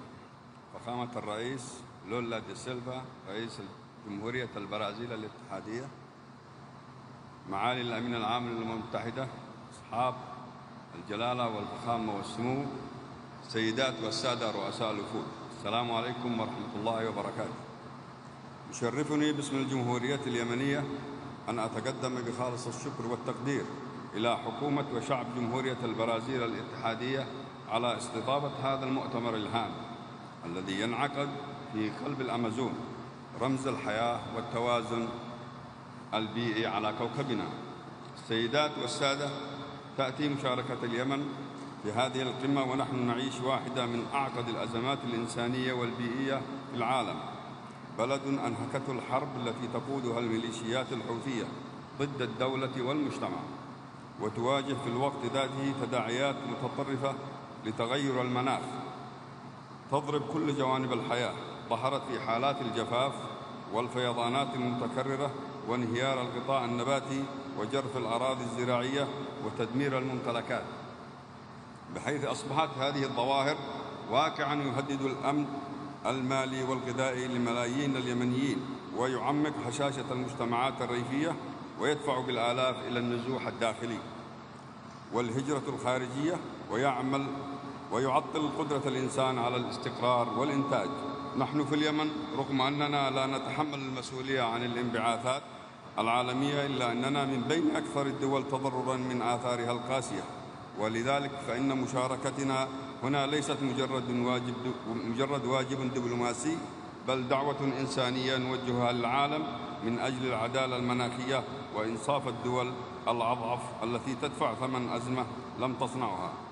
الحضور الكريم، إن أولويات الجمهورية اليمنية في هذه القمة تتمحور حول 3 قضايا أساسية. أولاً، العدالة المناخية والتمويل. نحن نؤمن أن الالتزامات التي تفرزها مؤتمرات هامة كهذا المؤتمر يجب أن تتحول إلى أفعال من خلال آليات تمويل ميسرة وشفافة ومباشرة للدول المتأثرة بالصراعات لتمكينها من بناء قدراتها، وندعو إلى تفعيل صندوق الخسائر والأضرار بشكل عاجل وضمان وصوله إلى الدول الأكثر تضرراً مثل اليمن، بعيداً عن التعقيدات البيروقراطية التي تحرمها من فرص الدعم العاجل. ثانياً، التكيف والصمود. إن مستقبل الشعوب يعتمد على قدرتها على حماية مواردها الطبيعية، ونحن بحاجة إلى استثمارات حقيقية في قطاع المياه والزراعة والبيئة والبنية التحتية المقاومة للمناخ لحماية مواردنا الطبيعية. وللتعامل مع هذه القضية فقد أطلقت الحكومة اليمنية عبر وزارة المياه والبيئة الخطة الوطنية للتكيف، وشرعت في إنشاء مركز المعلومات والذكاء الاصطناعي لتعزيز إدارة البيانات البيئية والمناخية ومبادرات الاقتصاد الدائري والطاقة المتجددة في المدن والمناطق الريفية. ثانياً، الأمن والسلام المناخي. لا يمكن تحقيق استدامة بيئية في غياب السلام، وفي اليمن تعتبر شحة المياه وتدهور الموارد الطبيعية سبباً في تأجيج الصراعات المحلية، ولذلك فإن أي رؤية عالمية فعالة يجب أن تربط بين العمل المناخي وبناء السلام، وأن تدمج مفهوم الأمن المناخي ضمن استراتيجيتها التنموية والاستقرار. السيدات والسادة، نود أيضاً أن نلفت انتباه المجتمع الدولي إلى الأخطار البيئية المحدقة بالبحر الأحمر، أحد أهم الممرات البحرية والأنظمة البيئية في العالم، والذي يواجه اليوم مخاطر التلوث والتسريبات النفطية والتدهور البحري نتيجة السلوك الإجرامي للميليشيات الحوثية الإرهابية، ونطالب بدعم جهود اليمن في بناء قدراته على الاستجابة للطوارئ البحرية ومراقبة التلوث والحفاظ على التنوع البيولوجي البحري. فخامة الرئيس، إن الجمهورية اليمنية رغم كل التحديات تؤمن بضرورة المضي في مسار التنمية المستدامة وتحقيق أهداف اتفاق باريس، كما أننا ندرك أن مسؤولية حماية الكوكب مسؤولية جماعية، وننظر إلى قمة بليم لا كمحطة تفاوض فقط، بل فرصة لإعادة بناء الثقة بين الدول المتقدمة والدول النامية، وتحويل الموعود إلى أفعال، والأهداف النظرية إلى التزامات واقعية قابلة للتنفيذ. ونؤكد للجميع أن التعاون في بناء القدرات والتمويل العادل ونقل التكنولوجيا ليست طرفاً بل شرطاً أساسياً لتمكين الدول النامية من المساهمة الفاعلة في الجهد العالمي. ختاماً، نجدد شكرنا لجمهورية البرازيل الاتحادية على استضافة هذا المؤتمر التاريخي، وندعو العالم أجمع لأن يجعل من كوب 30 قمة للتنفيذ والعدالة، وتثبت أن الإنسانية قادرة على توحيد جهودها من أجل كوكب أكثر أماناً واستدامة. شكراً لحسن استماعكم.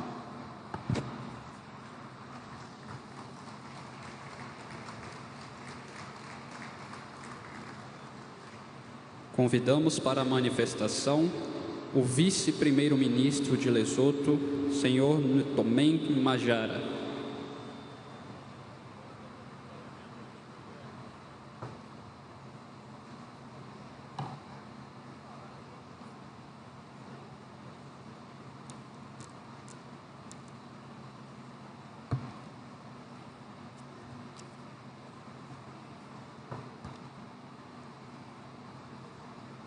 Your Excellency, President Lula da Silva, Excellencies, distinguished heads of state and government, His Excellency, the United Nations Secretary General, distinguished delegates, with all protocol observed, I bring you warm greetings from the Mountain Kingdom, Lesotho, the kingdom in the sky.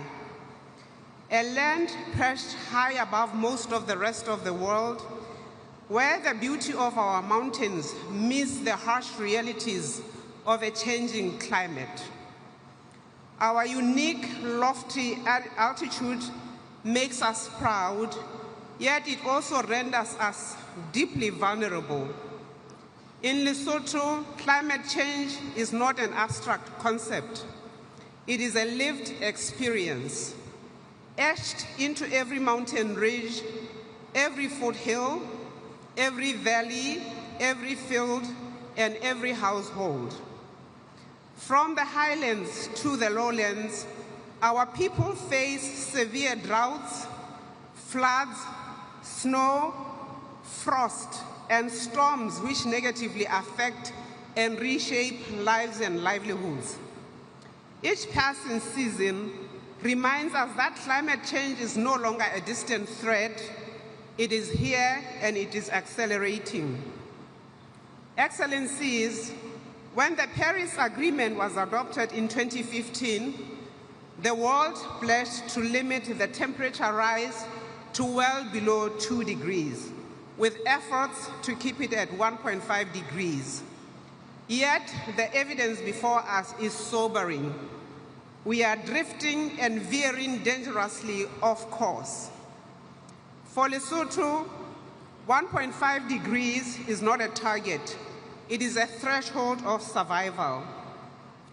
The rising heat threatens our food systems, our water security, and our very way of life. Our people, contributing less than 0.01% of global emissions, bear the full brunt or weight of a crisis they did not cause. For us, climate action is not merely a policy choice, it is a moral imperative. Lesotho's national climate change policy, adopted in 2017, envisions a climate-resilient nation pursuing low-carbon, sustainable development for the well-being of all Basotho. This vision rests on 4 strategic pillars: resilience and adaptation, low-carbon development, inclusive governance, and integrated coordination. These 4 pillars underpin our nationally determined contribution: the National Strategic Development Plan, our long-term vision, Technology Action Plan, and National Adaptation Plan, all guided by science, equity, and justice. Through our NDC, Lesotho has committed to reducing greenhouse gas emissions by 60% unconditionally, and up to 24% with international support by the year 2030. We pursue this through a 2-pronged approach, namely adaptation, protecting lives, ecosystems, and the economy from climate impacts, and mitigation, reducing emissions even as a nation which contributes minimally to global totals. Our National Adaptation Plan identifies 9 priority systems: food and agriculture, water, health, energy, infrastructure, biodiversity, and governance, all aimed at building resilience and adaptive capacity. Your Excellencies, among our most significant interventions are expanding climate-resilient water infrastructure, including the Lesotho Highlands Water Project and the Lowlands Water Supply Scheme, accelerating renewable energy development, particularly solar and wind, to reduce dependency on imported fossil fuels, promoting climate-smart agriculture to strengthen food security and nutrition, restoring wetlands and rangelands through ecosystem-based adaptation, expanding early warning systems and climate information services to safeguard communities, and addressing climate-induced mobility through integrated planning and economic resilience for displaced populations. These efforts show that even a least developed country can lead with vision, innovation, and determination. Yet, despite our progress, we face serious constraints, namely limited finance, technology gaps, and lack of institutional capacity. Excellencies, at the recent negotiations in Baku, parties endorsed the new collective quantified goal on climate finance, targeting $300 billion annually from developed countries and $1.3 trillion from all sources by the year 2035. Lesotho fully supports the timely, expert-led completion of the UAE-Belém work program with clear indicators and robust means of implementation. We call for the global goal on adaptation to be fully integrated into this new finance framework and for accelerated support to enable countries like Lesotho to finalize and implement national adaptation plans. The special circumstances of least developed countries must be recognized and prioritized in all adaptation-related decisions. Distinguished delegates, in alignment with global ambition, Lesotho calls for a significant and immediate scale-up of adaptation finance, including full operationalization of the Loss and Damage Fund, with grant-based support for LDCs. Transparent, predictable mechanisms to track progress toward both the 300 billion USD and the 1.3 trillion USD targets, and simplified, equitable access to climate finance for the most vulnerable nations.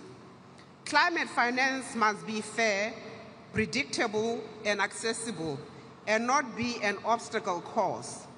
We further propose that the global goal on adaptation be complemented by a global goal on adaptation finance, ensuring that resources flow where impacts are greatest and capacity most limited. Lesotho's climate change policy affirms that equity and common but differentiated principles must remain the foundation of global climate action. In this spirit, we call upon major emitters to strengthen their NDCs ahead of 2035, align their commitments with the 1.5-degree pathway, and fulfill the 100 billion USD annual pledge, which is long overdue. Excellencies, our shared future depends on multilateralism and solidarity between the North and South, between governments and communities, and between generations. As we meet here in the heart of the Amazon, we are reminded that the forests of Brazil and the mountains of Lesotho are part of one living system, both vital, both vulnerable, and both deserving of protection. As we say in Lesotho, a home is built by many hands.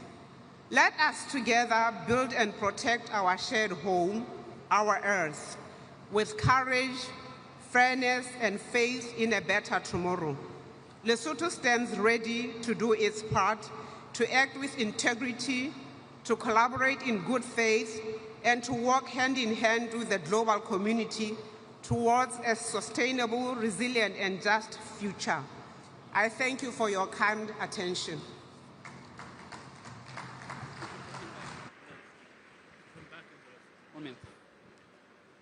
Convidamos agora o presidente da Letônia, senhor Edgar Rinkevich.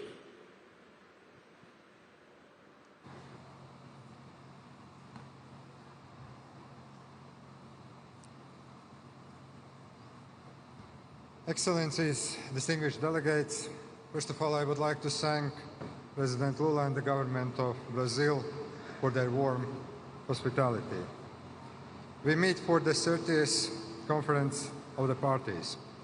This year, the conference is about the global mobilization of stakeholders, about bridging the gaps between negotiation and implementation.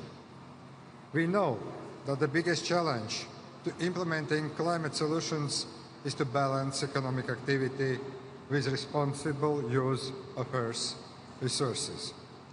Many communities will resist change if not offered appropriate alternatives. Climate vision cannot survive on empty pledges. We must make climate policies about people, because people are the agents of change. Latvia places the highest value on human life, social well-being, peace, climate resilience, and adaptation. As we join the United Nations Security Council in 2026, we intend to advance these principles in every discussion. Ladies and gentlemen, we condemn actions that undermine these values. Russia's aggression against Ukraine seeks to reshape the global order through conflict. It takes away human lives and inflicts harm on nature for no good reason. It limits climate investment as resources are redirected to defense spending. My country makes use of today's technologies to do more with less. These opportunities should be accessible to everyone. To power more with clean energy. To travel further but use less fuel. To grow more food using fewer resources. Climate action should not be responsibility of one group or one nation. The gains we derive from climate action should not be distributed among a small, privileged group. When disaster strikes, it is usually communities that have to take on the burden of rebuilding lives. Unfortunately, we see this too often, as with recent tragedies faced by small island developing states. That is why we must ensure that the rewards of the transition are shared, because only then can people see why change in their own life matters. I hope Belém will bring the progress we all need to advance a more healthy world. Thank you very much.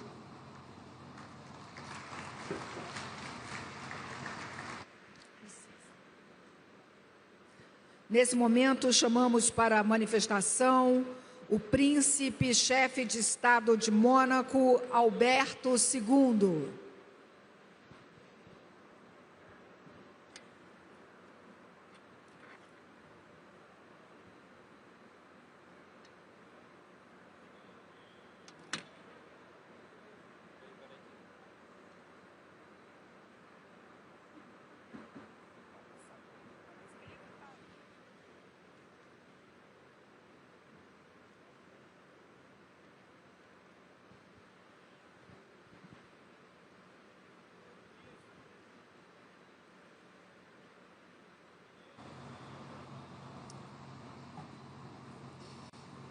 Monsieur le Président de la République fédérative du Brésil, Monsieur le Secrétaire exécutif, Mesdames et Messieurs les chefs d'État et de gouvernement, Excellences, Mesdames et Messieurs, chers amis.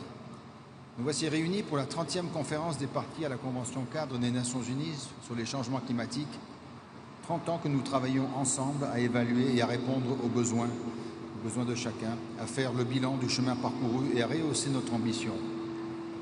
Ceci avec l'objectif commun de relever le défi de notre temps, faire face au changement climatique et donc de réduire nos émissions de gaz à effet de serre.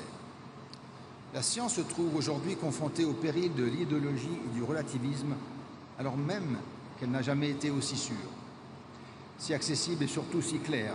Alors qu'elle franchit année après année les limites planétaires, l'humanité n'a jamais été aussi menacée qu'aujourd'hui par les changements climatiques. Ne nous y trompons pas, ces bouleversements sont de notre fait. La Cour internationale de justice et le Tribunal international du droit de la mer ont récemment tous deux établi un lien clair entre nos activités anthropiques, les bouleversements que connaît le climat et la responsabilité qui pèse sur nos États. Une responsabilité historique, d'une part, découlant du développement économique longtemps indifférent aux atteintes infligées aux écosystèmes de notre planète. Mais surtout une responsabilité vis-à-vis de l'avenir. À cet égard, il nous incombe de redoubler d'efforts pour réduire nos émissions de gaz à effet de serre dans tous les secteurs. Pour ce faire, il me semble que nous disposons de l'un des outils les plus efficaces que le multilatéralisme a su produire, voilà 10 ans, dans un formidable élan de conscience collective et de coopération internationale. Pierre angulaire de notre action climatique, l'accord de Paris nous fixe l'objectif collectif d'ici à la fin du siècle, de façon juste et équitable, de limiter le réchauffement climatique tout en garantissant la capacité de chacun à s'y adapter. Nous constatons pourtant ces derniers temps qu'il fait l'objet d'un certain procès en manque d'ambition, voire d'une inefficacité, n'allant pas assez vite pour certains, trop vite pour d'autres. Je crois qu'il s'agit là d'une conception incorrecte du régime établi. Rappelons-nous en effet que l'accord de Paris fait bien et bien peser la charge de l'action climatique et de son ambition sur nous tous, États, partis.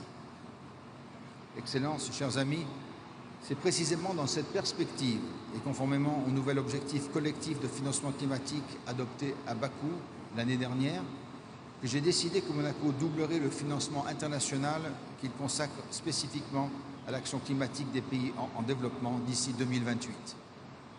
C'est également dans cette veine que mon pays a publié sa nouvelle contribution déterminée au niveau national qui nous engage d'ici à 2035 à réduire de 67,6% nos émissions de gaz à effet de serre par rapport à 1990. Pour atteindre cet objectif ambitieux aligné sur la trajectoire des 1,5 degrés Celsius d'augmentation fixée par le GIEC, le recours aux énergies fossiles sera bien évidemment fortement limité et les énergies renouvelables, notamment thalassothermiques, y seront substituées. Alors que nous nous réunissons ici à Belém, au cœur de l'un des grands poumons de notre planète, permettez-moi, fidèle à la tradition de mon pays, de me faire l'héros de l'autre, c'est-à-dire l'océan. Les constats sont clairs et alarmants. Fonte de la cryosphère, pollution, acidification, réchauffement. L'océan se meurt.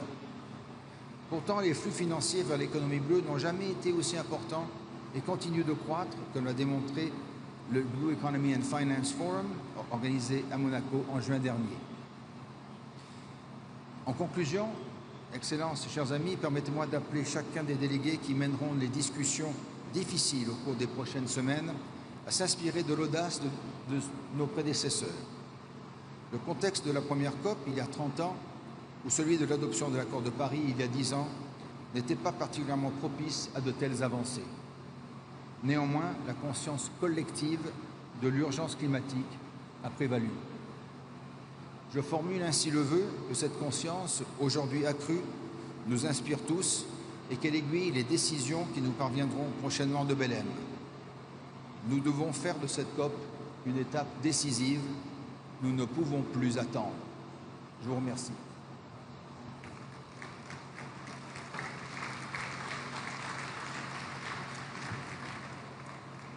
Nesse momento, chamamos para a manifestação o vice-primeiro-ministro da Itália, Antonio Tajani.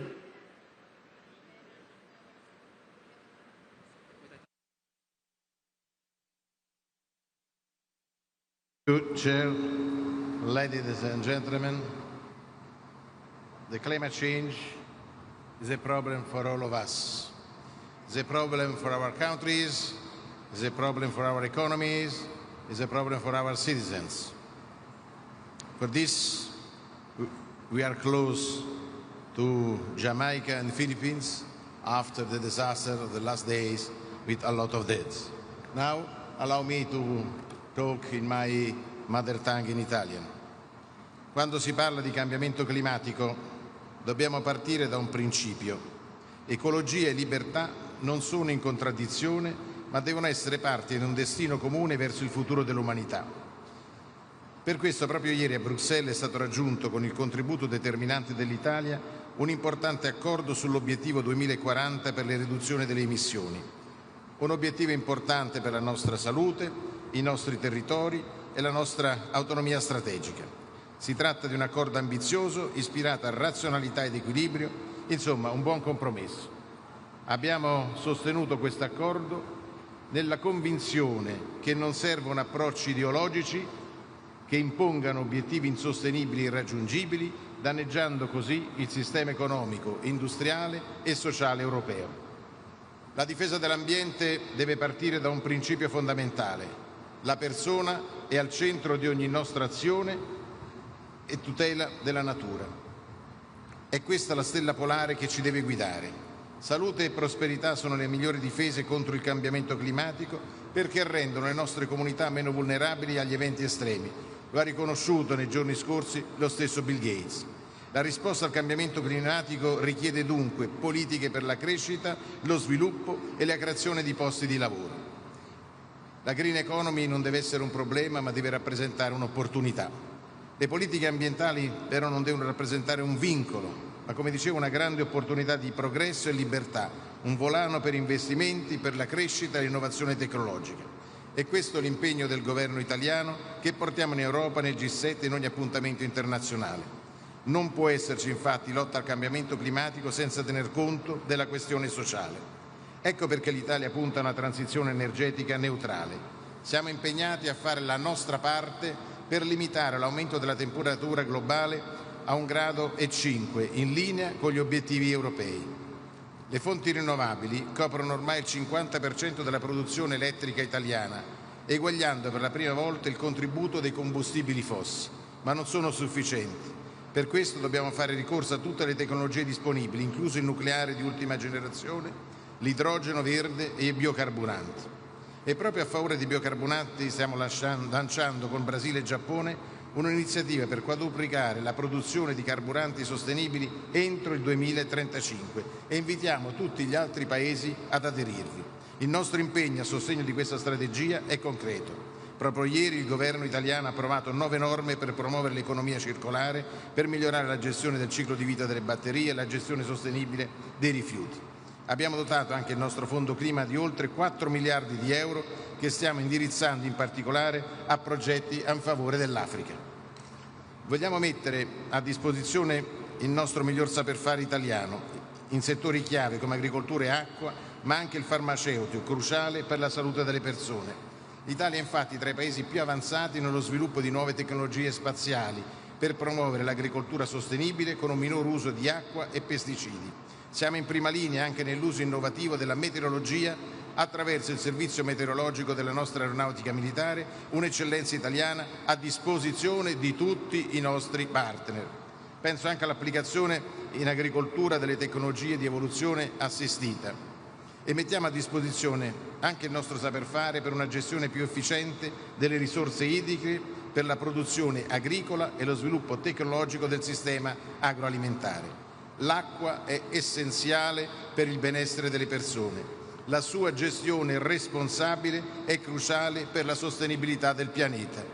Per questo saremo orgogliosi di ospitare a Roma ad ottobre del prossimo anno il primo forum euro-mediterraneo sull'acqua. E l'anno prossimo ospiteremo sempre a Roma anche la riunione dei ministri degli esteri, dell'ambiente dell'Unione Europea per il Mediterraneo, dell'Unione per il Mediterraneo dedicata proprio all'acqua. In conclusione, signor Presidente, il forte impegno italiano che ho appena descritto trova a Belém la sua manifestazione concreta anche nel padiglione Italia Acqua Praça, una piazza italiana galleggiante che richiama Venezia, dove è stata presentata nei mesi scorsi. Rimarrà qui in Amazzonia come spazio a disposizione dei cittadini e segno della profonda amicizia tra i nostri Paesi e dei valori della collaborazione internazionale in cui l'Italia crede. Non posso però, signori, concludere il mio intervento senza ricordare che l'Italia sta celebrando gli 800 anni dalla morte di San Francesco d'Assisi.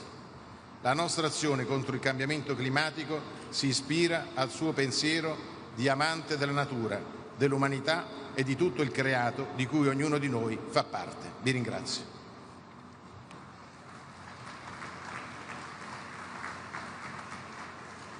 Convidamos para a manifestação o vice-presidente da Nigéria, senhor Kashim Shettima.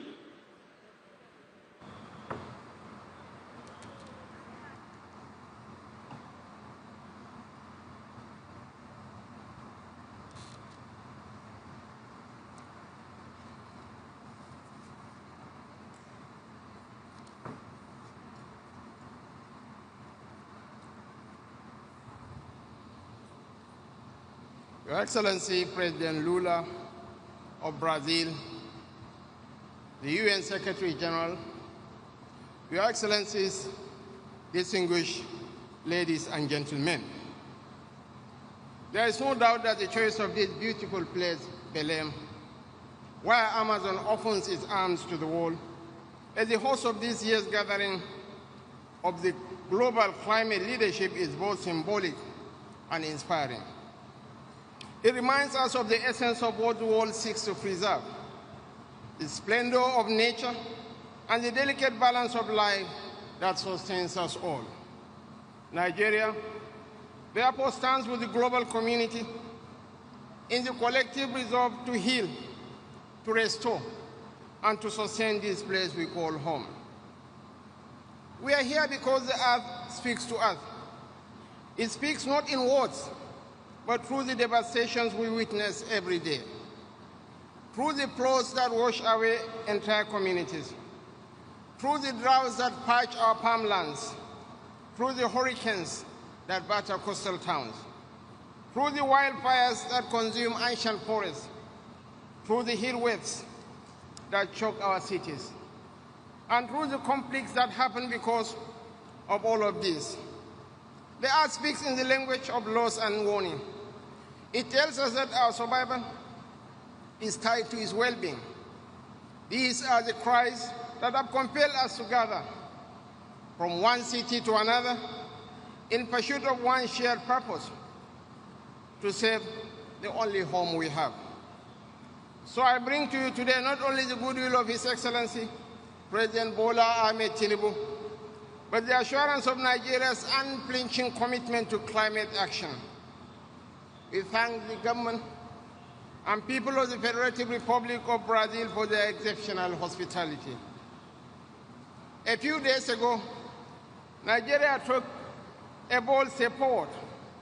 We approved two landmark instruments, the National Carbon Market Framework and the Climate Change Fund. These are the pillars of our climate finance architecture. They are designed to build a transparent and high-integrity carbon market aligned with Article 6 of the Paris Agreement. Through them, we can generate, trade, and retire carbon credits with credibility and fairness. We can mobilize billions of dollars in climate investments to finance adaptation, resilience, and green industrialization. The proceeds will flow into the Climate Change Fund to support communities most affected by climate impacts. To guide this journey, we have launched a 5-year carbon market roadmap. This will establish an emissions trading system and a carbon tax regime strengthened by fiscal incentives that reward clean innovation. Excellencies, distinguished ladies and gentlemen, Nigeria's third nationally determined contribution, validated and submitted in September 2025, marks an ambitious step in our climate journey. It commits us to an absolute emission reduction of 32% by 2035 and chart our way to net zero in the long run, supported by strategies across energy, agriculture, transport, waste, and industry. Our decade of gas strategy anchors this transition, using natural gas to stabilize power and drive industrial growth, while expanding solar and off-grid solutions for rural electrification. Through these efforts, we are powering small businesses, promoting clean energy, and transforming agricultural waste into opportunity. Nigeria's geography, from the Sahelian plains in the north to the mangroves of the Niger Delta, reflect nature's generosity and reminds us of our responsibility to preserve what sustains us. This is why we are investing in climate-smart agriculture, livestock transformation, and sustainable land use practices that reduce conflict over resources and enhance food security. Yet, no nation can finance climate ambition with goodwill alone. Climate finance remains the vehicle of effective implementation, and we therefore call for a reliable and equitable architecture that recognizes the unique realities of developing nations and empowers them to deliver on global commitments.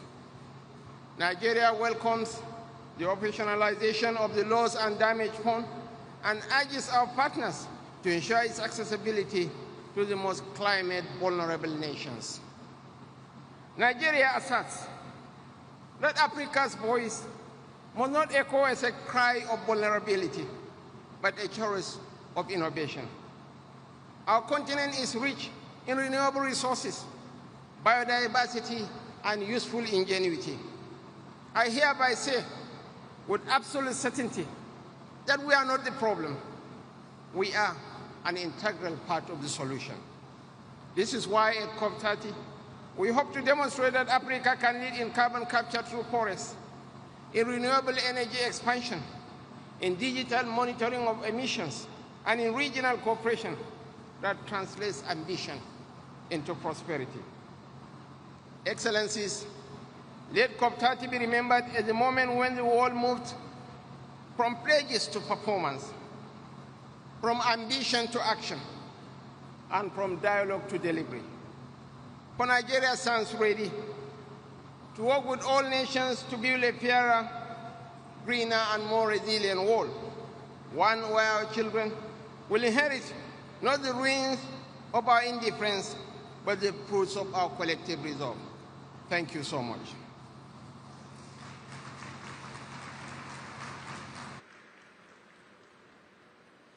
Neste momento, chamamos para a manifestação o presidente da França, Emmanuel Macron.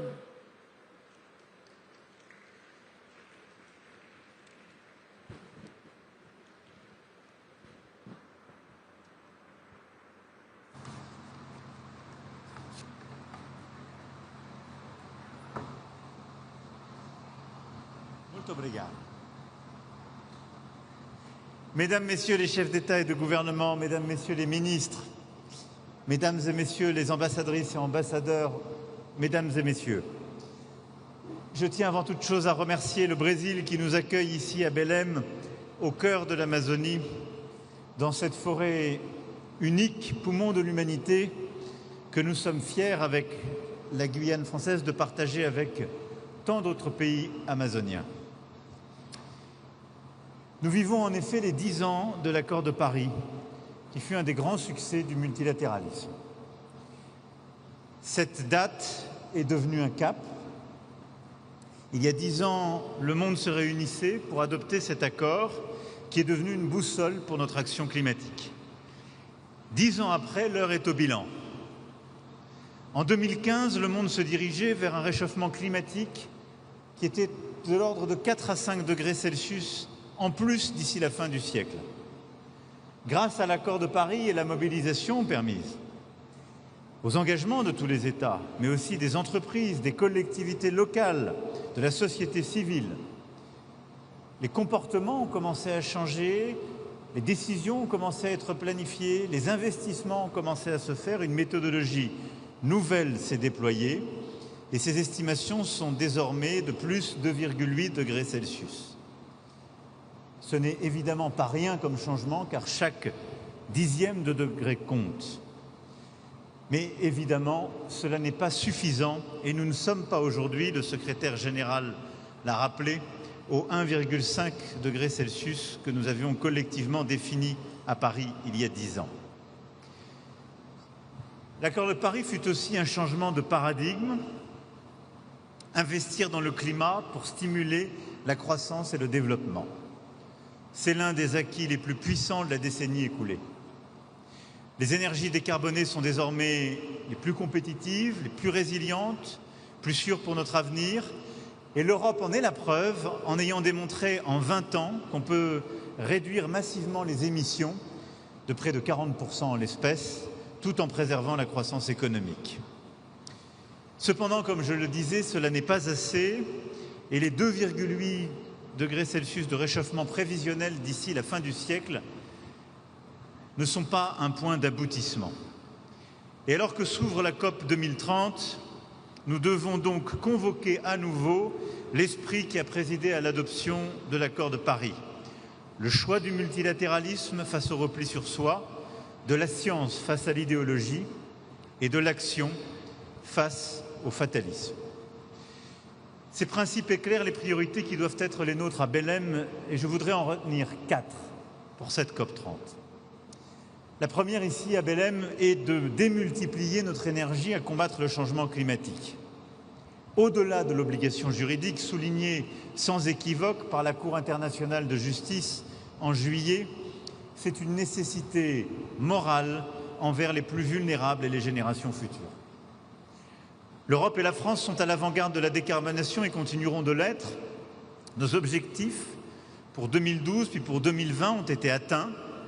L'Europe a toujours été au rendez-vous et continuera de l'être avec sa nouvelle contribution déterminée au niveau national, construite sur la base d'un avis scientifique et la fixation d'un objectif de 90% de réduction des émissions nettes en 2040. C'est une des NDC les plus ambitieuses au monde. Nous l'avons confirmé il y a à peine 48 heures par un vote des Européens. Et quand l'Europe prend un engagement, elle le tient. Nous avons besoin que tous les grands émetteurs s'engagent avec nous sur cette voie. Et cette voie est claire, elle passe par la sortie progressive des énergies fossiles, comme nous l'avons reprécisé, ancré lors de la COP28 à Dubaï. Toutes les solutions sont là. Batteries, stockage, voitures électriques, énergie décarbonée, carburants alternatifs pour le transport aérien et maritime.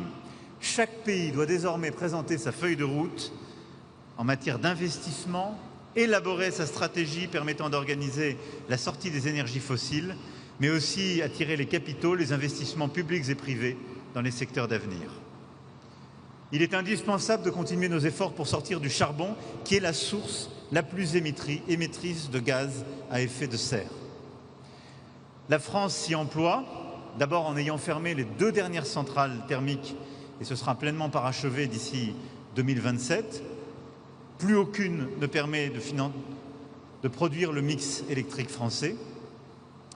En encourageant par notre stratégie européenne la sortie du charbon de nos partenaires européens qui en sont encore dépendants, mais également en accompagnant dans la sortie du charbon et la décarbonation de nombreux pays à travers les partenariats pour une transition énergétique juste, les fameux JETP définis à la COP de Glasgow, et pour n'en citer que quelques-uns, ceux qui ont été signés avec l'Afrique du Sud, l'Indonésie, le Vietnam ou le Sénégal.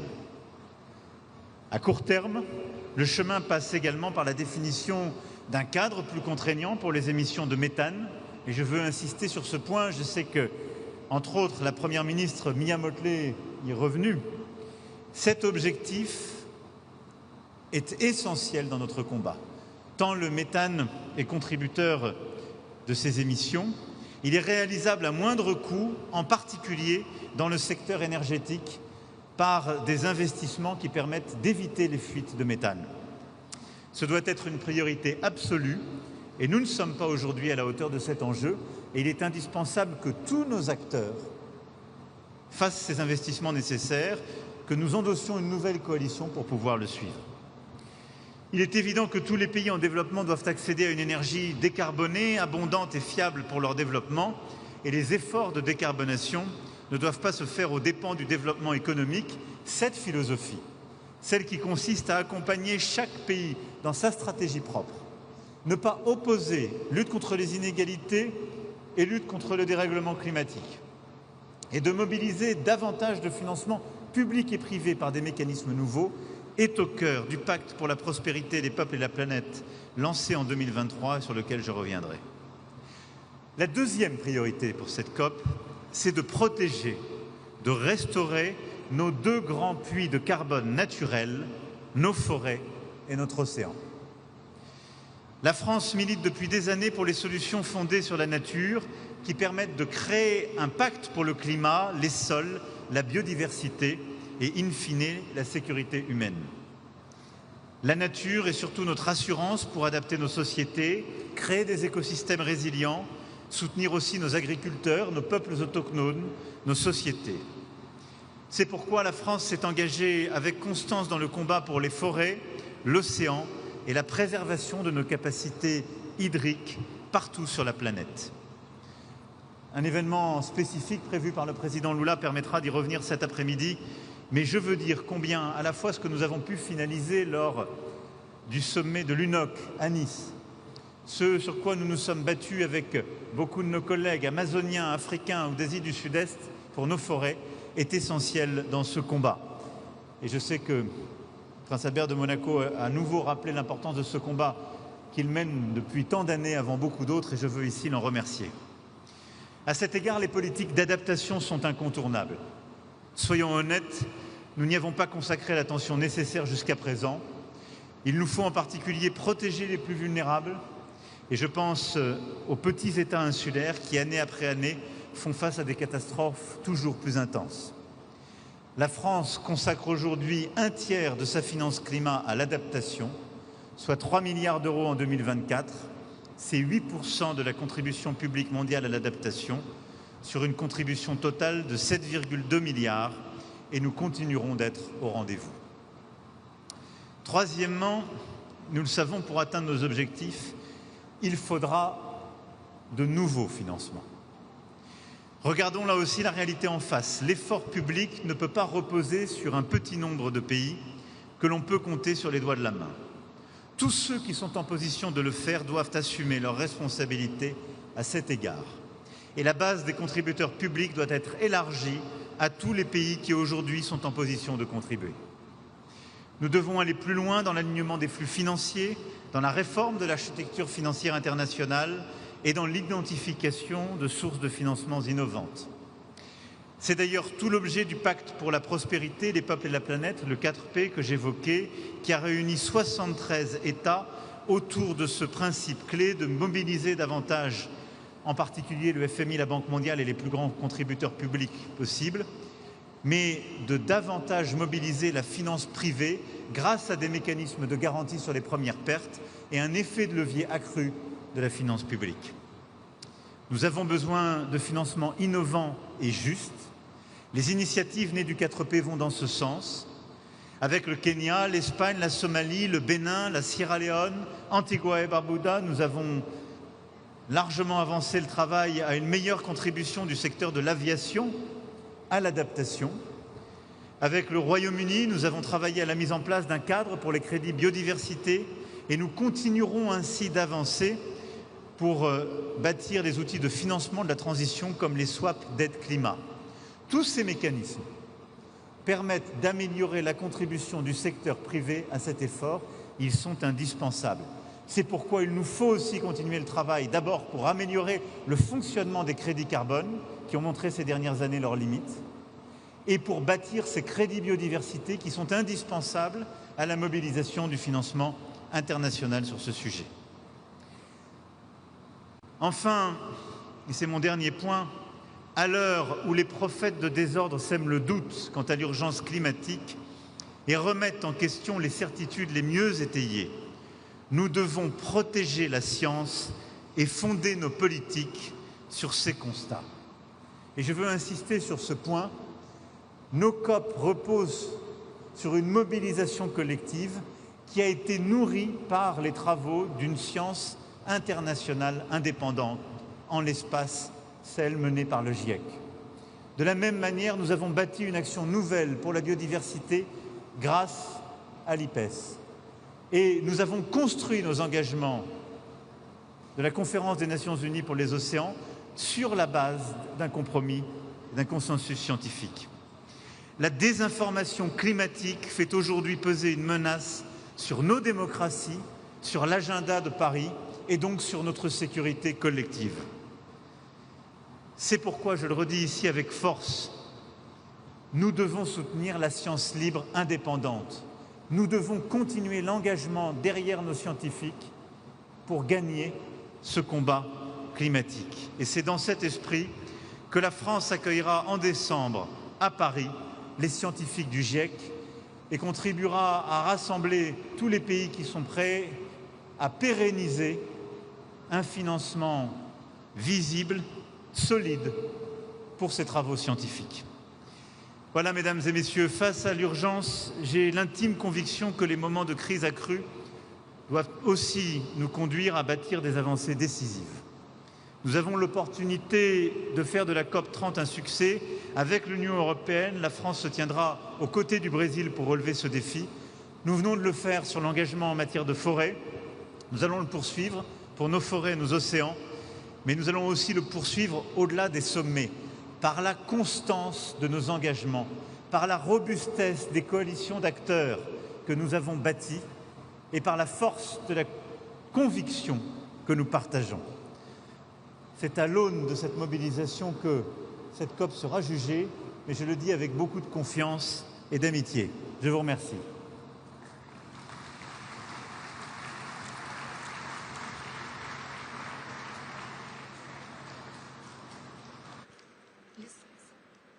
Nesse momento, chamamos para a manifestação o primeiro-ministro de Portugal, Luís Montenegro.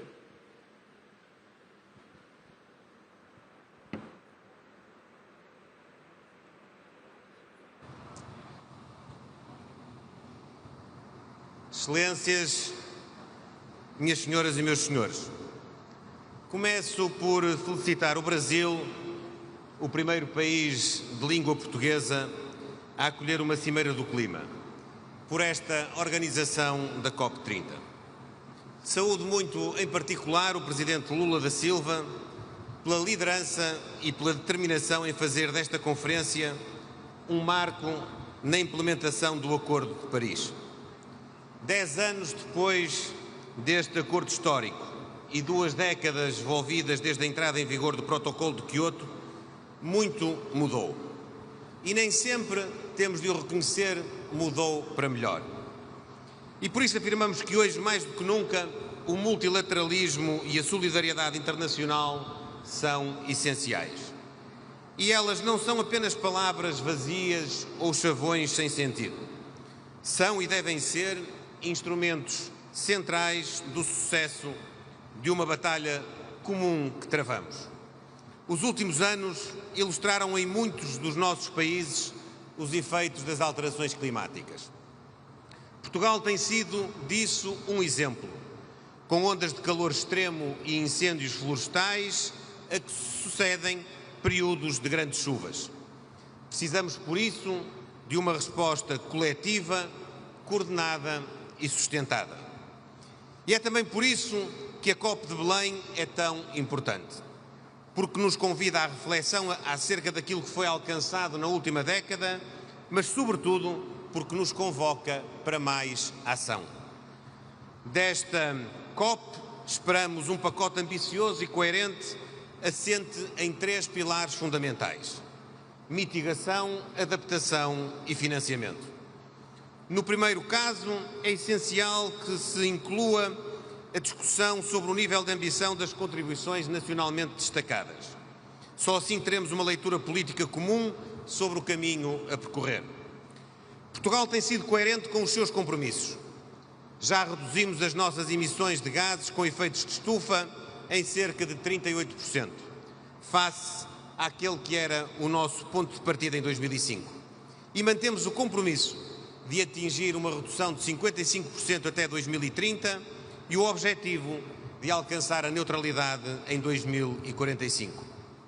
Recentemente, demos um outro passo decisivo ao lançar o mercado voluntário de carbono nacional, um dos primeiros deste género a nível europeu. Estamos também empenhados na construção de uma contribuição nacionalmente determinada que seja ambiciosa, com o compromisso de reduzir em conjunto com os nossos parceiros europeus as emissões de gases com efeitos de estufa entre 62,25% e 72,5% até 2035, em linha com a nova meta europeia de redução de 90% das emissões até 2040. Este caminho tem de ser feito em conjunto, por todos e com todos. Continuaremos, por isso, a orientar-nos pelo princípio da transição justa e equitativa na ação climática, envolvendo cidadãos, empresas e sociedade civil e não deixando ninguém para trás. É também por isso que anuncio o endosso de Portugal à Declaração de Belém sobre fome, pobreza e ação climática, centrada na pessoa humana. Porque sabemos que as alterações climáticas têm um impacto desigual nas populações, principalmente as mais vulneráveis. Também por esse motivo estamos preparados para apoiar outros países a partilhar experiências, nomeadamente o nosso plano social para o clima que acabámos de lançar no nosso país. O nosso segundo grande objetivo terá de ser o da adaptação, para que possamos fazer face a eventos climáticos cada vez mais extremos. Este caminho terá de nos envolver a todos e a todos os níveis, nacional e local, mas também internacional. A cooperação é aqui absolutamente essencial. Pela nossa parte, estamos a rever a Estratégia Nacional de Adaptação às Alterações Climáticas, que pela primeira vez está alinhada com o Acordo de Paris e com os seus ciclos de ambição. De Belém esperamos também, por isso, 2 passos muito concretos. Um acordo sobre um conjunto robusto de indicadores globais de adaptação. Em segundo lugar, a criação de uma arquitetura global coerente para a adaptação, incluindo todo o seu ciclo: monitorização, implementação e financiamento efetivos.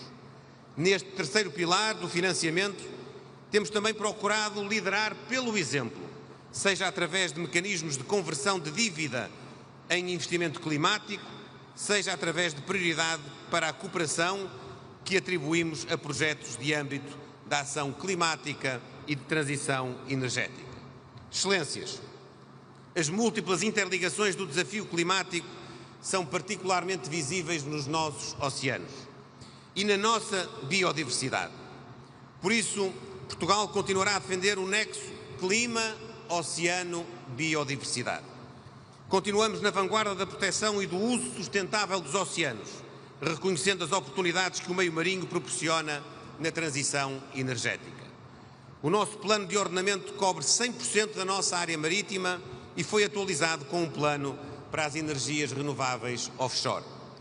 Aprovaremos também planos de ação para combater o lixo marinho e a acidificação dos oceanos.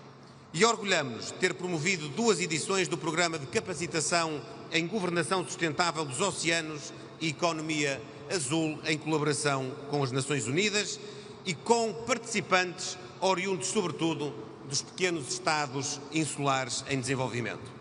Portugal está, assim, profundamente empenhado numa economia azul sustentável que alinhe atividades económicas com padrões ambientais.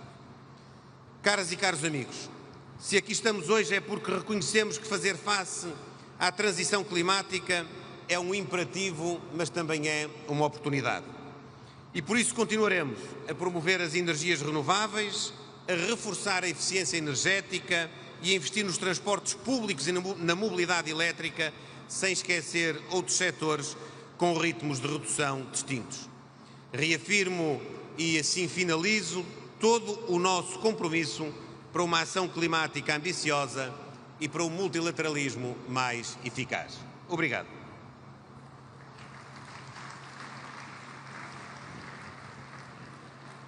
Agora tem a palavra o primeiro-ministro da Noruega, Jonas Gahr Støre.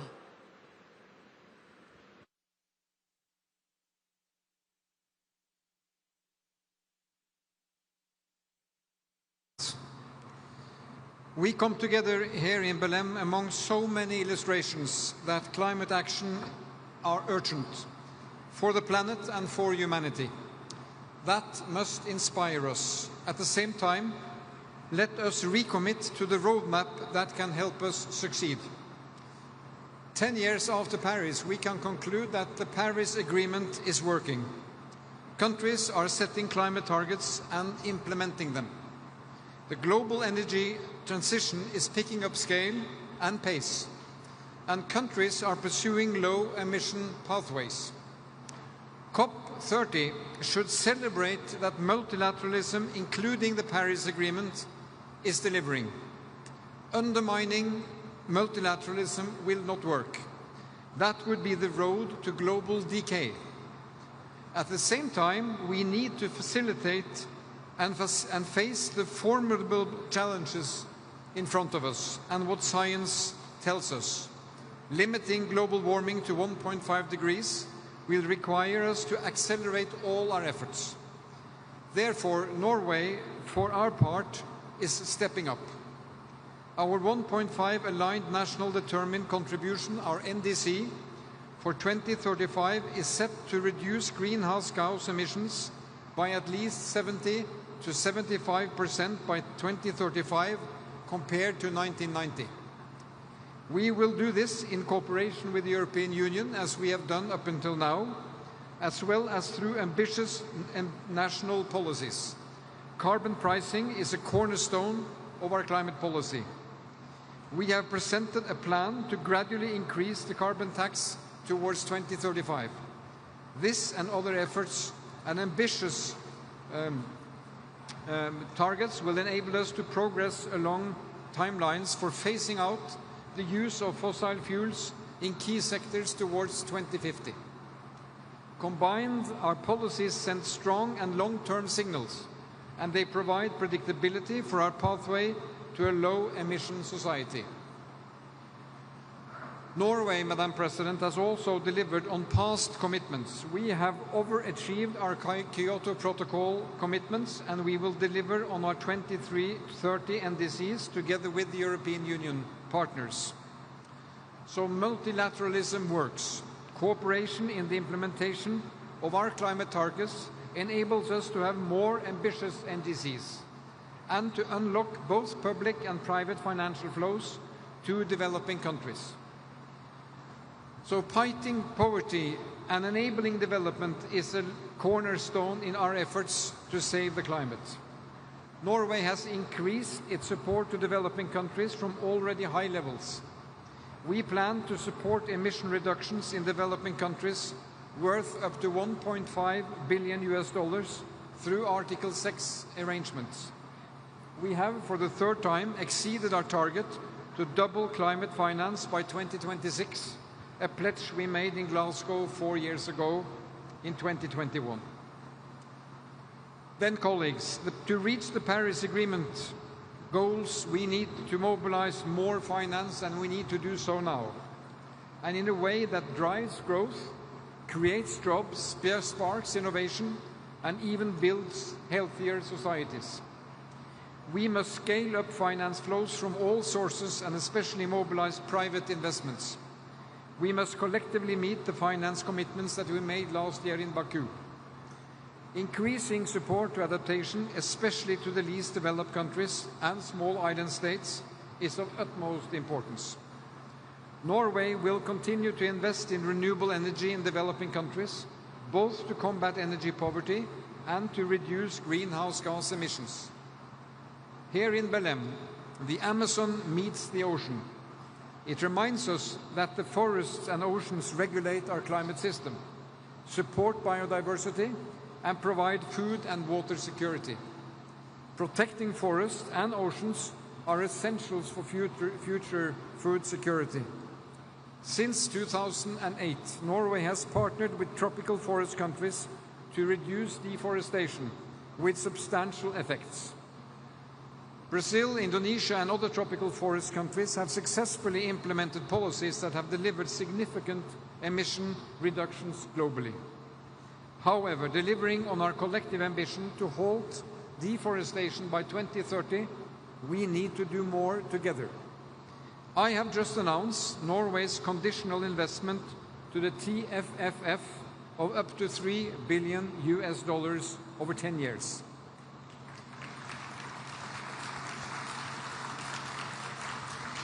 And I salute President Lula for having arranged this gathering here at Belém. It will be a milestone carrying the name of Belém and the President in the future. Last year, my government extended our International Climate and Forest Initiative until 2035. So we are in it for the long haul. And then finally, Mr. President, with the world's second longest coastline, my country, we see the ocean as an ally in addressing climate change. Norway's work for sustainable ocean management aims to safeguard the ocean's ability to regulate the global climate as well as promote ocean-based climate solutions. And together with my colleague, the President of Palau, I'm chairing the Ocean Panel, setting concrete targets for ocean states how to manage their resources. We are well underway to accelerate offshore wind in my country, green shipping, carbon capture, utilization and storage, and hydrogen. And we seek to share our knowledge and experience with others. So, friends, before we leave Belém, we must unite with a clear message. We are committed to strengthening ambitions and actions. We call upon all partners to catalyze actions and investments for implementation. And let us not lose the sight. We must protect and strengthen multilateralism. The actions we take today will shape our sustainable future for a generation, for our children and our grandchildren. Thank you, Madam President.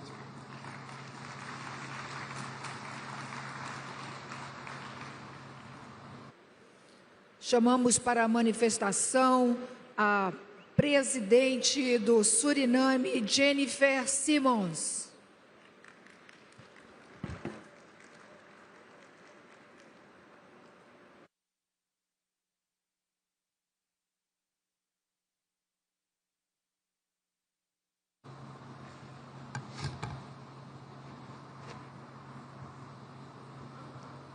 Excellencies, ladies and gentlemen, it is an honor to address this important summit.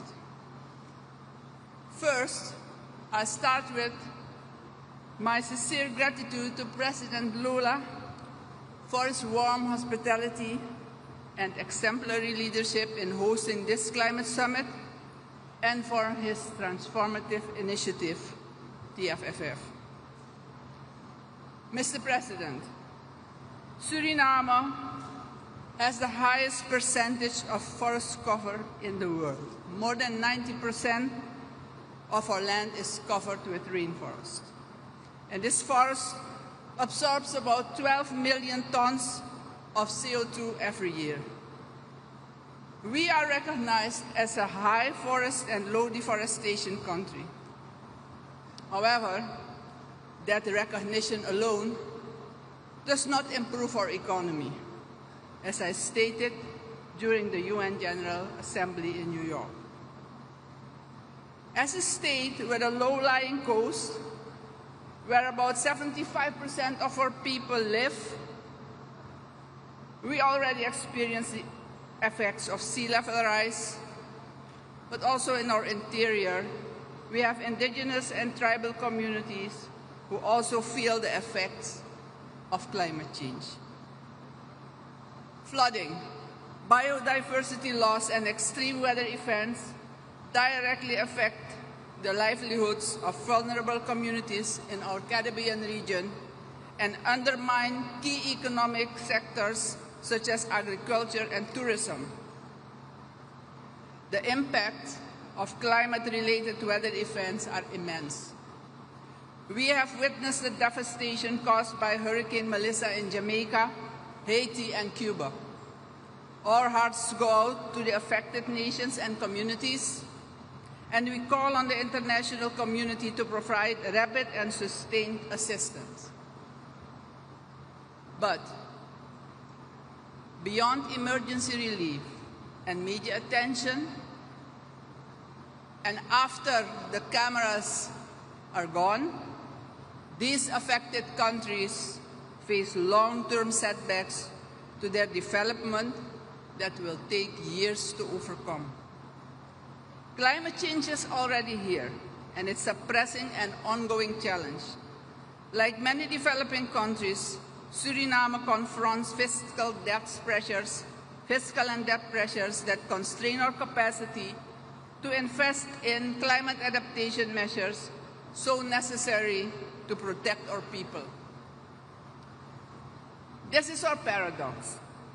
We remove carbon from the atmosphere, yet up to today have received no compensation for these efforts, for this contribution, which undermines our ability to keep our forests standing. These forests, after all, are standing on vast natural mineral resources. After long, arduous negotiations, the international community under the Paris Agreement agreed to provide financial support to countries that preserve their forests.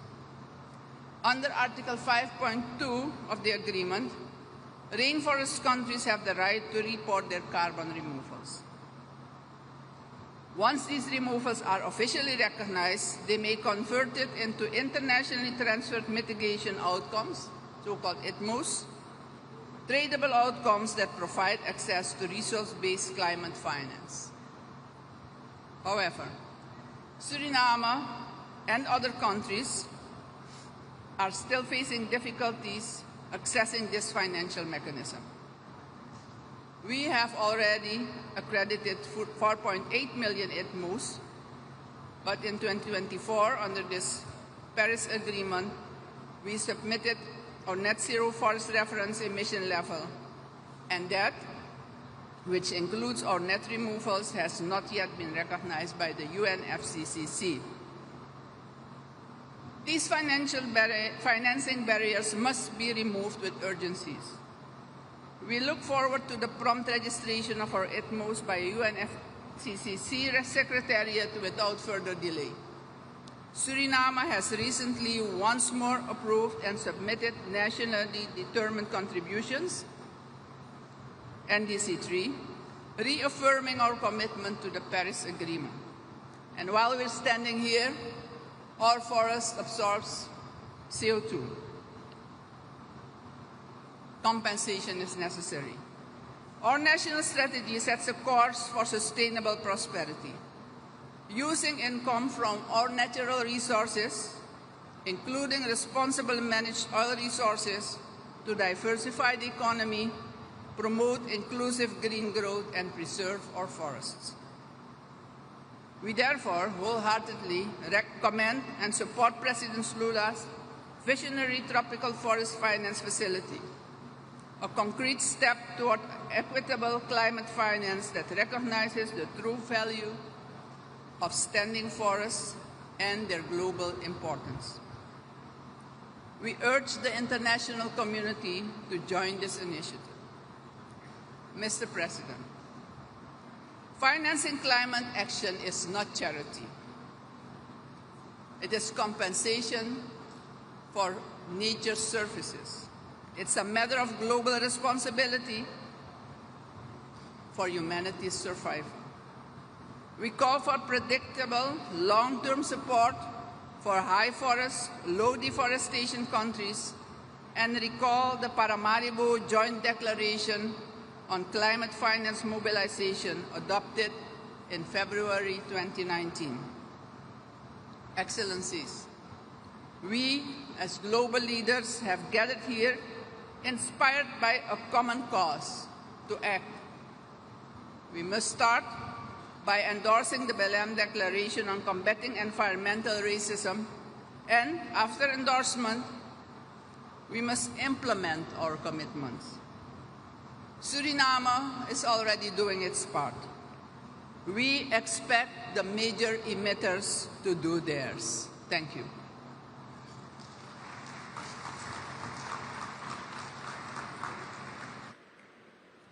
Chamamos nesse momento vice-presidente do Gabinete de Ministros do Quirguistão, Edil Bayzalov.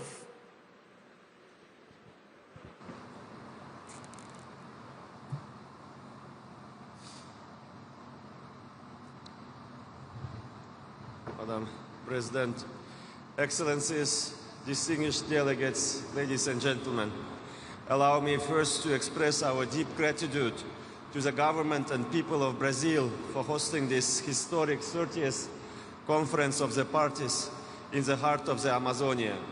After President Lula's inspiring opening, we can all agree this conference must be remembered as a COP of truth, a conference where words finally match science and promises translate into action. We also wish to warmly commend Azerbaijan and the COP29 presidency for their tireless diplomacy and for launching together with the incoming presidency the Baku-Belém roadmap, a visionary framework linking climate ambition with real finance, and one that calls us to act with fairness, urgency, and integrity. The Kyrgyz Republic comes to Belém with humility and with pride. Despite limited resources and multiple hardships, we stand among the world's champions in cutting greenhouse gas emissions since 1990. Our national share of global emissions is just 0.034%, yet our sense of responsibility equals that of major economies. Under the leadership of President Sadir Japarov, we have renewed our national determined contribution 3.0, committing to cut emissions by 18% by 2030 and up to 30% with international support, reaching 39% in 10 years. We have adopted a national concept on carbon neutrality by 2050, produced our first biennial transparency report, and are finalizing our national adaptation plan. For a small developing nation, these are not declarations, they are real actions. Excellencies, let us speak frankly. The climate crisis is the greatest injustice of our time. Those who have profited most from industrialization still hesitate to accept moral and historical responsibility for the damage that they have caused. Some of the richest nations choose to deny science and retreat from the leadership the world expects. This is not merely a political failure, it is moral abdication.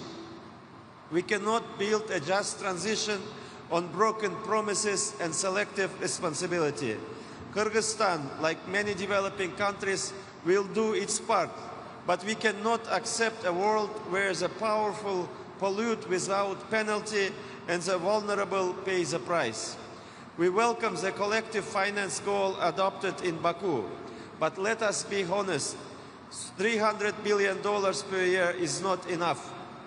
The Baku-Belém roadmap charts the way towards scaling finance to $1.3 trillion annually by 2035, with clear milestones for mitigation, adaptation, and loss and damage. We commend its authors for a truly comprehensive vision that links finance with ecosystems and equity. As the roadmap rightly recognizes, mountain ecosystems are essential for water security, biodiversity, and cultural heritage, yet remain among the least prioritized and least funded in global climate finance. It calls for ecosystem-specific financing instruments for forests, oceans, and mountains alike.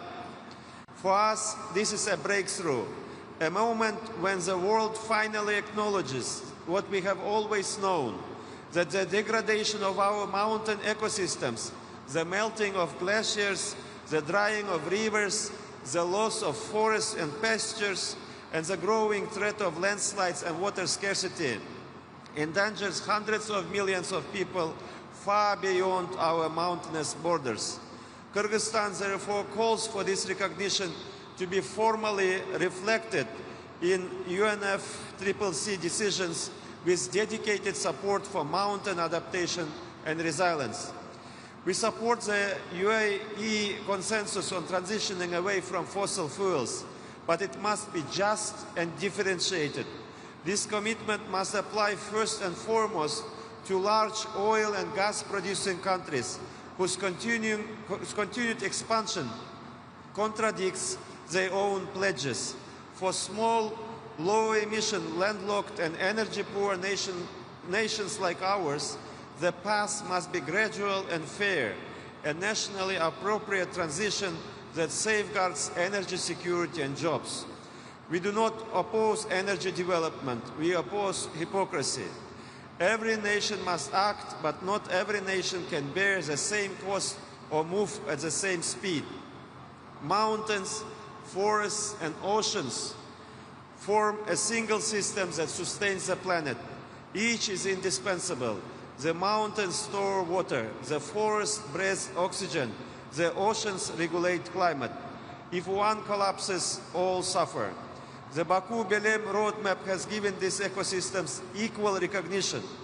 I emphasize, for the first time, equal recognition. Now we must give them equal resources. Protecting mountains is not a regional cause, it is a global imperative. The fate of mountains and the Amazonia are bound together. From the glaciers to the seas, one living system connects us all. In that spirit, the Kyrgyz Republic will host the second Global Mountain Summit in Bishkek in 2027, 25 years after the first. We invite all nations to join this effort to ensure that mountain communities are never left behind in global climate action. Excellencies, the Kyrgyz Republic came to Belém to contribute to solutions and to restore trust. We reaffirm our commitment to multilateralism and to shared responsibility. And we express our full support for the Republic of Turkey's candidacy to host COP31 in Istanbul. Under Turkey's proven leadership, the momentum from this cup of truth has the best chance to continue with renewed ambition and unity. Mr. President, humanity no longer has the luxury of delay. Let Belém be remembered as the moment we matched our words with courage and our promises with action. Thank you.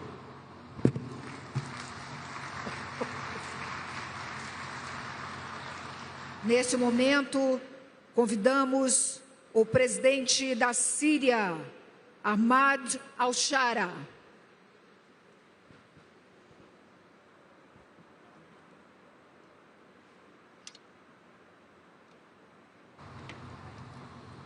بسم الله الرحمن الرحيم. فخامة الرئيس لولا دو سيلفا رئيس جمهورية البرازيل الاتحادية، أصحاب الفخامة والمعالي، السيدات والسادة، أتوجه بالشكر والتقدير إلى حكومة وشعب البرازيل الصديق على استضافة هذا المؤتمر العالمي في مدينة بيليم قلب غابات الأمازون التي تعد رمزا للحياة على كوكبنا، ومؤشرا حيا على الترابط العميق بين الإنسان والطبيعة. من هذا المكان الذي يحتضن رئة الأرض نجدد التزامنا المشترك بحماية بيئتنا ومناخنا من أجل مستقبل آمن ومستدام لشعوبنا. إن الجمهورية العربية السورية تعبر عن تضامنها العميق مع الشعوب التي تعاني من كوارث المناخ من فيضانات وحرائق وجفاف. فسوريا التي كانت يوما واحة غناء تغنى بها الشعراء عايشت معنى التغيير المناخي بأقصى أشكاله.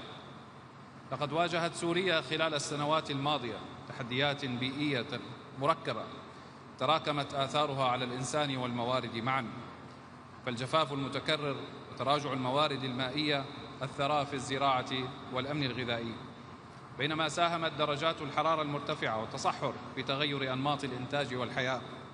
وفي الوقت ذاته تسببت الحرائق الأخيرة في خسائر بيئية كبيرة زادها تعقيدا تضرر البنية التحتية للمياه والطاقة خلال سنوات الحرب.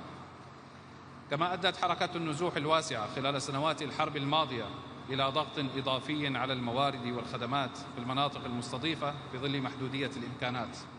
واليوم وصلت آثار التغيير المناخي القاسية إلى ذروتها، فعاشت سوريا هذا العام أسوأ موجة جفاف عرفتها منذ أكثر من 6 عقود، تمثلت بانخفاض مستويات الأمطار بنحو 70%، فتحولت أراضٍ وحقول واسعة تغذي ملايين الأشخاص إلى أرض قاحلة، وهو ما تجلى بانخفاض إنتاج القمح عما يحتاجه السوريون الذي يعيش 90% منهم تحت خط الفقر، ويواجه أكثر من 15 مليون منهم انعدام الأمن الغذائي.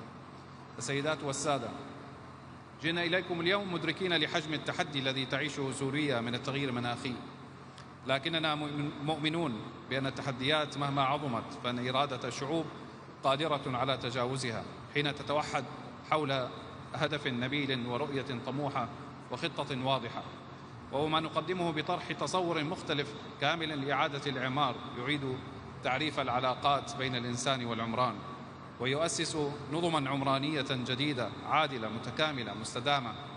إن رؤيتنا الطموحة تتجلى في خطتنا لإعادة الإعمار والتعافي التي بدأنا بتطبيقها وعملنا على ترجمتها لسياسات وبرامج ومشاريع عملية ضمن إطار انتقال أخضر واضح نركز به على الطاقة المتجددة التي نحتاجها بشدة، ونعيد به تأهيل نظم الأنهار باستخدام تقنيات الري الحديثة، ونبني به مدنا جديدة مستدامة تنهض من الركام بوسائل صديقة للبيئة، ونطبق خططا زراعية متوافقة مع المناخ تحفظ مواردنا وشعبنا.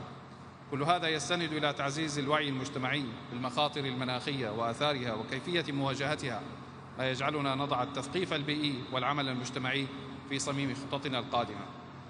وكما رأينا في موجة الجفاف القادمة فقد علمنا أن هذه التحديات عالمية بقدر ما هي محلية، ولذا فإننا نؤكد اليوم التزامنا الكامل بالاتفاقيات الدولية، وعلى رأسها اتفاقية الأمم المتحدة الإطارية بشأن تغيير المناخ التي نجتمع لأجلها اليوم، وسنعمل فورا على تقديم بلاغاتنا ومساهماتنا المحددة وطنيا بما يتوافق مع المعايير العالمية. وسنستكمل إجراءات تعيين نقاط الاتصال والمندوبين في الأمانة العامة للاتفاقية. بيد أنكم تعلمون أيها السادة حجم التحديات التي تواجه هذا المشروع، وتدركون كذلك أن التحديات الجسيمة تولد معها الفرص الثمينة، ولذا فإننا ندعوكم للاستثمار في سوريا بدل الاعتماد على المساعدات فقط. نقدم لكم الشراكات بدل أن نطلب المعونات. نرحب بكم جميعا للاستثمار في سوريا ضمن قطاعات الطاقة المتجددة والمدن الخضراء المستدامة والمشاريع الرائدة، ضمن إطار الشراكة بين القطاعين العام والخاص، وضمن البيئة الاستثمارية التي تحميها وترعاها وتضمنها الدولة وتشريعاتها ومؤسساتها.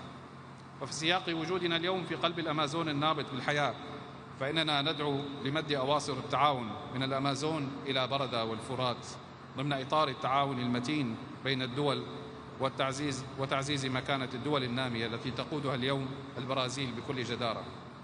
وفي الختام يقول خالقنا في كتابه الكريم وجعلنا من الماء كل شيء حي. نحن لا نريد إحياء مدننا فقط بإعادة بنائها، بل نسعى لإحياء علاقتنا بالأرض وإقامة نظم متكاملة، فإن علاقة الإنسان بالطبيعة علاقة أخلاقية بقدر ما تحترمها وتحافظ عليها بقدر ما تعطيك من خيرها. وقد نهانا نبينا الكريم أن نقطع الأشجار حتى في الحرب، وقد قال لا تسرف ولو كنت على نهر جار. إن أعمار الأرض واجب على البشرية ولكن بغير تعد على الطبيعة، فإن الهواء والماء والأشجار مشتركات للبشرية جمعاء، والحفاظ عليها واجب جماعي لعيش مستدام وآمن. والسلام عليكم ورحمة الله وبركاته.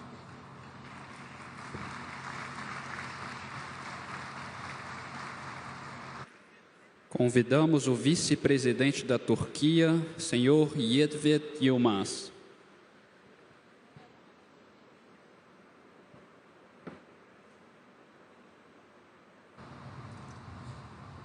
Sayın devlet ve hükümet başkanları, saygıdeğer hanımefendiler, beyefendiler, sözlerimin başında Türkiye Cumhuriyeti Cumhurbaşkanı Sayın Recep Tayyip Erdoğan'ın en içten selamlarını iletmek istiyorum. Belem'de bulunmaktan ve COP30 iklim zirvesine hitap etmekten büyük bir memnuniyet duyuyorum. Nazik davetleri ve mükemmel ev sahiplikleri için Sayın Brezilya Devlet Başkanı Lula da Silva'ya ve Brezilya halkına içten teşekkürlerimi sunuyorum. Dönem başkanlıkları boyunca kendilerine başarılar diliyorum. Sayın katılımcılar, dünya artan jeopolitik gerilimler, ekonomik belirsizlikler, şiddetlenen iklim etkileri, süregelen küresel eşitsizlikler ve azalan kalkınma yardımları ile iklim finansmanı gibi zorlukların yaşandığı bir dönemden geçmektedir. Bu noktada Gazze meselesi başta olmak üzere insani krizlerin çözüme kavuşturulması, insani kalkınma ve küresel adaletin güçlendirilmesi açısından hayati önem taşımaktadır. İklim değişikliği artık yalnızca çevresel bir sorun değil, sürdürülebilir kalkınma hedeflerine yönelik bugüne kadar elde ettiğimiz kazanımları tehdit eden, giderek daha karmaşık bir küresel sorun haline gelmiştir. Bu küresel sorunun aşılması güçlü bir uluslararası işbirliğine bağlıdır. 10 yıl önce ortak umutlar ve müşterek hedefler etrafında birleşmiştik. Bugün ise o umutları somut sonuçlara ve ileriye dönük politikalara dönüştürme ve somut adımlar atma zamanı. Birçok konuşmacının altını çizdiği gibi uygulama demek istiyorum ben de.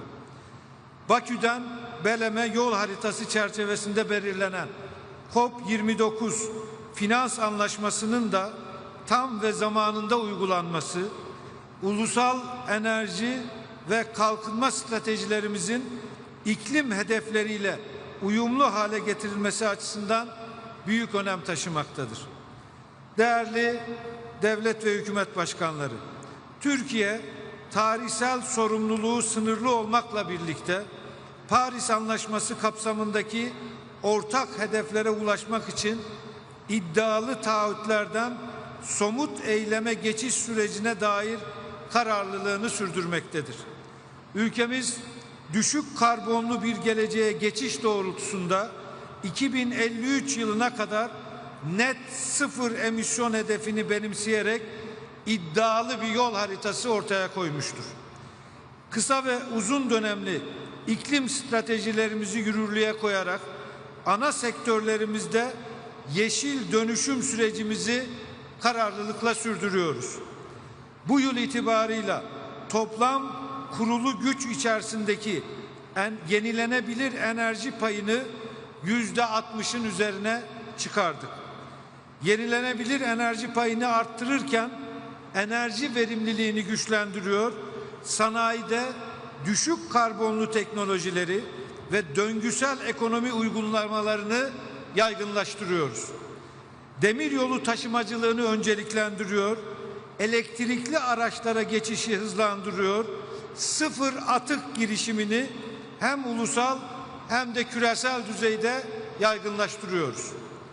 Değerli katılımcılar, Sayın Cumhurbaşkanımızın New York'ta düzenlenen iklim zirvesinde açıkladığı üzere Türkiye bir önceki NDC'de 2030 yılı için hedeflediği 695 milyon ton emisyon miktarını yeni NDC'de 2035 yılı için 643 milyon tona düşürmeyi hedeflemektedir.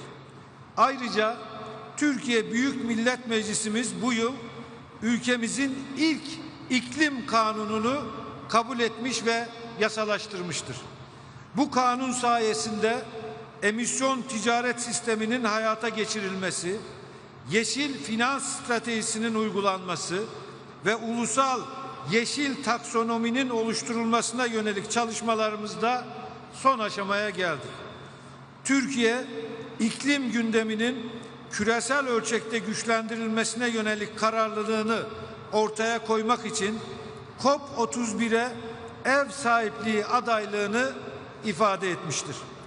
Özellikle Türkiye'nin iklim değişikliğiyle mücadelede Güney ve Kuzey arasında bir köprü rolü üstlenmeye hazır olduğunu buradan ifade etmek istiyorum. Sözlerime son verirken herkes için daha müreffeh, dirençli ve yeşil bir dünya inşa etmek amacıyla adil, hakkaniyetli ve ortak fakat farklılaştırılmış sorumluluk ilkesi çerçevesinde yürütülecek bir iklim eylemi için Türkiye olarak tüm taraflar ve uluslararası toplum ile işbirliğimize devam etme kararlılığımızı bir kez daha vurgulamak istiyor. Hepinize teşekkür ediyorum.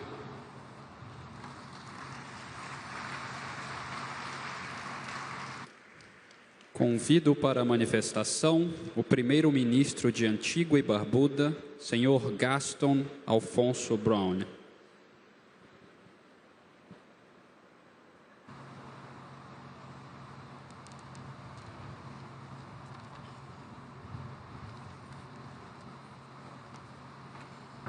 Distinguished ladies and gentlemen, we meet here in Belém, in the heart of the Amazon, at a moment that demands both honesty and courage. For small island states, the climate crisis is not past tense or future tense. It is our lived reality. Antigua and Barbuda comes to Belém with one fundamental message.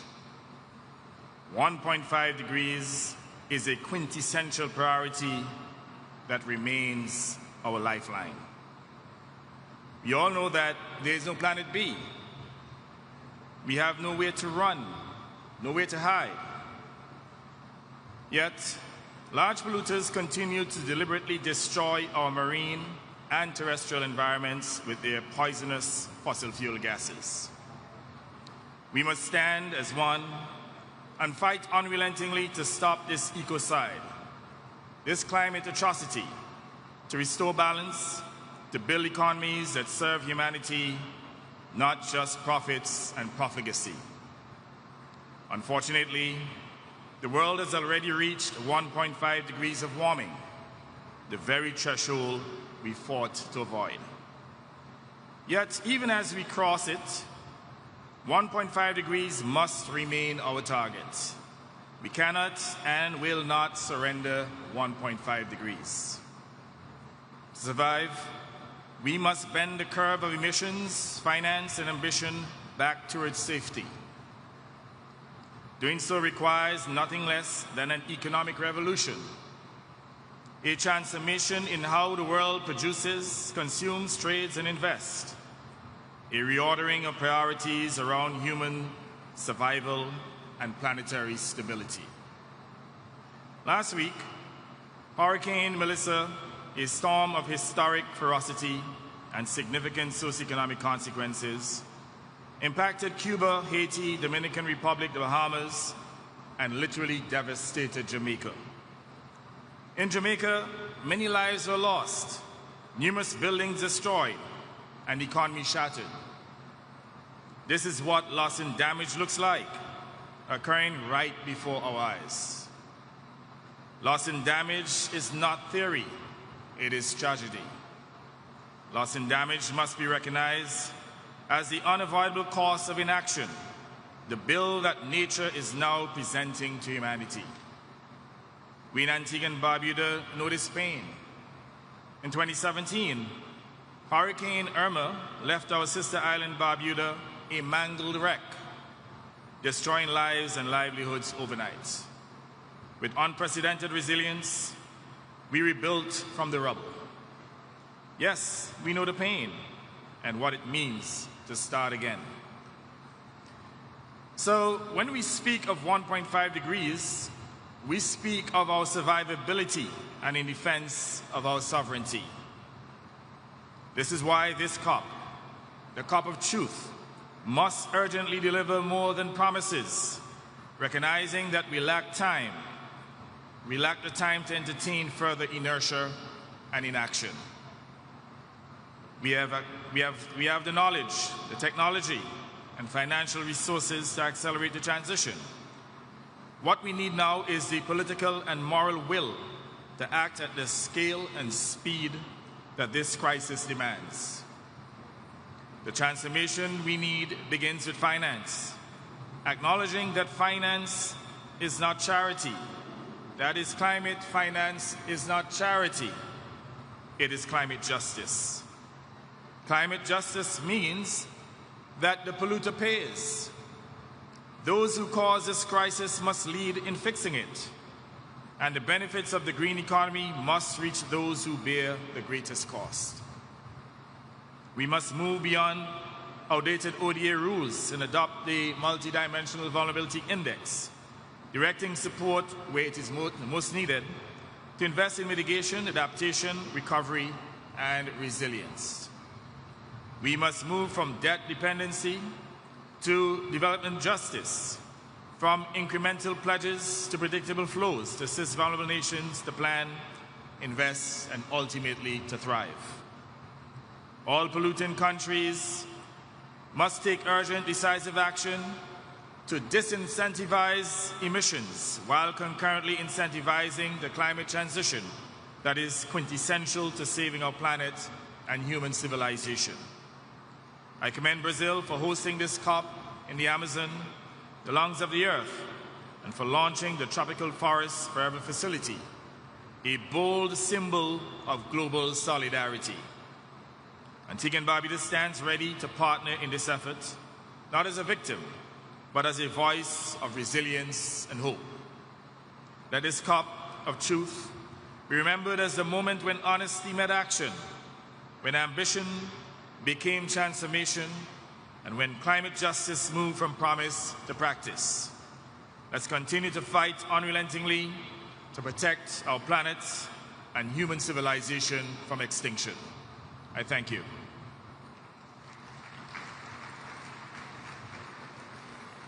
Convido agora o enviado especial para o clima da Indonésia, senhor Hashim Joyo Hadikusumo.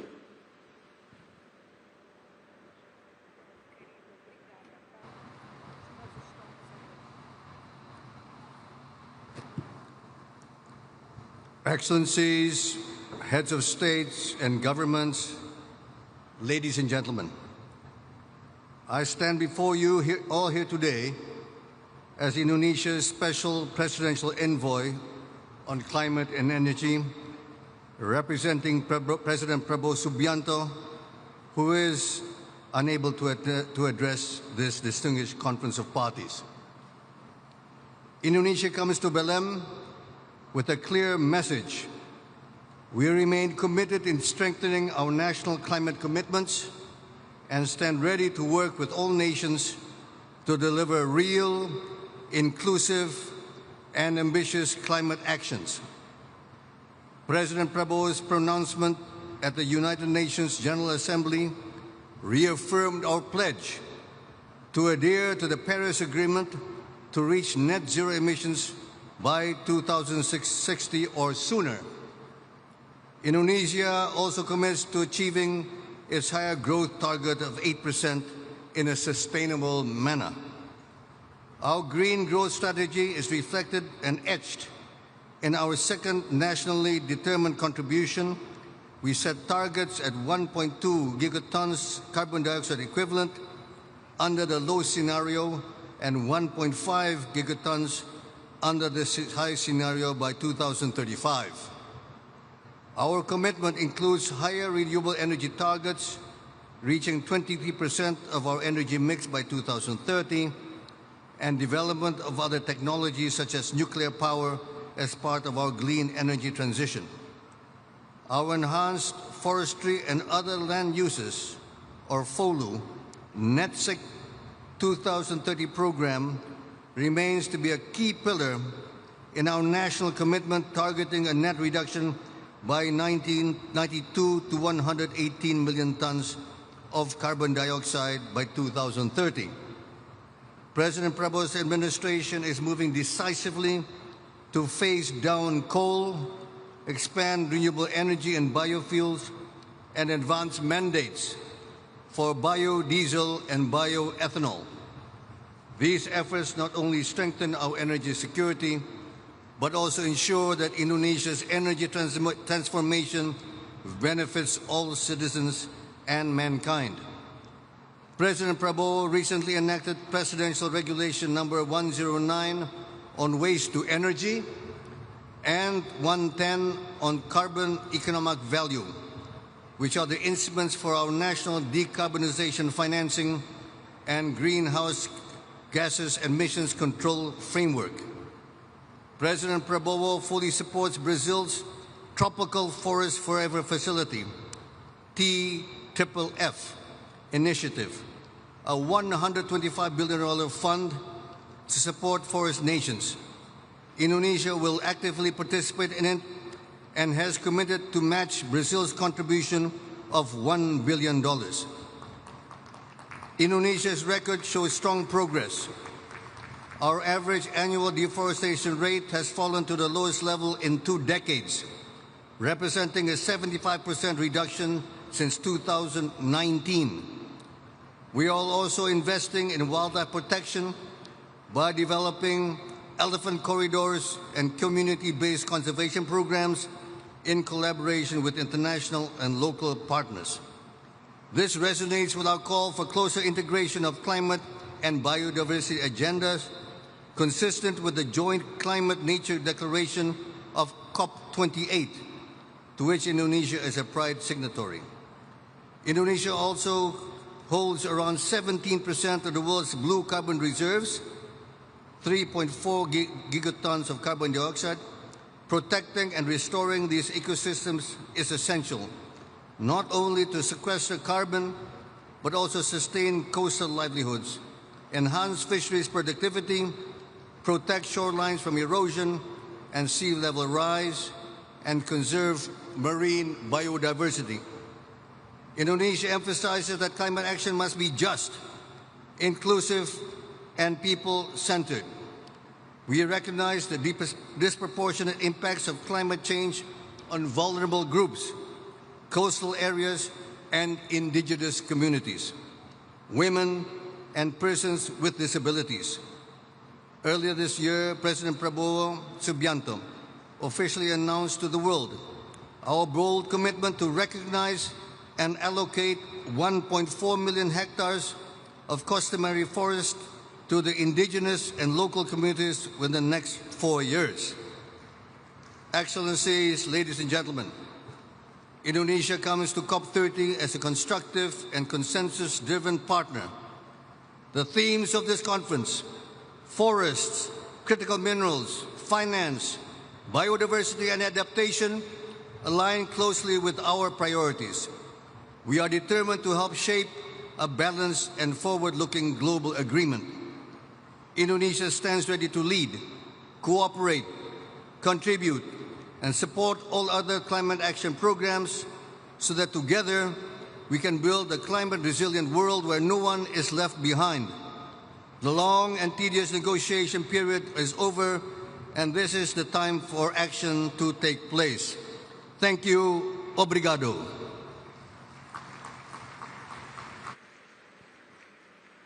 Convidamos a presidente da Assembleia Nacional do Azerbaijão, senhora Sahiba Gafarov.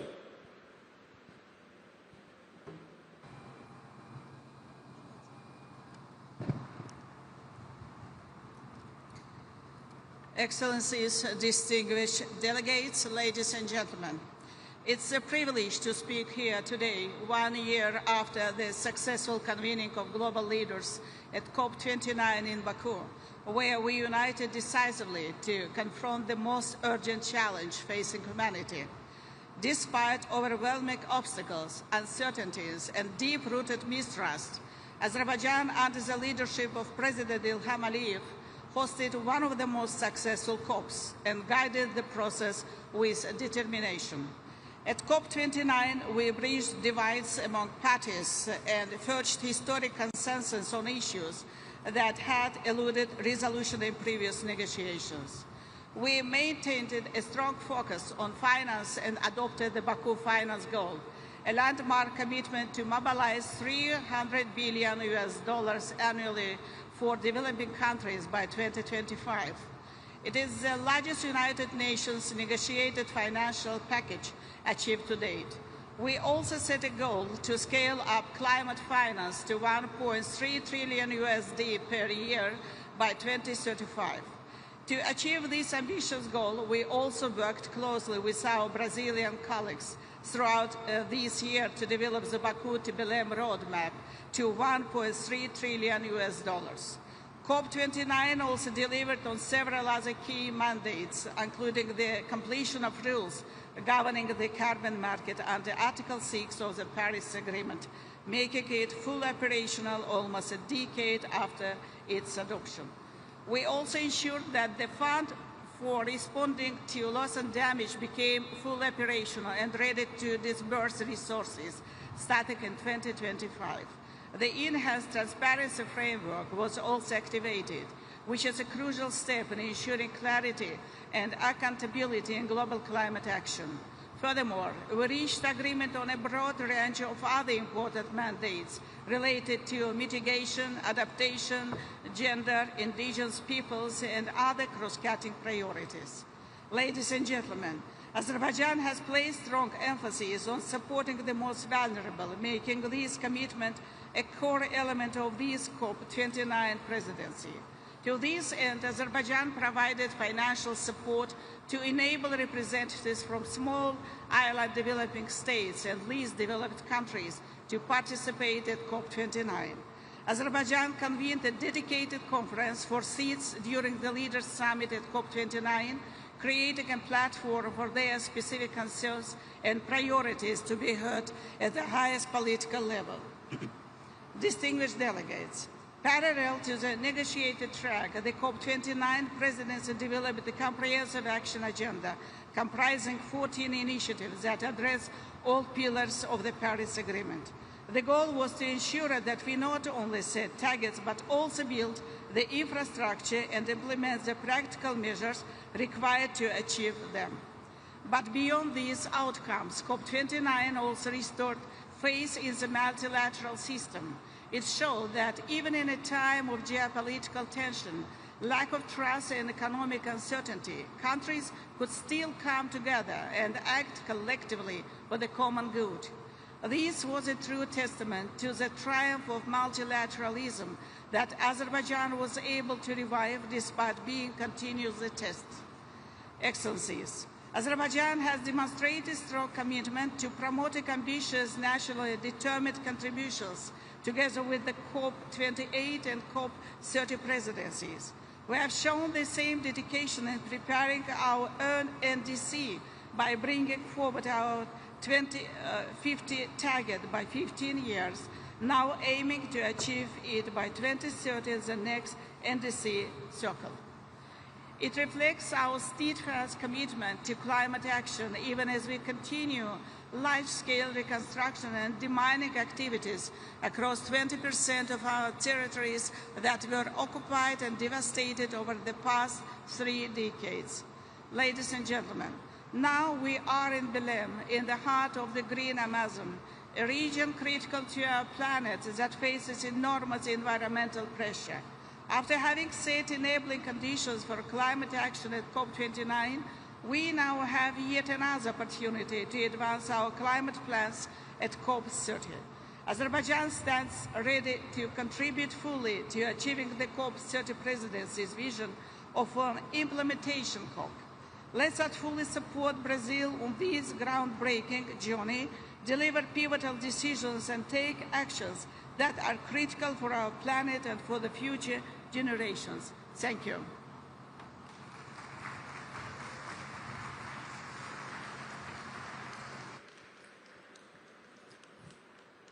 Convidamos o presidente da Comissão da União Africana, senhor Mahmoud Ali Youssouf. Excellences, Mesdames et Messieurs les chefs d'État et de gouvernement, distingués délégués, Mesdames et Messieurs, nous sommes venus à Belém pour défendre une cause planétaire, celle d'un environnement et d'une nature fragilisée par les activités humaines, un déséquilibre poussé à l'extrême, un monde au bord de la rupture.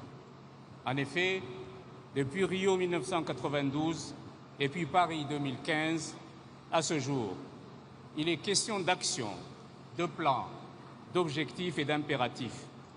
Du Sahel africain à l'Amazonie, des îles du Pacifique à l'Arctique, nos communautés vivent la dure réalité des dérèglements climatiques. Rien qu'en 2024, plus de 340 millions de personnes dans le monde ont été touchées par des catastrophes liées au climat. La température mondiale a atteint 1,48 degrés au-dessus des niveaux pré-industriels, le niveau le plus élevé jamais enregistré. Sécheresse, inondations et incendies ont cessé d'être exceptionnels. Ils sont devenus le langage d'une planète en détresse. Je crois que personne n'est venu ici pour parler du déclin, mais pour reconquérir notre avenir commun. Excellences, Mesdames et Messieurs, l'Afrique aborde cette COP avec détermination et conviction. Nous ne sommes pas seulement des victimes du changement climatique. Nous devons être des acteurs de la transformation. Partout sur notre continent, des champs solaires illuminent désormais des millions de foyers, du Royaume du Maroc au Kenya, de l'Égypte à l'Afrique du Sud. En outre, de jeunes innovateurs africains développent des entreprises de technologie propres et nos nations africaines tracent leur voie vers une croissance inclusive et à faible émission de carbone. Faut-il le rappeler, l'Afrique détient 40% du potentiel mondial en énergie renouvelable, mais ne reçoit que moins de 12% de flux mondiaux de financement climatique. Ce que nous recherchons, ce n'est pas la charité, mais l'équité. Une équité dans l'accès au financement et à la technologie ainsi qu'aux opportunités. Depuis trop longtemps, la promesse du financement climatique est restée un titre plutôt qu'une bouée de sauvetage. Il est temps de combler le fossé entre les paroles et les actes. La transition énergétique ne peut être financée par l'endettement et les inégalités. Elle doit être fondée sur la solidarité, la justice et la reconnaissance partagée. L'Afrique est responsable pour moins de 4% des émissions mondiales et ne doit pas en supporter le fardeau le plus lourd. La responsabilité restera collective, mais les obligations sont différenciées. Par ailleurs, la lutte contre le changement climatique est indissociable de la lutte pour la dignité et les droits humains. La récente affirmation de la plus haute juridiction mondiale nous rappelle que l'inaction climatique n'est pas seulement un échec environnemental, mais c'est aussi une faute morale.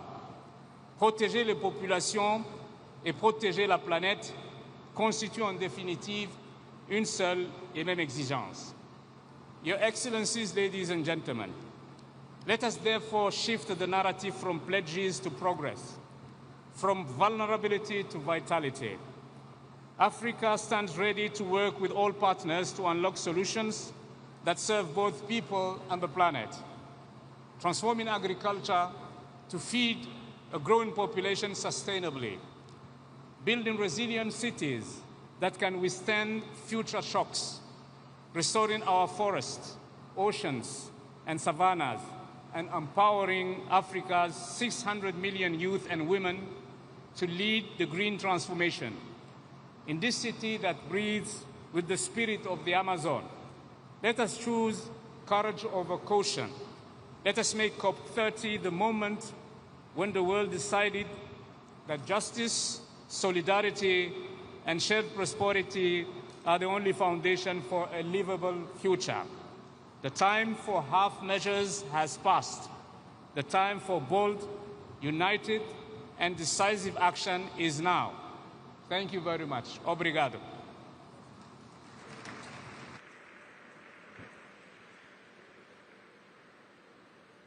Neste momento, convidamos para a manifestação o presidente do Conselho da União Europeia, Antônio Costa.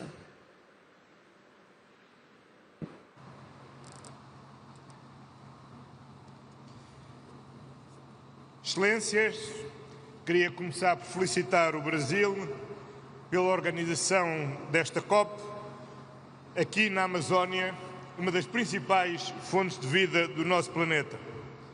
E é para mim um enorme prazer partilhar os 5 minutos da União Europeia com a minha amiga e Presidente da Comissão Europeia, Ursula von der Leyen.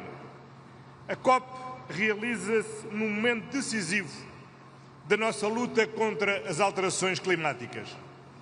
A janela de oportunidade para agirmos e evitarmos impactos irreversíveis sobre a humanidade e a natureza está a fechar-se rapidamente.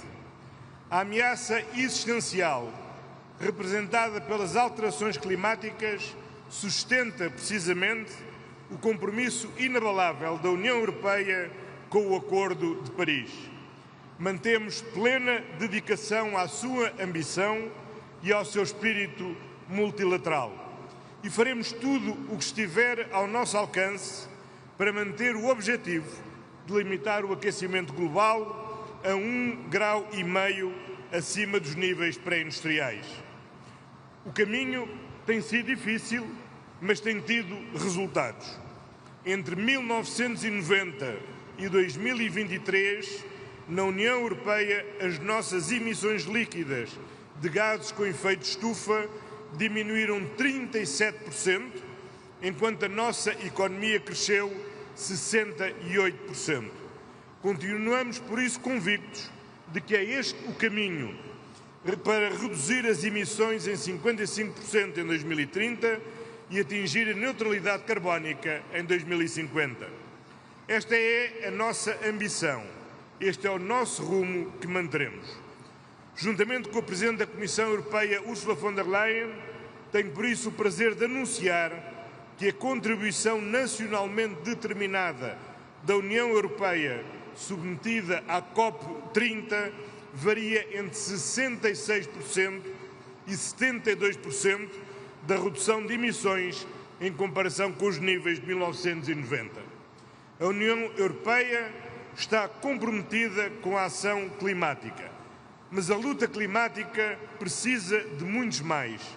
Contamos com todas as partes para concretizar uma ação climática decisiva com a proteção dos oceanos, a biodiversidade e uma transição energética justa no seu centro. Sem multilateralismo não há ação climática decisiva e a União Europeia, que é o maior doador mundial do financiamento climático, que estará empenhada em mobilizar ainda mais recursos através da reforma do sistema financeiro internacional e do envolvimento dos setores público e privado. Apoiamos a presidência brasileira da COP e juntamos a voz no mutirão global para impulsionarmos uma transição justa e apoiarmos os mais vulneráveis. Este é o momento de agirmos juntos para um futuro sustentável, pacífico e justo para todos. Muito obrigado.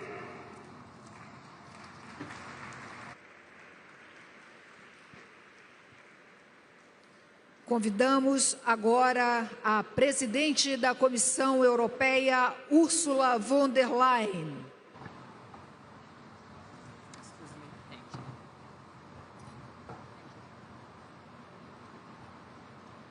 Excellent.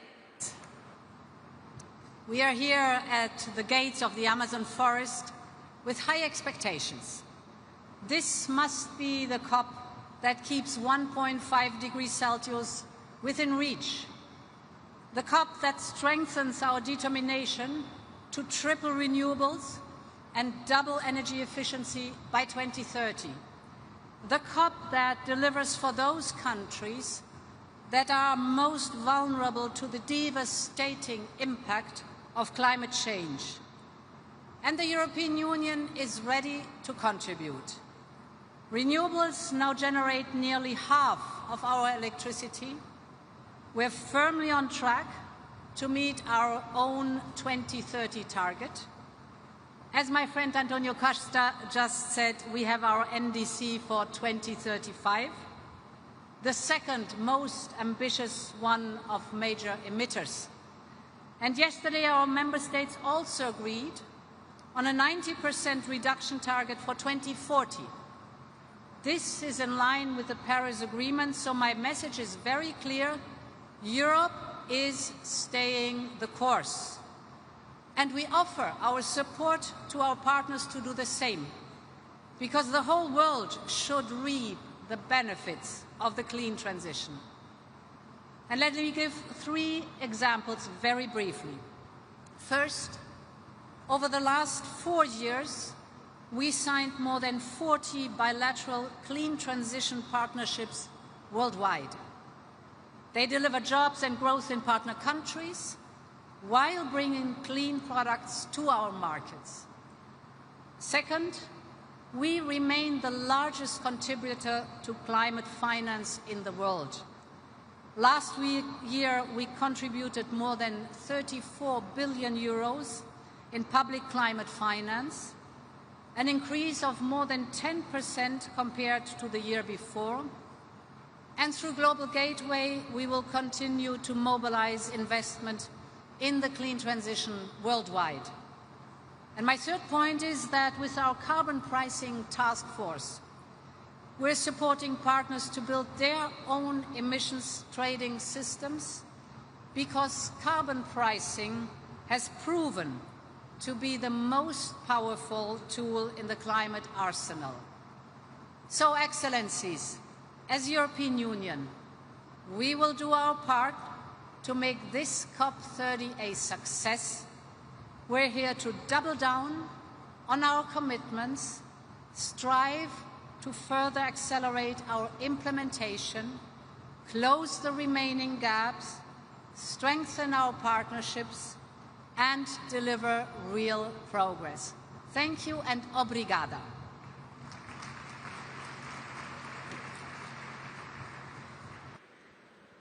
Convidamos agora o ministro das Florestas, Pesca e Meio Ambiente da África do Sul, John George.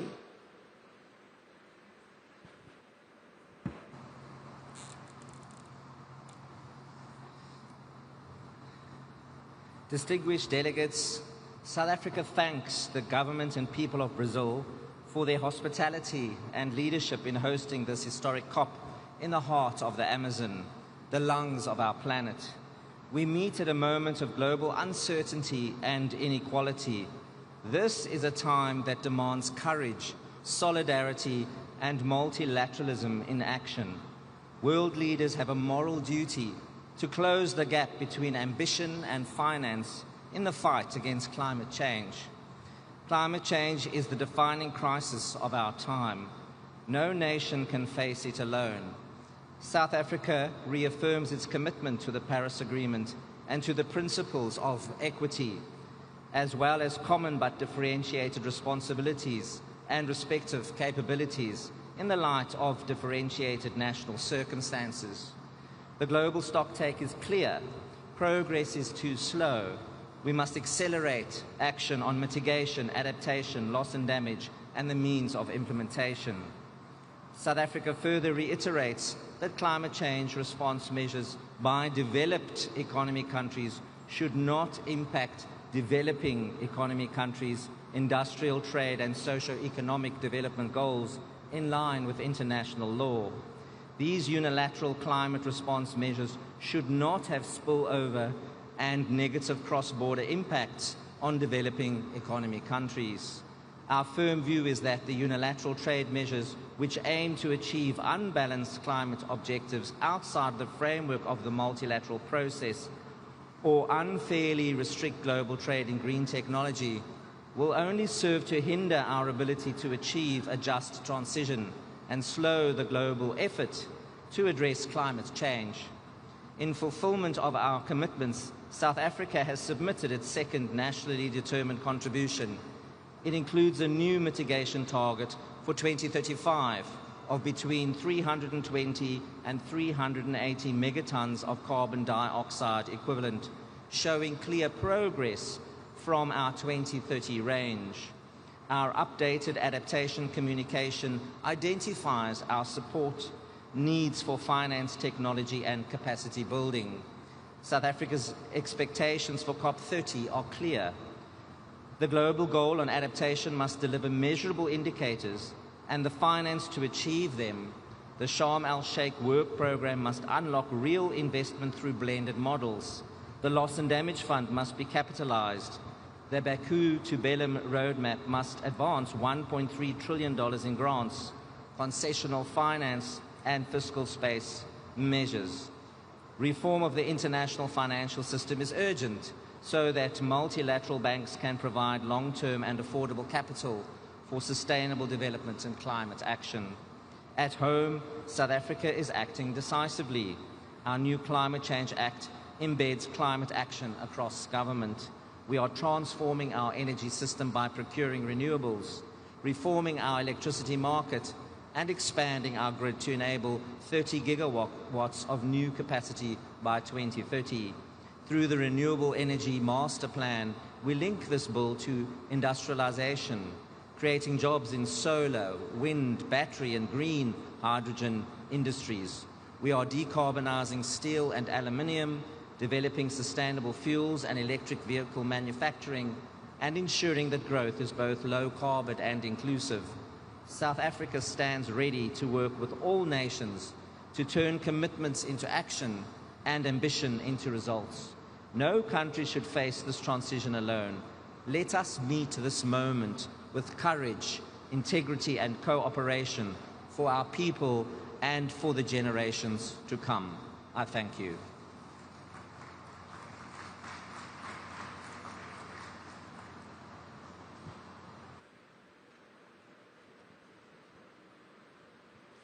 Nesse momento, chamamos a primeira ministra de Barbados, Mia Amor Motley.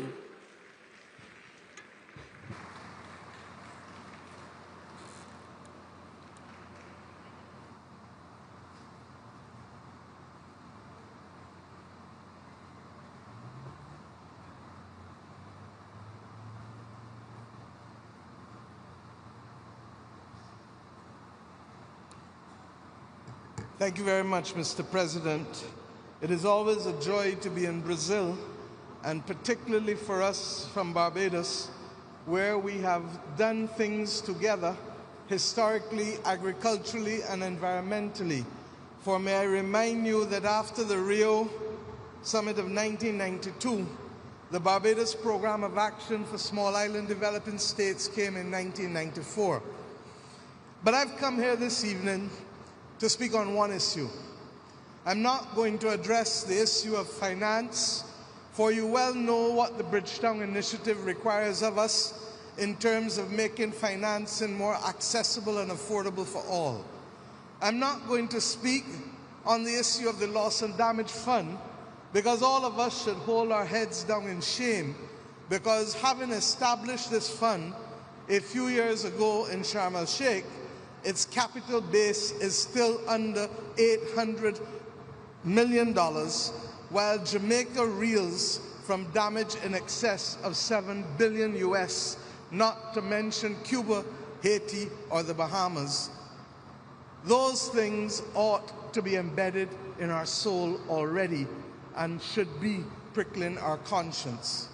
I have come here, however, this afternoon to speak on one issue, and that is methane. The scientists advise that this is the main way that we can not stall the increase in temperatures, but reverse the temperature increase that we have seen across the planet. The reality is that methane is more destructive, as we know, 80 times more destructive than carbon.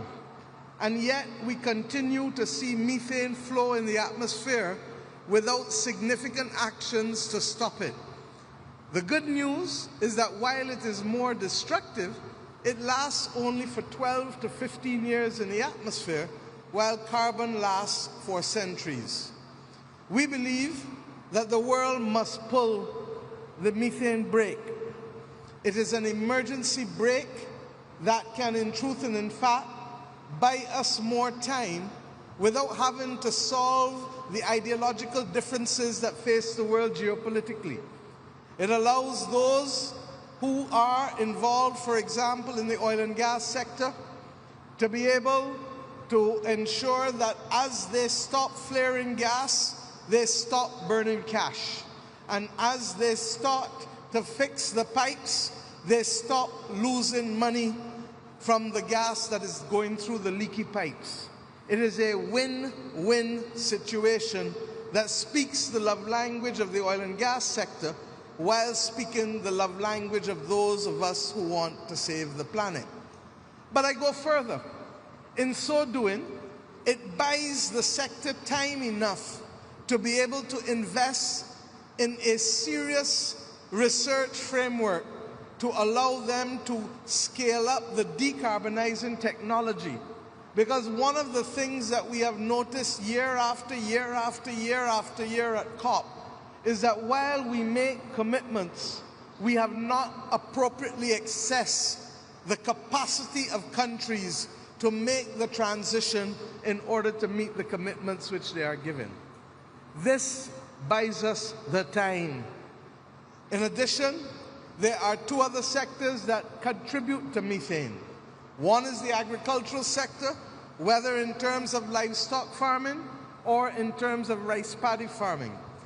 I understand the nervousness of those that come from countries with strong farming communities. I understand the nervousness of Europe. I understand the nervousness of Latin America. I understand the nervousness of some countries in Asia. But let us also deconstruct the issue.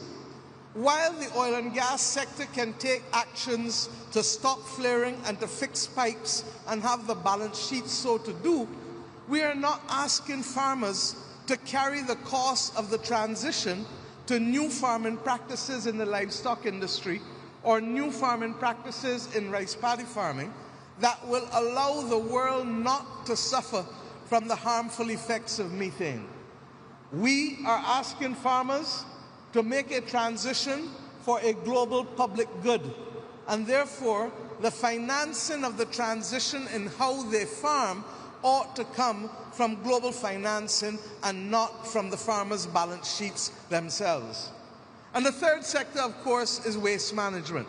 And we all know that we can convert waste to gas, whether we do it after it goes into the ground, or better still, whether we can convert it to avoid it going into the ground. We have a unique opportunity that by COP31, we don't only rest on the voluntary agreement that was made in Dubai by the oil and gas sector to be able to start to control methane. We need a global agreement like the Montreal Protocol, which allowed us to fix the issues of the ozone. It is perhaps the most successful climate agreement ever, and the only thing that stands in our way from dealing with this is the political will of countries and companies to make it happen. This is the only chance that we have to reverse the temperatures. And the world, my friends, has never been changed by spectators and naysayers. The world is changed by people of action. Do we need everybody acting at the same time? That would be ideal. But if we don't, then we must construct a coalition of the willing and show everyone what they stand to benefit while we fight for the prosperity and stability of people and planet. I'm obliged to you. Thank you.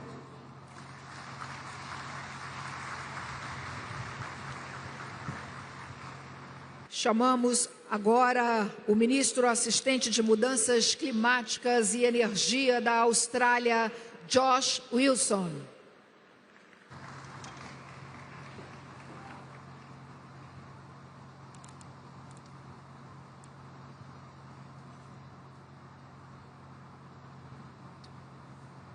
Good evening, colleagues. Boa tarde.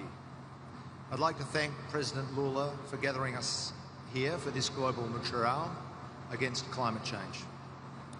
It's an honour to be with you all in the heart of the Amazon and in the country that is the birthplace of the 3 Rio Conventions, as we stand up and as we step up our collective action to address climate change and its impacts. We're now 10 years on from the historic Paris Agreement. Australia is proud to have shared this decade-long journey. The capacity of the multilateral process to deliver transformational outcomes was evident from the beginning. The importance of that very same system has never been greater than it is today. When we act concertedly and when we act in good faith, we can make transformative, necessary, positive change together. And the progress made over the 10 years of the Paris Agreement proves that to be true. We have brought our projected global emissions down from 4 degrees of warming to between 2.3 and 2.5 degrees. We've seen global investment in clean energy reach over $2 trillion, double the investment in fossil fuels.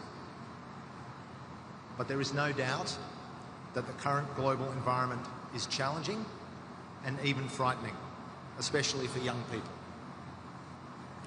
We must protect the multilateral system so that it remains effective in meeting the complex challenges that we face. And what we absolutely need is continued leadership on climate in the form of advocacy and in the form of action. And we've seen Pacific nations deliver this leadership again and again. Because for the Pacific, climate change is not one subject among many for gradual negotiation, but a present and existential threat. And this is a message that the world needs to hear and a reality that the world needs to see. And that's why we are bidding to host COP31 in partnership with the Pacific family. We're focused on seizing on the economic opportunity before our nation while we work with partners internationally on ambitious and achievable global progress, including in the interests of our Pacific neighbours.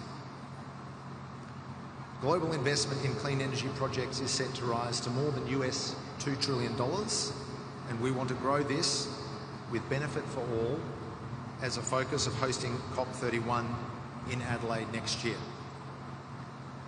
One way to do this is through practical implementation of ambitious and achievable NDCs, grounded in scientific evidence and geared toward attracting investment in the transition.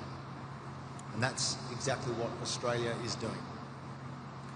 In September, we announced our latest nationally determined contribution to reduce emissions by 62 to 70% on 2005 levels by 2035. This is unquestionably a major step up in our climate ambition, and to meet this target, we will need to reduce emissions over the next 10 years by more than we have achieved in the previous 20. It is ambitious, but it's also achievable. And our NDC responds to the science. It's underpinned by comprehensive economic modelling, and it's supported by practical implementation planning. Our net zero plan outlines the opportunities across 6 sectors of our economy as we decarbonise towards net zero in 2050. I welcome the NDCs submitted so far, and I applaud leaders for the collective achievement that this represents. But our work is far from complete. Now is the time for countries to come together to collaborate and to exchange knowledge on what is working and how we can help each other as we move towards focused, practical NDC implementation. That is multilateralism at its best. So let's maintain our shared endeavour to help all countries implement their NDCs and to unlock the investment needed for our respective net zero transformations. Let's take heart from the fact that the transition is well underway, at scale and at pace. Consider our hosts here in Brazil, where the vast majority of electricity already comes from renewable sources. Friends, Australia is committed to supporting the global transition to a clean, secure and prosperous energy future. And our approach is grounded in the UAE consensus, transitioning away from fossil fuels in a just, orderly and equitable way while scaling up clean energy and clean industry. Domestically, we're transforming our energy system with firmed renewables and new transmission on a carefully coordinated basis. We have clear implementation policies in place to achieve our target of 82% renewable energy by 2030. Our abundant sun and wind make firmed renewables the lowest cost pathway for Australia, and the share of renewable energy has already doubled in the past 6 years. In 2024 alone, we saw $12.7 billion invested in clean energy, including $9 billion in new large-scale renewables. And we know that future global prosperity lies in working together to transform our energy systems, to decarbonise our industries, and to seize the new economic opportunities that are presented by a net zero world. But friends, this is a critical moment for us all to capture and share those opportunities, to show leadership and to take decisive action, to show that we are in this together. And that is why, if Australia hosts COP31, it will be in partnership with the Pacific, the first COP partnership of this kind. And in hosting COP31, we want to offer hope through our region's steadfast commitment to collective climate action. We will uphold and champion the promise of the Paris Agreement. We will highlight the immense economic opportunities for all countries of taking climate action and achieving a net zero future. And we will deliver continuity and stability, carrying our shared energy and our shared resolution at this COP from the Amazon, the lungs of the earth, to our blue Pacific continent. So friends, let us live up to the spirit of the global mature hour here in Belém and carry forward our collective action to secure the vital goals of the Paris Agreement, charting the course towards a cleaner, more sustainable and safe future that promises economic, social and environmental well-being for all. Thank you.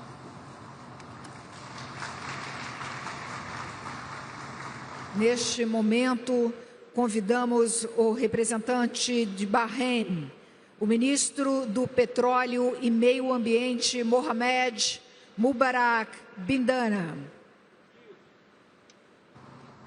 Bismillah ar-Rahman ar-Rahim. Assalamu alaikum wa rahmatullahi wa barakatuh. Your Excellencies, ladies and gentlemen, 10 years ago have passed since our adaptation of the Paris Agreement. Our legacy stands as monumental achievement of multilateralism. 10 years on, the Kingdom of Bahrain remains firmly committed to Paris Agreement. We are beyond putting pen and paper and are implementing climate actions on the ground. We do so on the belief that each nation has a role to play in this collective endeavor. We continue to pursue ambition, adaptation, and economic diversification that also delivers significant mitigation co-benefits. Our efforts include, amongst others, increasing renewable energy, doubling the number of trees, quadruple the number of mangroves. The past years have been marked by various accomplishments. We have finalized the National Adaptation Investment Plan, which aims to increase the resilience of the Kingdom's most vulnerable sectors and address the global challenges that beset adaptation financing heads on. We have also developed a comprehensive coastline resilience strategy that safeguards the Kingdom people, coastlines, and assets. Additionally, we have independently compiled a national GHG inventory and are in the process to establish a repost GHG monitoring, reporting, verification system, MRV, that will help allow informed decision-making for years to come. Your Excellencies, it is the lesson from Paris that must continue to guide us, to go far and together. Our approach must remain holistic, addressing emission irrespective of their resources. It must be all-inclusive, recognizing the diverse circumstances and capabilities of all nations. And it must be unwavering. It is support for the sustainable development and climate resilience. I thank you.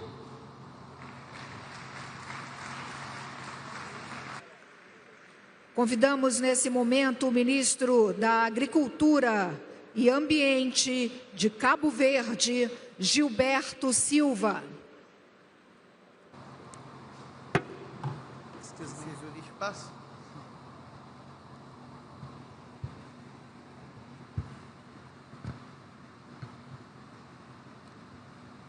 Excelências, senhoras e senhores chefes de Estado e do Governo, senhoras e senhores ministros, caros participantes, começo por agradecer o caloroso acolhimento do Governo e do povo brasileiro nesta bela cidade de Belém.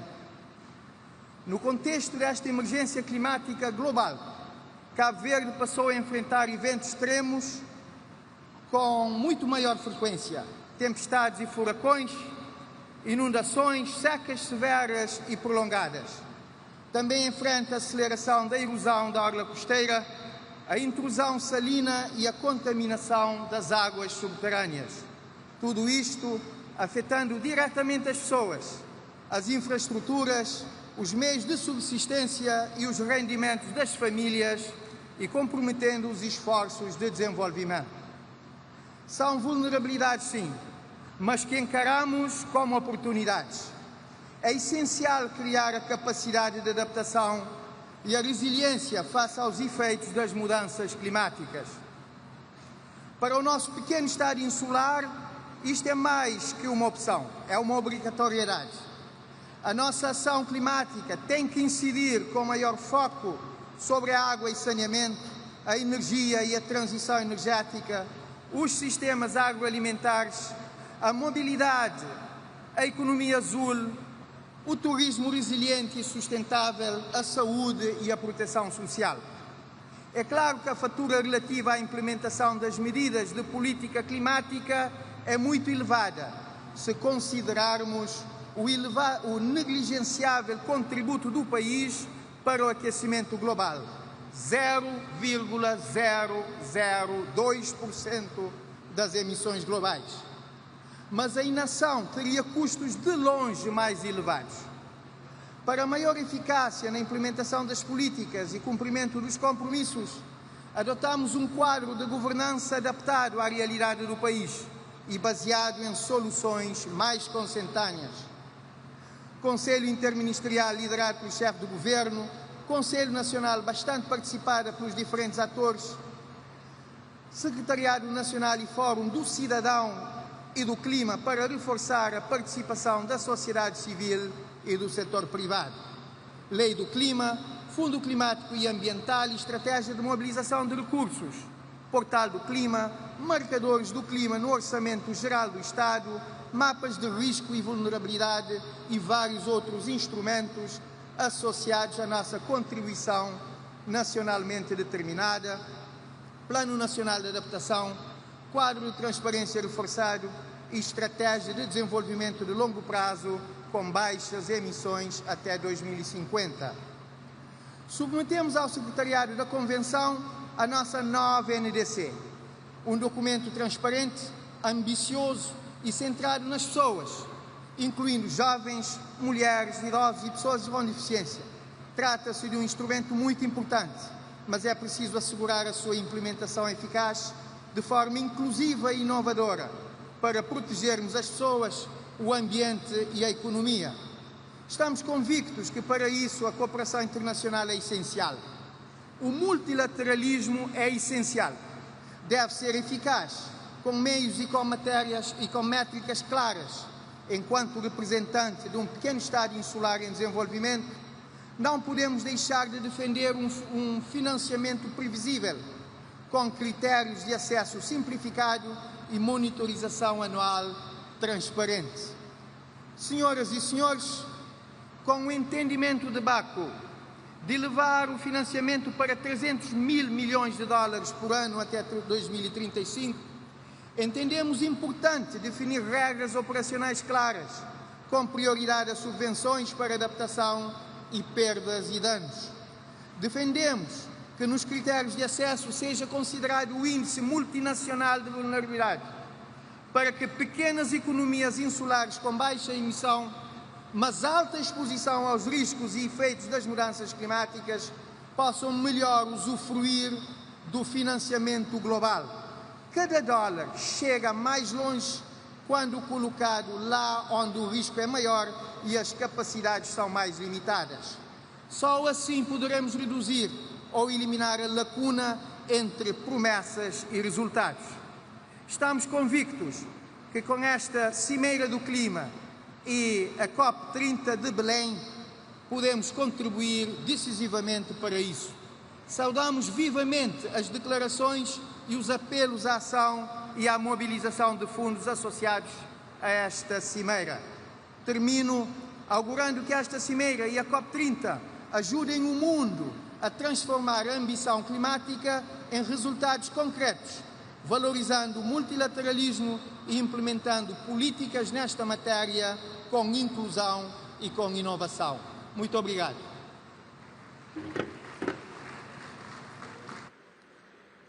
Convidamos para manifestação o ministro da Ecologia e dos Recursos Naturais do Cazaquistão, Yerlan Nissambayev.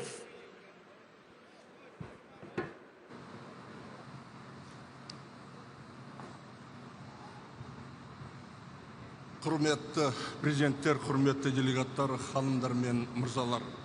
Ең алдымен Бразилия Федеративтік Республикасының үкіметіне климаттық өзгеру туралы Біріккен Ұлттар ұйымының негіздемелік конференциясы тараптарының конференциясы аясында әлемдік көшбасшылар саммиттің өткізгеніне үшін өз алғысымды білдіруге рұқсат етіңіздер.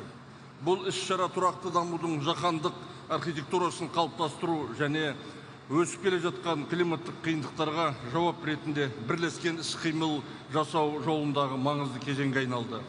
Біз үшін климаттық мақсаттарға жетуге біртіндеп жылжу маңызды. Осылайша біз шығарындыларды азайту және климаттың өзгеруіне бейімделу бойынша ауқымды мақсаттарды қамтитын жаңартылған ұлттық деңгейде анықталған үлесті және ұлттық бейімделу жоспарын әзірледік.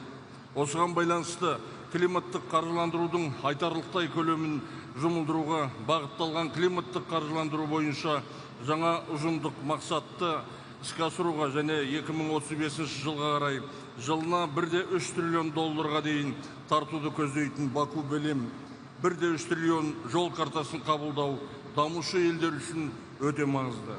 Сонымен қатар Қазақстан климаттық қаржыландыру көздерін кеңейтуді маңызды деп санайды.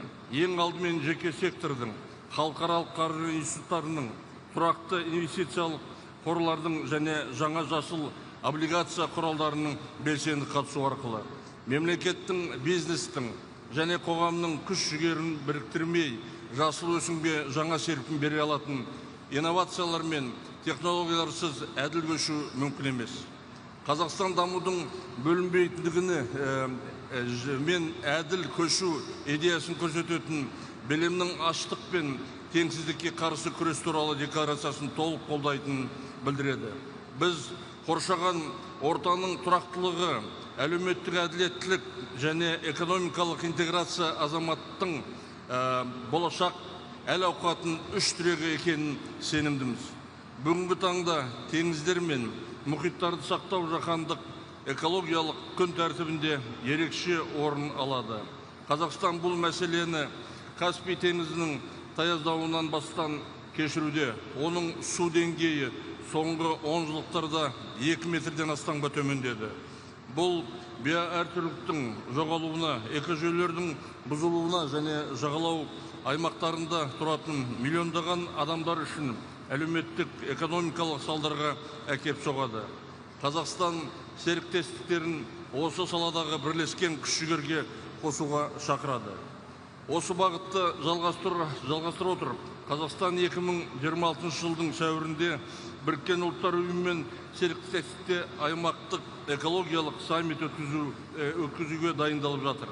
Саммиттің негізгі нәтижелерінің бірі бейімделу, жаңартылған энергия, суды басқару, биоәртүрлілік, жасыл қаржы және табиғатқа негізделген шешімдер салаларындағы нақты жобаларды қамтитын 2030 жылға дейінгі Орталық Азия Біріккен ұлттар ұйымы іс-қимыл бағдарламасы болады. Климаттық саясатты елдерге бөлу емес, біріктіру керек. Ешбір ел мұны жалғыз өзі жасай алмайды. Қазақстан COP30 төрағалығының Рауа ұжымдық іс-қимыл рухындағы бастамасын қолдайды. Бұл қағида біздің дәстүрлерімізбен үндеседі. Бірлік кеңесі ретіндегі құрылтай және қиын кезеңдерде өзара көмек ретінде асар. Белем декларациясы солтүстік пен оңтүстік, шығыс пен батыс, Амазонка тропикалық ормандары мен Орталық Азия далалары арасындағы жаңа жаһандық ынтымақтастықтың бастапқы нүктесіне айналсын. Біздің ортақ міндетіміз тұрақтылық, қауіпсіздік және өркендеу барлық ұрпақтарға мұра болатын болашақты қамтамасыз ету. Назарларыңызға рахмет.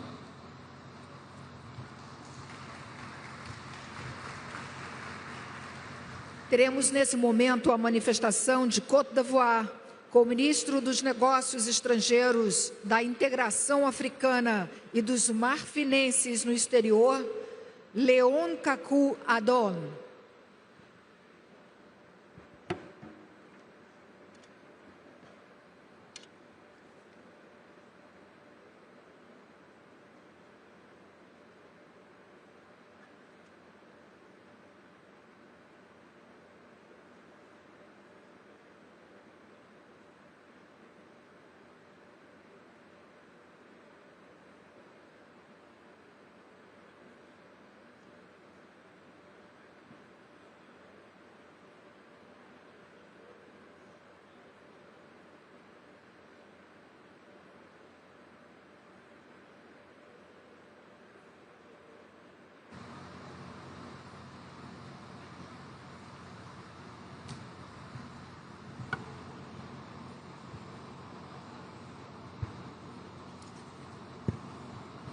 Monsieur le Président de la République fédérative du Brésil, Monsieur le Secrétaire général des Nations Unies, Monsieur le Secrétaire exécutif de la Convention cadre des Nations Unies sur les changements climatiques, Monsieur le Président de la COP30, Excellences, Mesdames et Messieurs les chefs d'État et de gouvernement, distingués invités, Mesdames et Messieurs. Il m'est particulièrement agréable d'adresser les salutations distinguées de Son Excellence Monsieur Alassane Ouattara, Président de la République Côte d'Ivoire, que j'ai l'insigne honneur de représenter, à ses pairs présents et à tous les délégués qui ont effectué le déplacement de Belém à l'occasion de cette COP30. Je voudrais exprimer ma profonde gratitude aux autorités brésiliennes pour l'accueil chaleureux qui a été réservé à la délégation ivoirienne ainsi qu'aux organisateurs pour la tenue de ce sommet sur le climat, dont l'importance est capitale pour la mise en œuvre de nos nouvelles ambitions climatiques.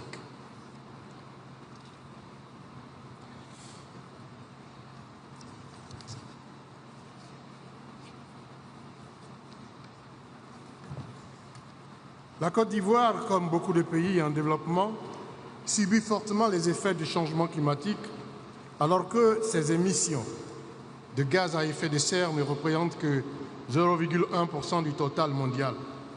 Ce paradoxe traduit l'injustice climatique qui frappe les nations les moins responsables du réchauffement climatique. Mais notre pays a choisi l'action à travers le renforcement de son cadre juridique et institutionnel, se traduisant par l'adoption d'une loi nationale sur les changements climatiques, par la création d'institutions dédiées comme le Bureau du marché carbone et la Commission nationale de lutte contre les changements climatiques. De plus, la Côte d'Ivoire est le premier pays africain à avoir soumis son premier rapport biennal de transparence et adopté une stratégie nationale sur les pertes et préjudices. À travers sa troisième contribution nationale déterminée 3.0, la Côte d'Ivoire s'est fixé l'objectif de réduire de 33,07% ses émissions de gaz à effet de serre en mettant l'accent sur un accroissement de la part des énergies renouvelables à 46,3%, l'augmentation de 12% des véhicules électriques dans le parc automobile, l'amélioration de 30% de l'efficacité énergétique, la restauration du couvert forestier à 20% du territoire national, tout en accélérant la mise en œuvre de stratégies de promotion de l'économie circulaire et une agriculture durable.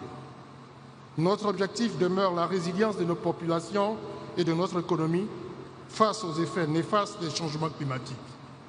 Ainsi, nous nous sommes engagés sur une trajectoire ambitieuse, avec notamment 80% des exploitants agricoles qui devront utiliser des pratiques climato-intelligentes, 75% des bassins versants devraient avoir des plans de gestion intégrés des ressources en eau, 90% des établissements sanitaires dotés de systèmes opérationnels de surveillance épidémiologique, 70% de couverture de zones côtières critiques protégées par des ouvrages de protection adaptés et 60% des collectivités locales disposeraient d'un plan directeur vert.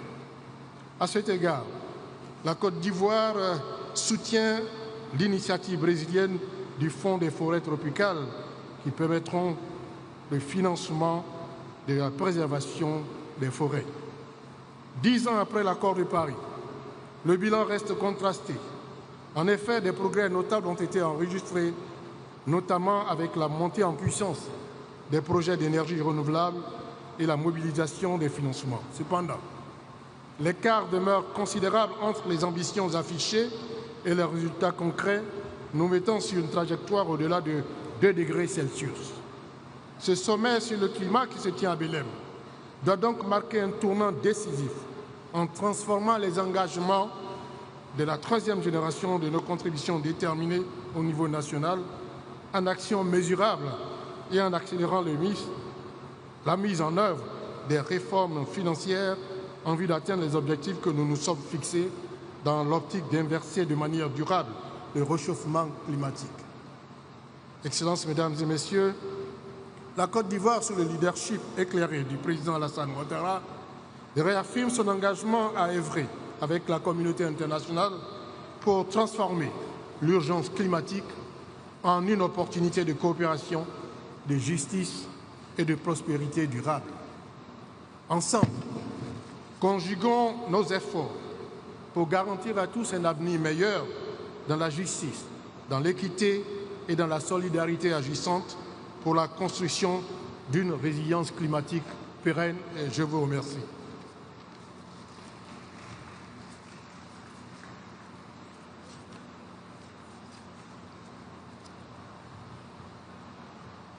Temos agora a manifestação da Costa Rica, representada pelo vice-ministro do Meio Ambiente e Energia, Jorge Mário Rodrigues.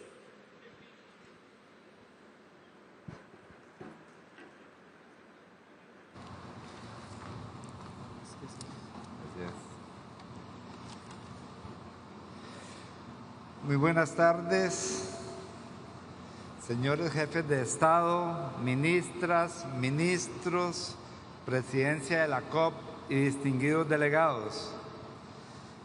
Iniciamos felicitando a la República Federativa de Brasil por la excelente organización de la COP30 y su cálida hospitalidad. Asimismo, destacamos todas las iniciativas que se han presentado para la conferencia, entre las cuales tenemos la iniciativa de los bosques tropicales para siempre, la cual ha sido debidamente endosada y apoyada por Costa Rica. Hablo hoy en nombre de un país pequeño en territorio, pero inmenso en convicción. Costa Rica no ha sido parte del problema climático global, pero desde hace décadas ha decidido ser parte activa de la solución. En un mundo donde las emisiones históricas y las responsabilidades diferenciadas son ineludibles, Costa Rica ha demostrado que la ambición no depende del tamaño ni del poder económico. Con recursos propios, voluntad política y una ciudadanía comprometida, hemos logrado hitos que muchos aún los consideran aspiracionales. Más del 98% de nuestra electricidad proviene de fuentes renovables. Hemos revertido la deforestación y duplicado nuestra cobertura forestal en menos de una generación. Hoy decimos con gran satisfacción que tenemos hoy más bosque que el que teníamos ayer. Hemos abolido el ejército para invertir en salud, educación y sostenibilidad. Y con un gran sacrificio fiscal estamos tratando de revertir la matriz de emisiones en el transporte. Estos logros que les he contado no son casualidad. Son el resultado de una visión de país que entiende que la prosperidad no puede construirse a costa del planeta. Y no nos detenemos ahí.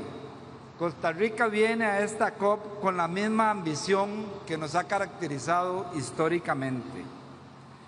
En esta COP presentaremos nuestra NDC 3.0, que incluye 5 metas específicas de las comunidades y territorios indígenas, así como que incorpora acciones en juventudes, género y transición justa.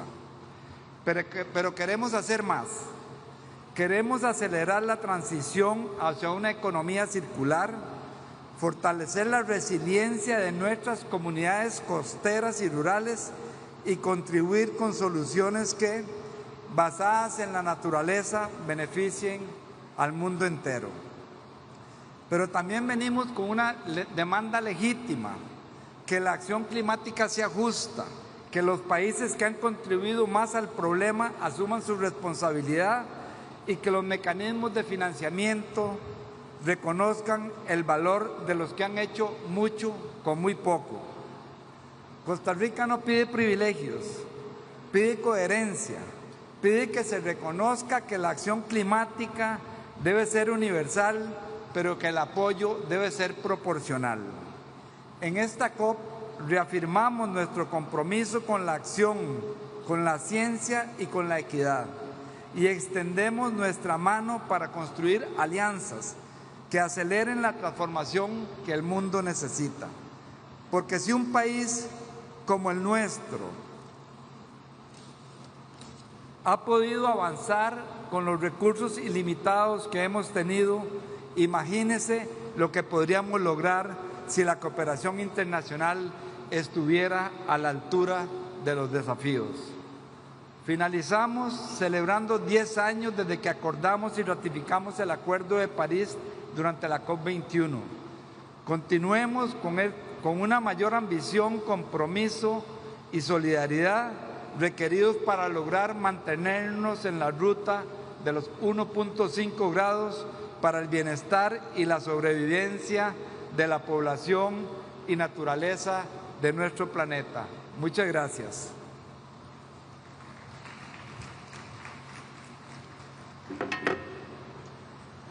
Nesse momento, convidamos a ministra do Meio Ambiente da Croácia, Marija Vukovic.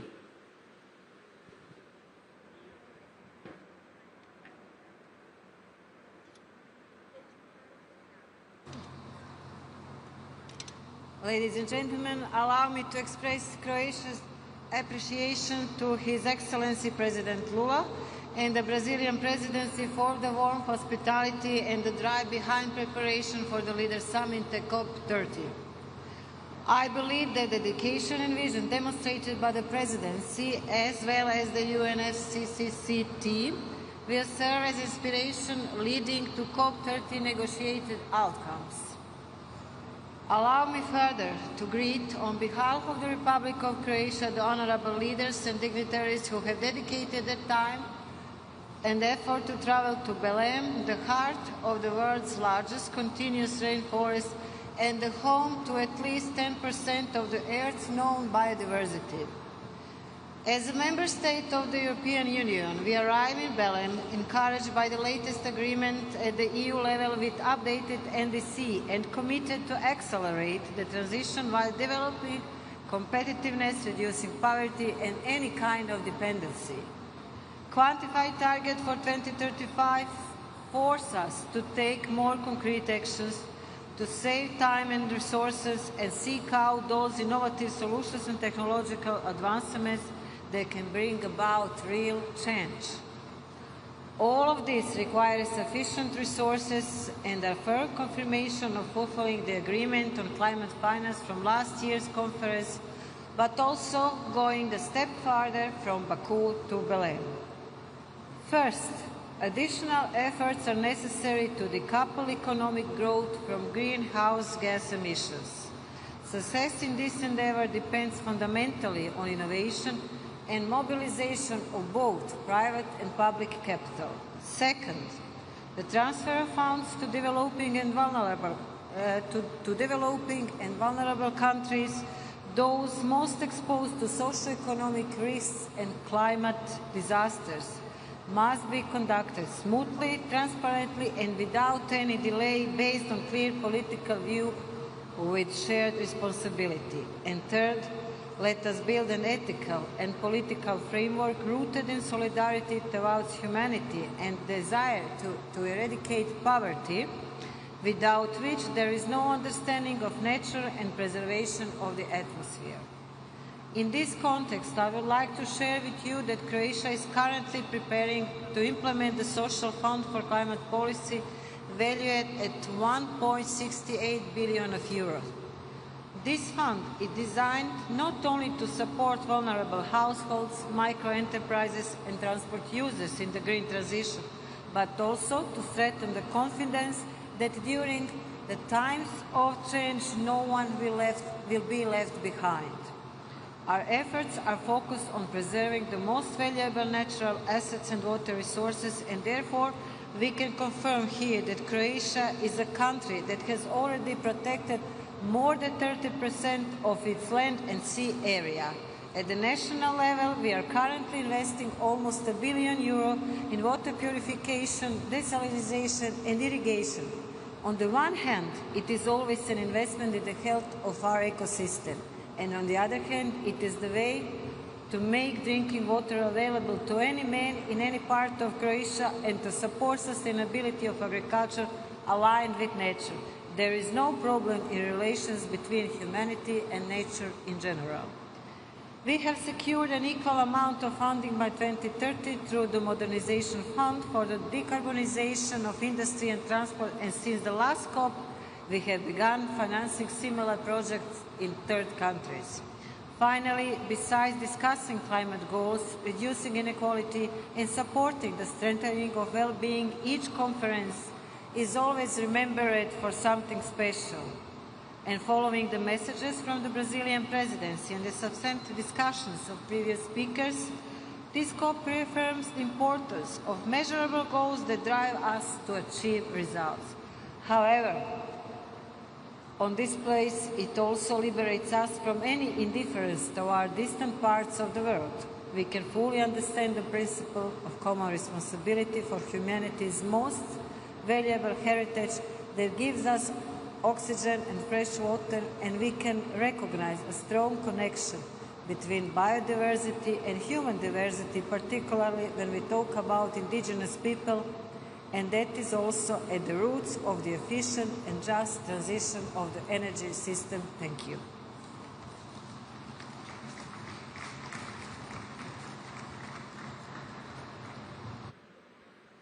Convidamos agora a ministra do Desenvolvimento Local e ministra interina do Meio Ambiente, Manau Awad Mika Hai.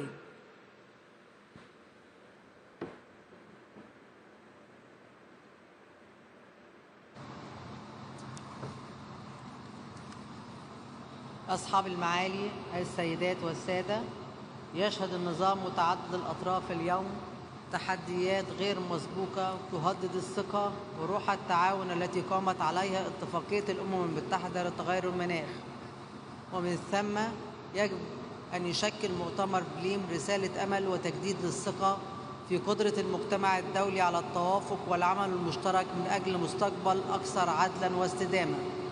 يأتي اجتماعنا هذا متزامناً مع مرور 10 أعوام على اتفاق باريس، وهو إنجاز نفخر به، لكنه أيضاً محطة لمراجعة صريحة، كما زالت الفجوة بين التعهد والتنفيذ واضحة، والتمويل المناخي دون المستوى المطلوب. ومن هنا تدعو مصر إلى إحياء روح باريس القائمة على العدالة والثقة والمسؤولية المشتركة. تمويل المناخ هو حجر الأساس للعمل المناخي الفعال، فمصر تؤكد أن الهدف الجماعي الجديد للتمويل يجب أن يبنى على احتياجات الدول النامية، وأن يحقق التوازن بين التخفيف والتكيف، وأن يعتمد على موارد جديدة ومنح عادلة وميسرة.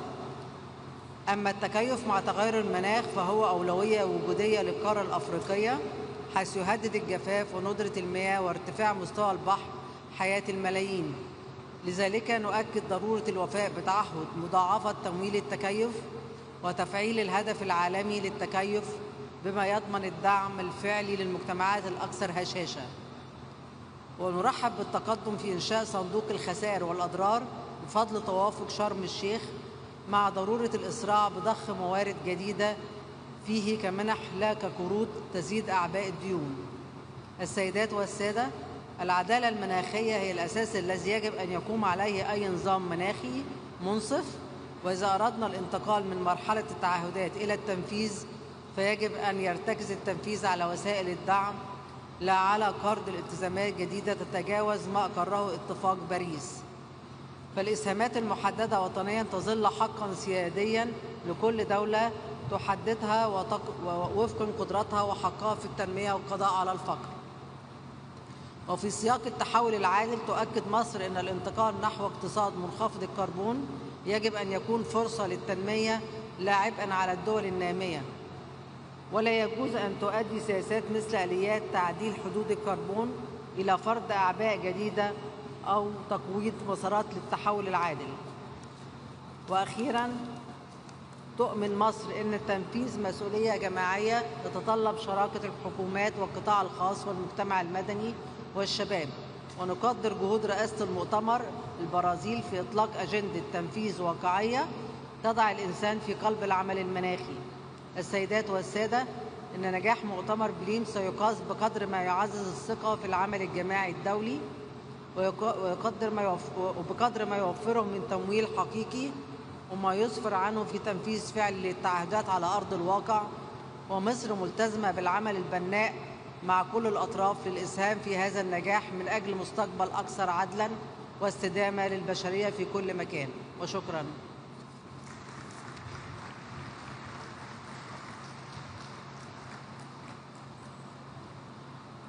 Neste momento, convidamos o ministro da Mudança Climática e Meio Ambiente dos Emirados Árabes Unidos, Amina bint Abdullah al-Dhaka al-Shamsi.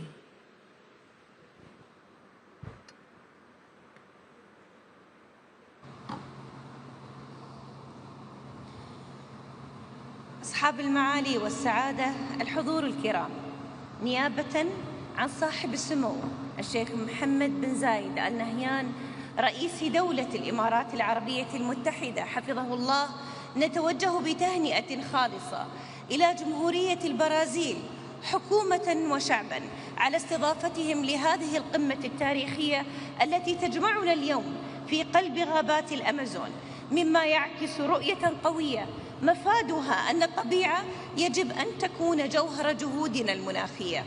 وفي دولة الإمارات نتشارك مع جمهورية البرازيل الشقيقة والعالم بأسره رؤية نفسها، فالعمل المناخي يعكس مسيرة تمتد لأكثر من 50 عاماً من الريادة في الحفاظ على البيئة والاستدامة والعمل المناخي. تلك المبادئ والأسس التي أرساها الوالد المؤسس المغفور له الشيخ زايد بن سلطان آل نهيان طيب الله ثراه، الذي غرس فينا إيمانا عميقا بأن ازدهارنا يعتمد على سلامة بيئتنا البرية والبحرية.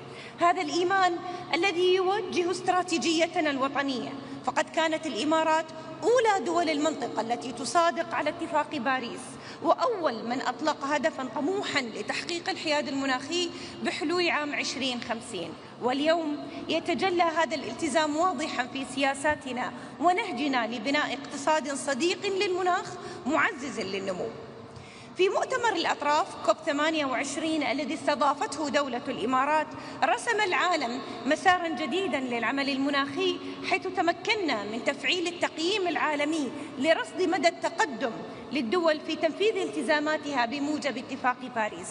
وللمرة الأولى أظهرت الدول التزاماً عالمياً بالتحول بعيداً عن الاعتماد على الوقود الأحفوري في مجال الطاقة من خلال تبني نهج منصف ومنظم. وقدم اتفاق الإمارات الذي حاز حينها على دعم 198 طرفاً في مؤتمر الأطراف COP28 خطة عمل واضحة شاملة للحفاظ على مستوى متوسط ارتفاع درجة الحرارة العالمية دون 1.5 درجة مئوية، من خلال تفعيل التعاون والتنسيق العالمي لتطلق بذلك عهداً جديداً للعمل المناخي. ويقدم الاتفاق إطار عمل ملموس وقابل للتنفيذ له أهداف طموحة تتمثل في مضاعفة القدرة الإنتاجية للطاقة المتجددة 3 مرات، مضاعفة كفاءة استخدام الطاقة بحلول عام 2030. وعلى الصعيد المحلي نعمل على تحويل هذا التوجه إلى واقع ملموس من خلال مضاعفة قدرتها على إنتاج الطاقة المتجددة 3 مرات، وضخ استثمارات بقيمة تتراوح بين 150 و200 مليار درهم في مجال تقنيات الطاقة النظيفة والبحوث والبنية التحتية بحلول 2030. خير مثال على ذلك هو محطات براكا للطاقة النووية التي تساهم على خفض الانبعاثات الكربونية لدولة الإمارات بمقدار يصل إلى 22.4 مليون طن سنوياً. كذلك تلعب مشاريعنا في توليد الطاقة الشمسية دورا بالغ الأهمية، مثل محطة الظفرة للطاقة الشمسية الكهروضوئية، أكبر محطة مستقلة في العالم لإنتاج الكهرباء من الطاقة الشمسية ضمن موقع واحد بقدرة إنتاج تصل إلى 2 جيجا واط. وبلغت حصة الكهرباء المولدة من مصادر نظيفة منخفضة الكربون في دولة الإمارات أكثر من 30% في عام 2024، إنجاز يعكس ريادة الدولة وتقدمها الملموس نحو تحقيق الحياد المناخي بحلول 2050. وبالتأكيد نحرص على أن يكون ذلك في صميم التزاماتنا المناخية وضمان أعلى درجات الشفافية. وفي هذا المجال تقوم دولة الإمارات بحصر الغازات الدفيئة 6 في تقرير الشفافية الخاص بها، ما يعزز استجابتها لتغير المناخ بفاعلية. وإدراكاً منا للعلاقة التي تربط بين المناخ والأمن الغذائي، نعمل على تحويل أنظمتنا الغذائية من خلال الاستثمار في حلول مبتكرة مثل الزراعة العمودية، الزراعة المائية، وتربية الأحياء المائية المستدامة. وتعد استضافتنا للمؤتمر العالمي للحفاظ على الطبيعة في أبو ظبي في شهرنا الماضي دليلاً راسخاً على اهتمامنا الكبير بالحفاظ على التنوع البيولوجي كجزء لا يتجزأ من العمل المناخي.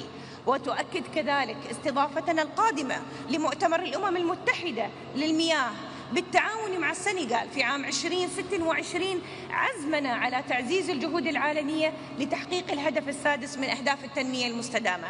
تلعب الإمارات دورا محوريا في هذا الملف من خلال جهود استثنائية أبرزها مبادرة محمد بن زايد للماء الرامية إلى مواجهة التحدي العالمي لمعالجة ندرة المياه على مستوى العالم ودعم تطوير وتطبيق الحلول الفاعلة والتقنيات المبتكرة. السيدات والسادة، إن التقاعس عن مواجهة التغير المناخي قد يكلف الاقتصاد العالمي خسائر هائلة، وهنا تبرز أهمية ترويكا رئاسات مؤتمر الأطراف. هذه الشراكة بين دولة الإمارات وأذربيجان والبرازيل فمنذ الإعلان عنها خلال مؤتمر الأطراف COP28 أثبتت لترويكا أنها شراكة ناجحة. وكما دعمنا أذربيجان في نجاح مؤتمر COP29 تؤكد دولة الإمارات مجددا التزامها بدعم رئاسة البرازيل لمؤتمر COP30 وضمان أن يقدم المؤتمر حلولا مناخية ملموسة وطموحة وقابلة للتنفيذ تدفع عجلة التقدم العالمي في هذا المجال. مهمتنا المشتركة هي بناء طريق باكو-بلم ليكون جسرا للعمل المتواصل، ولقد دعت دولة الإمارات بقوة إلى إتاحة التمويل وجعله متاحا وميسور التكلفة. ونجح مؤتمر الأطراف COP29 في باكو في إقرار الهدف الكمي الجماعي الجديد للتمويل المناخي. وهنا في بلم مؤتمر الأطراف COP30 هو فرصة مهمة للتوافق وإيجاد آلية لحشد 1.3 تريليون دولار من التمويل الدولي للمناخ سنويا حتى عام 2035. وهنا أود أن أشير إلى أن دولة الإمارات تواصل ريادتها كنموذج يحتذى به في هذا المجال.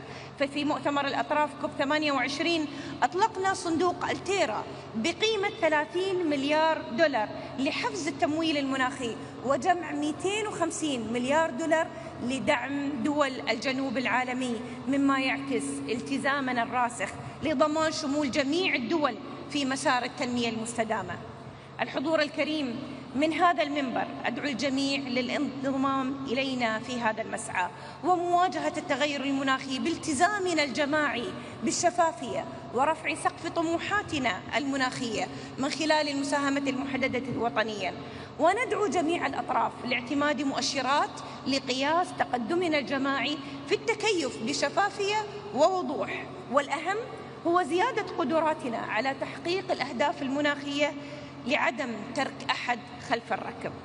السيدات والسادة، هنا في بلم وفي قلب غابات الأمازون رئة الأرض نستطيع معا بناء مستقبل تكون فيه الاستدامة أساسا راسخا لبناء حياة أفضل للأجيال القادمة. وتدعو الإمارات كل دولة وكل قائد وكل مواطن في العالم للانضمام إلى رحلة تضمن مستقبلا مستداما تكون فيه الجهود المناخية محركا لنهضتنا وازدهارنا جميعا. شكرا لكم.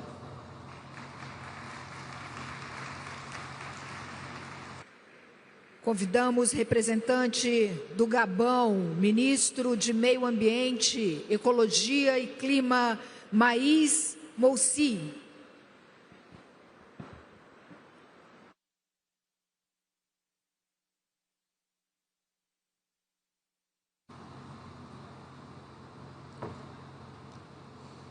Excellences, Monsieur le Président, Excellences, Mesdames et Messieurs les chefs d'État et de gouvernement, distingués délégués. Avant de donner lecture du message de Son Excellence le Président Brice Clotaire Oligui Nguema, je souhaite féliciter Son Excellence le Président Luis Ignacio Lula da Silva et son gouvernement pour l'organisation réussie de la COP30 en Amazonie, territoire essentiel pour l'équilibre climatique mondial. Monsieur le Président, Excellences, Mesdames et Messieurs, à l'entame de mon intervention, permettez-moi d'exprimer ma profonde gratitude à la République fédérative du Brésil ainsi qu'à son peuple pour l'accueil fraternel et chaleureux qui nous a été réservé. De même, je salue tout particulièrement l'engagement constant du président Lula da Silva en faveur de la préservation des forêts tropicales et de l'amélioration des conditions de vie des communautés qui en dépendent.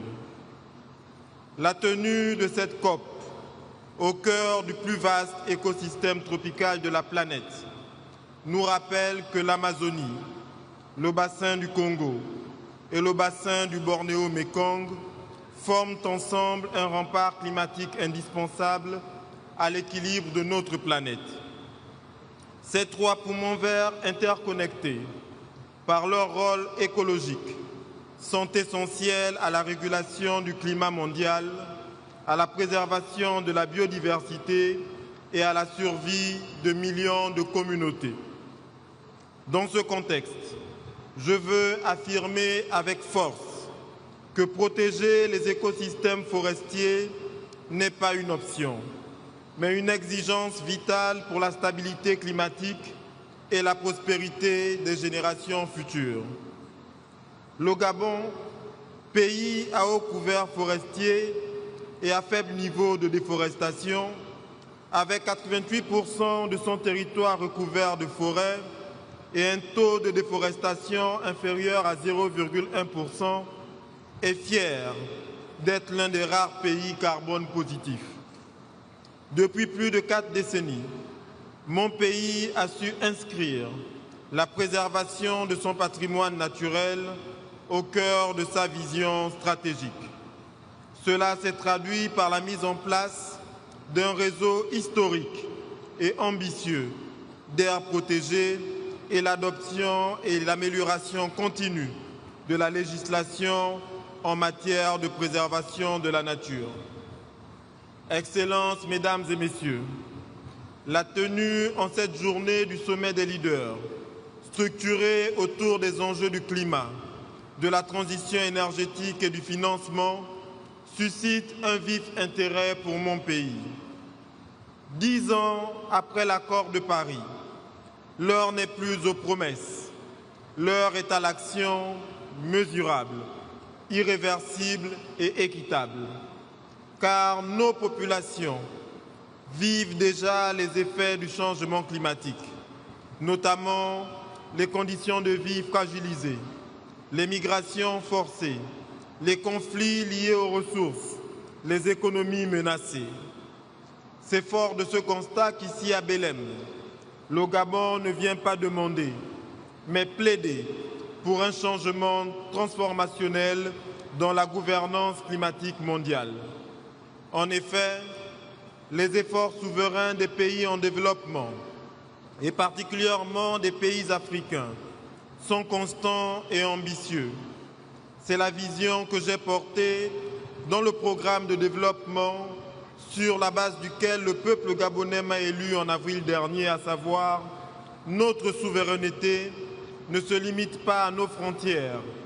Elle inclut aussi notre capacité à préserver nos ressources, à protéger nos populations et à définir notre avenir.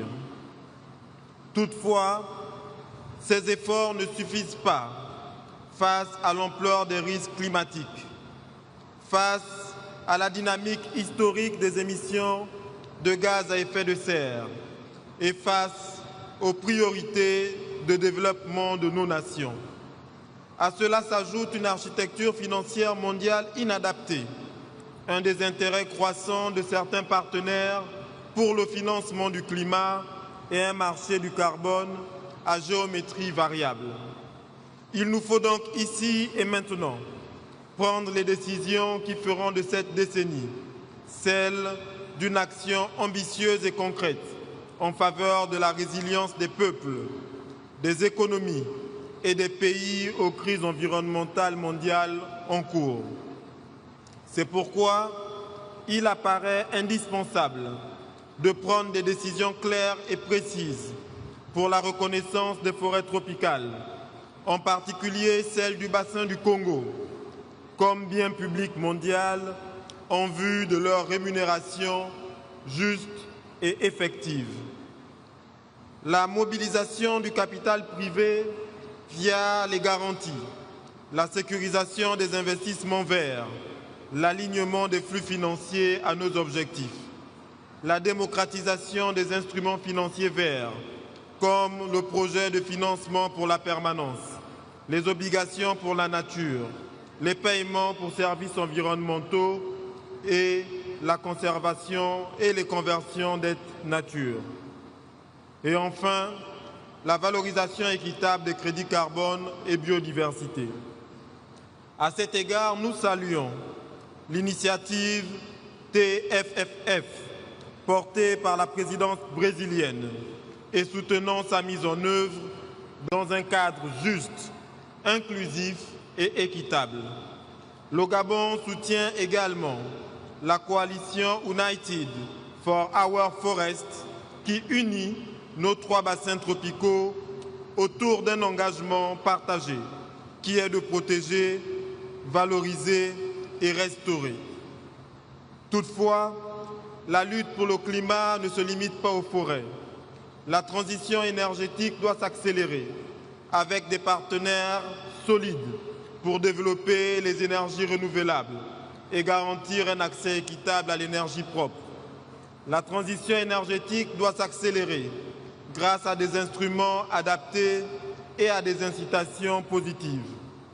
Excellences, Mesdames et Messieurs, ici, au cœur de la plus grande forêt tropicale du monde, nous avons l'occasion d'écrire une nouvelle page de l'histoire climatique. Nous devons transcender nos intérêts individuels et bâtir un multilatéralisme nouveau, réaliste, juste et efficace, faisant de Belém le point de départ d'un ordre climatique équitable et durable pour les générations futures et pour l'humanité tout entière. Je vous remercie. Chamamos agora o ministro das Terras e Recursos Naturais de Gana, Emmanuel Armah Kofi Boah.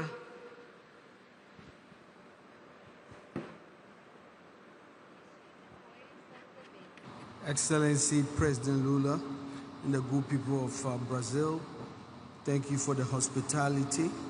President of COP30, Excellencies, distinguished guests, ladies and gentlemen, I bring you warm greetings from His Excellency President Mahama of the Republic of Ghana, and greetings from the people of Ghana. Our address on behalf of the President today will focus on nature, a just energy transition, and the vital financing of climate actions. As you know, Africa is a continent of unparalleled potential. Yet for our contributions to human history and culture, our contributions to the climate crisis has been minimal. Though we are among the lowest emitters, we are on the front lines bearing the heaviest burdens. The evidence is all around us. The increasing fury of extreme weather and rainfall variability, unprecedented floods, scorching heat waves and droughts that crack the earth. These are not abstract climate models, they are realities that translate into hunger, malnutrition, and the loss of livelihoods that sustain vulnerable communities. In West Africa, Ghana is part of the Upper Guinean forest ecosystem, a biologically diverse realm of towering trees, high rainfall, and tropical climate nurtured by the Atlantic Ocean. Yet for decades, we have watched the rains become less reliable and the dry spells grow longer. The very vegetation and wildlife that define this region are struggling to adapt. Climate change exacerbates deep-seated social and economic inequalities. The most vulnerable among us, women, children, and the marginalized, are disproportionately affected with the least resource to cope and the smallest voices in the corridors of power. And yet Africa is not a passive victim. We are a continent of resilience and action. To secure a sustainable future, we must also be architects of our destiny. This brings me to the heart of the energy dilemma. The energy sector, as you know, is the key to our development. For nations like Ghana, yet it is also the contributor to the problem we are trying to solve. Our continent is blessed with mineral resources, abundance of it, which hold a promise of transformational development. So to deny Africa the strategic use of these resources is to deny our right to develop, to light our homes, and to power our industries. Any such conversations, therefore, must be approached with strategic care and profound understanding. Africa is equally blessed with an unparalleled comparative advantage for a leap into a low-carbon future. However, this transition must be just, equitable, and inclusive. We cannot exchange our set of problems for another problem. A shift to clean energy must not leave vulnerable communities behind or trade ghost towns for high-carbon industries. It is a promise that vulnerable communities and workers in traditional industries will be protected, that their voices will guide our decisions as a bridge and not a cliff.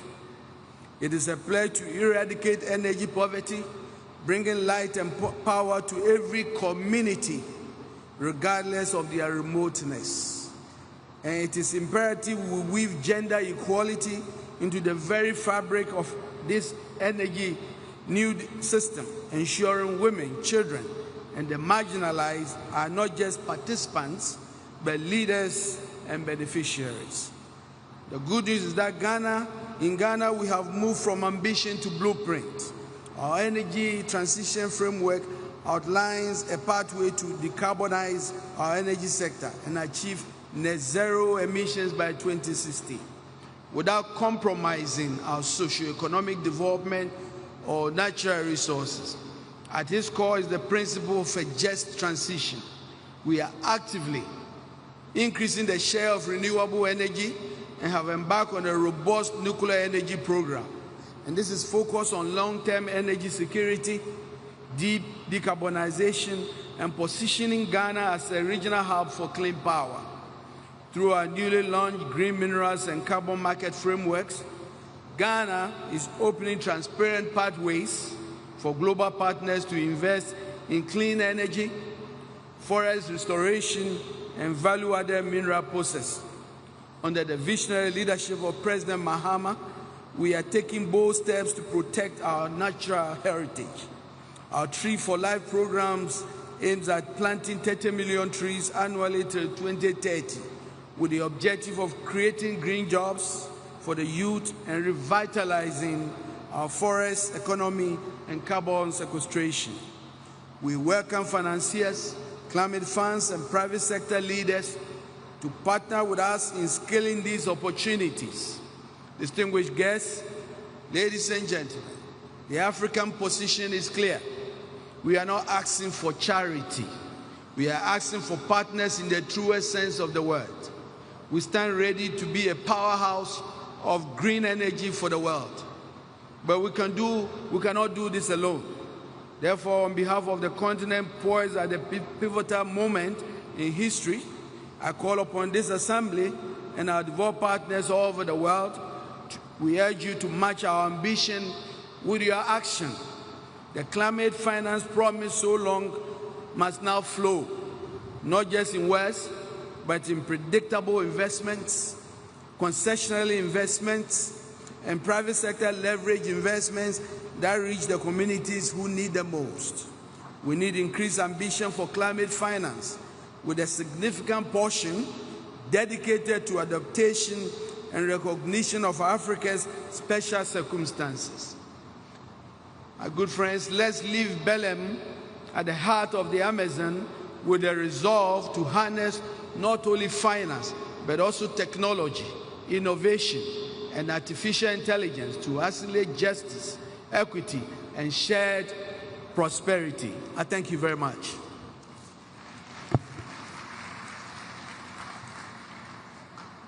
Convidamos a presidenta do novo Banco de Desenvolvimento, Dilma Rousseff.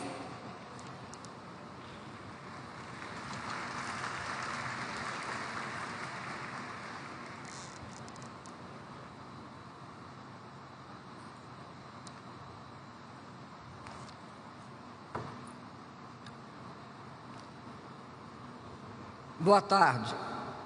Excelentíssimo senhor, querido amigo, presidente Luiz Inácio Lula da Silva, excelentíssimos senhores presidentes, senhores ministros, distintas lideranças, estimados colegas, senhoras e senhores. É uma profunda honra dirigir-me a essa sessão plenária de líderes da COP30 em Belém. Gostaria de começar felicitando as autoridades brasileiras pela escolha da cidade de Belém para a sede deste evento. A própria presença de Belém do Pará, cercada pela floresta amazônica, uma das florestas mais exuberantes do planeta, que abriga mais espécies do que qualquer outro lugar do mundo, nos lembra que proteger a natureza e promover o bem-estar humano são objetivos inseparáveis.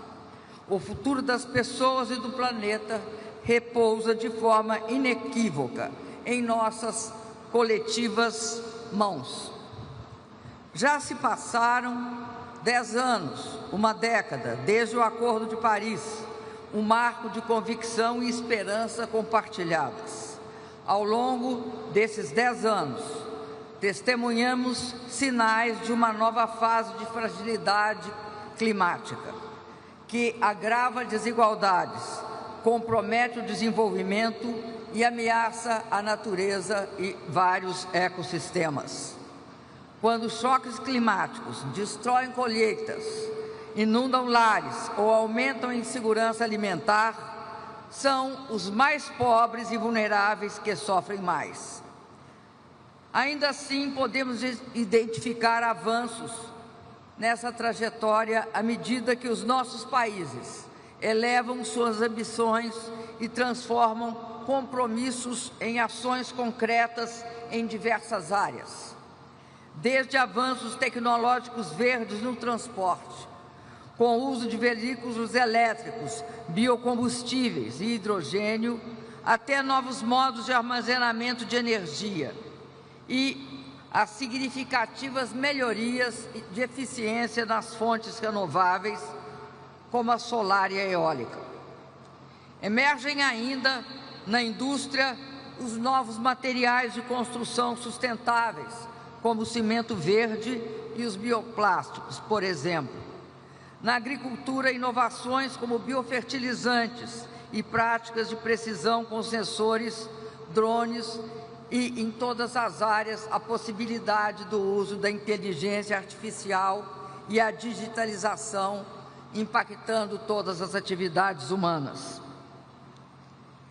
Mas, sem dúvida, os desafios são enormes e inúmeros e devem ser enfrentados de forma urgente e concretamente. Ao olharmos para o futuro, não podemos esquecer alguns princípios, como, por exemplo, no esforço de combater o aquecimento global, devem estar enraizadas no respeito à soberania nacional, reconhecendo que cada país tem suas próprias circunstâncias, recursos e desafios. Cada nação, desde uma pequena ilha, que corre inclusive o risco de desaparecer, até um vasto país continental assolado pelos desastres climáticos. Todos devem atuar em conjunto e ser respeitados como atores únicos, especiais e valiosos. No mundo de hoje, em que alguns parecem acreditar que a lei do mais forte deve prevalecer, devemos reafirmar nosso compromisso com o direito internacional e com uma ordem baseada em valores compartilhados. Devemos todos defender as regras, os tratados e as convenções que formam os alicerces de nosso sistema internacional. Dentre eles, ressalta-se o Acordo de Paris, que teve grande impacto justamente porque representava e representa um pacto multilateral. Devemos ainda reconhecer que o Acordo de Paris também é um pacto de desenvolvimento. Sua verdadeira promessa reside em garantir que o caminho para a descarbonização gere também empregos, inovação e prioridades e prosperidade para todos. A ação climática deve vir acompanhada de progresso social, colocando as pessoas e o planeta no centro de nossas discussões.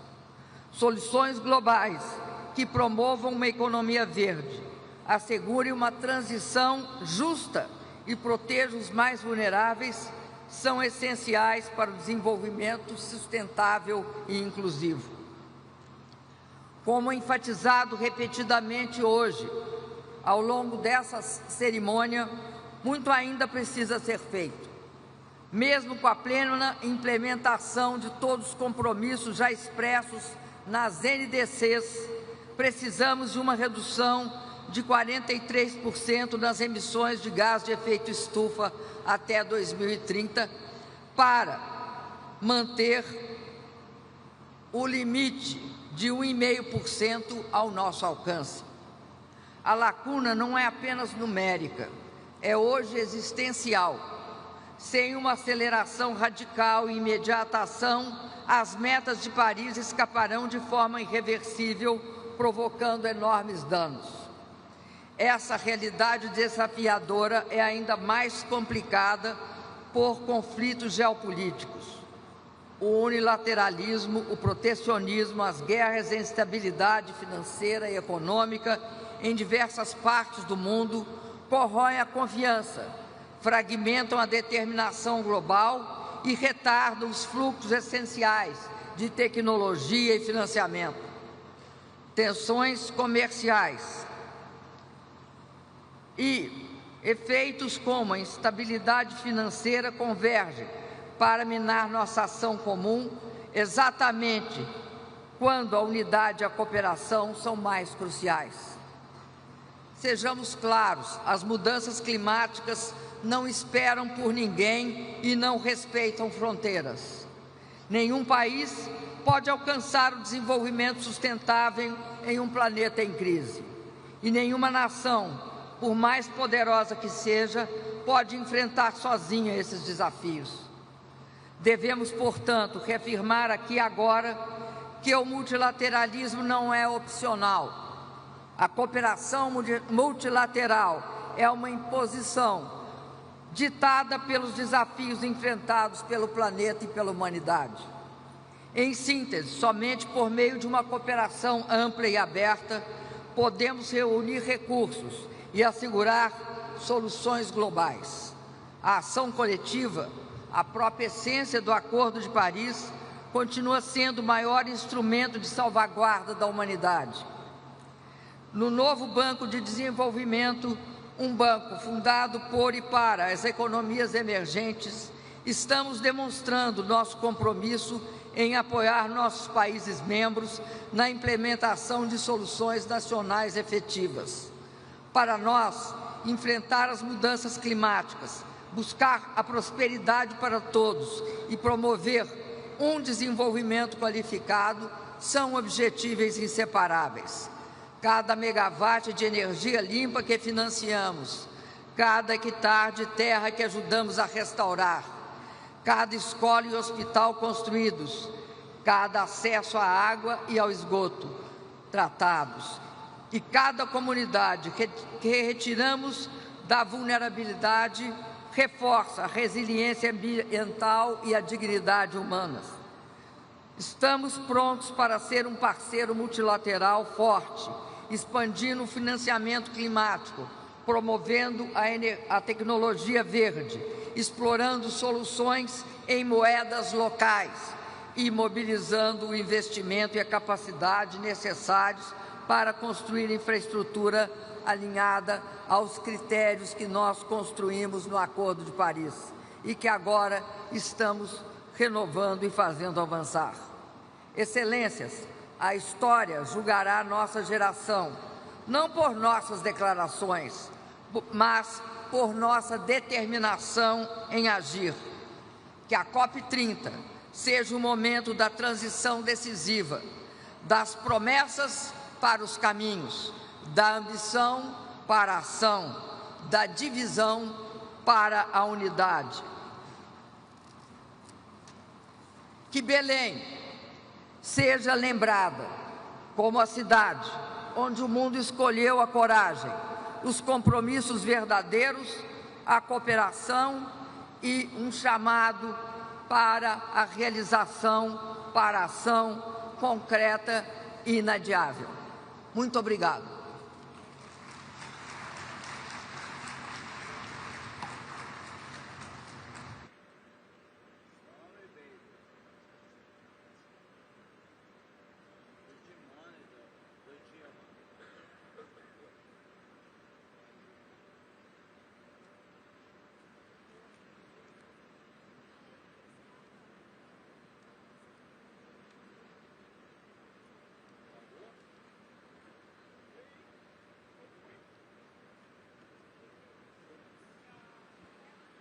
Levar o microfone, será? Ou ele vai subir lá no público?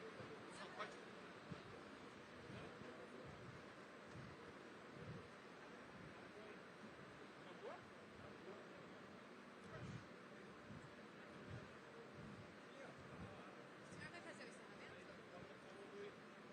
Ah, porque a gente não escutou, não deu para escutar. Sorry for those who were listening. I was just announcing that the session is over for today and it will be resumed tomorrow at 10:30. Thank you.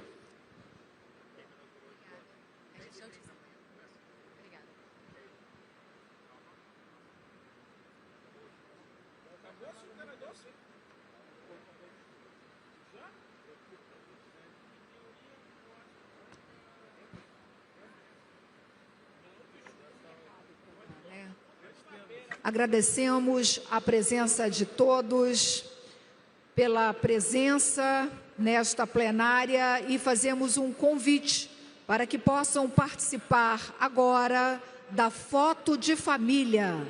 Para participarem deste momento, ao sair da plenária, por favor, dirijam-se à esquerda, que irão encontrar o local desta foto.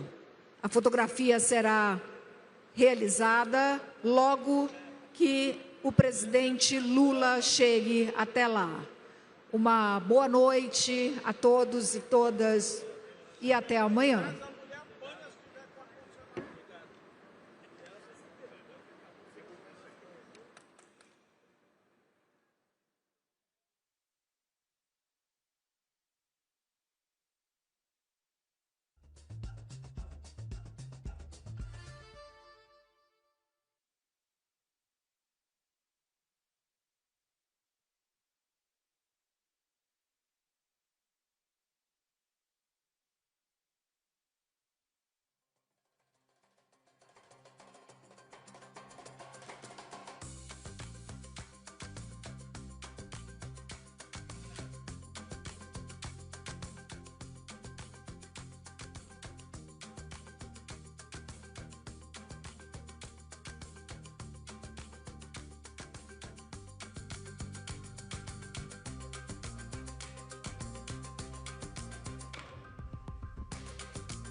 novo.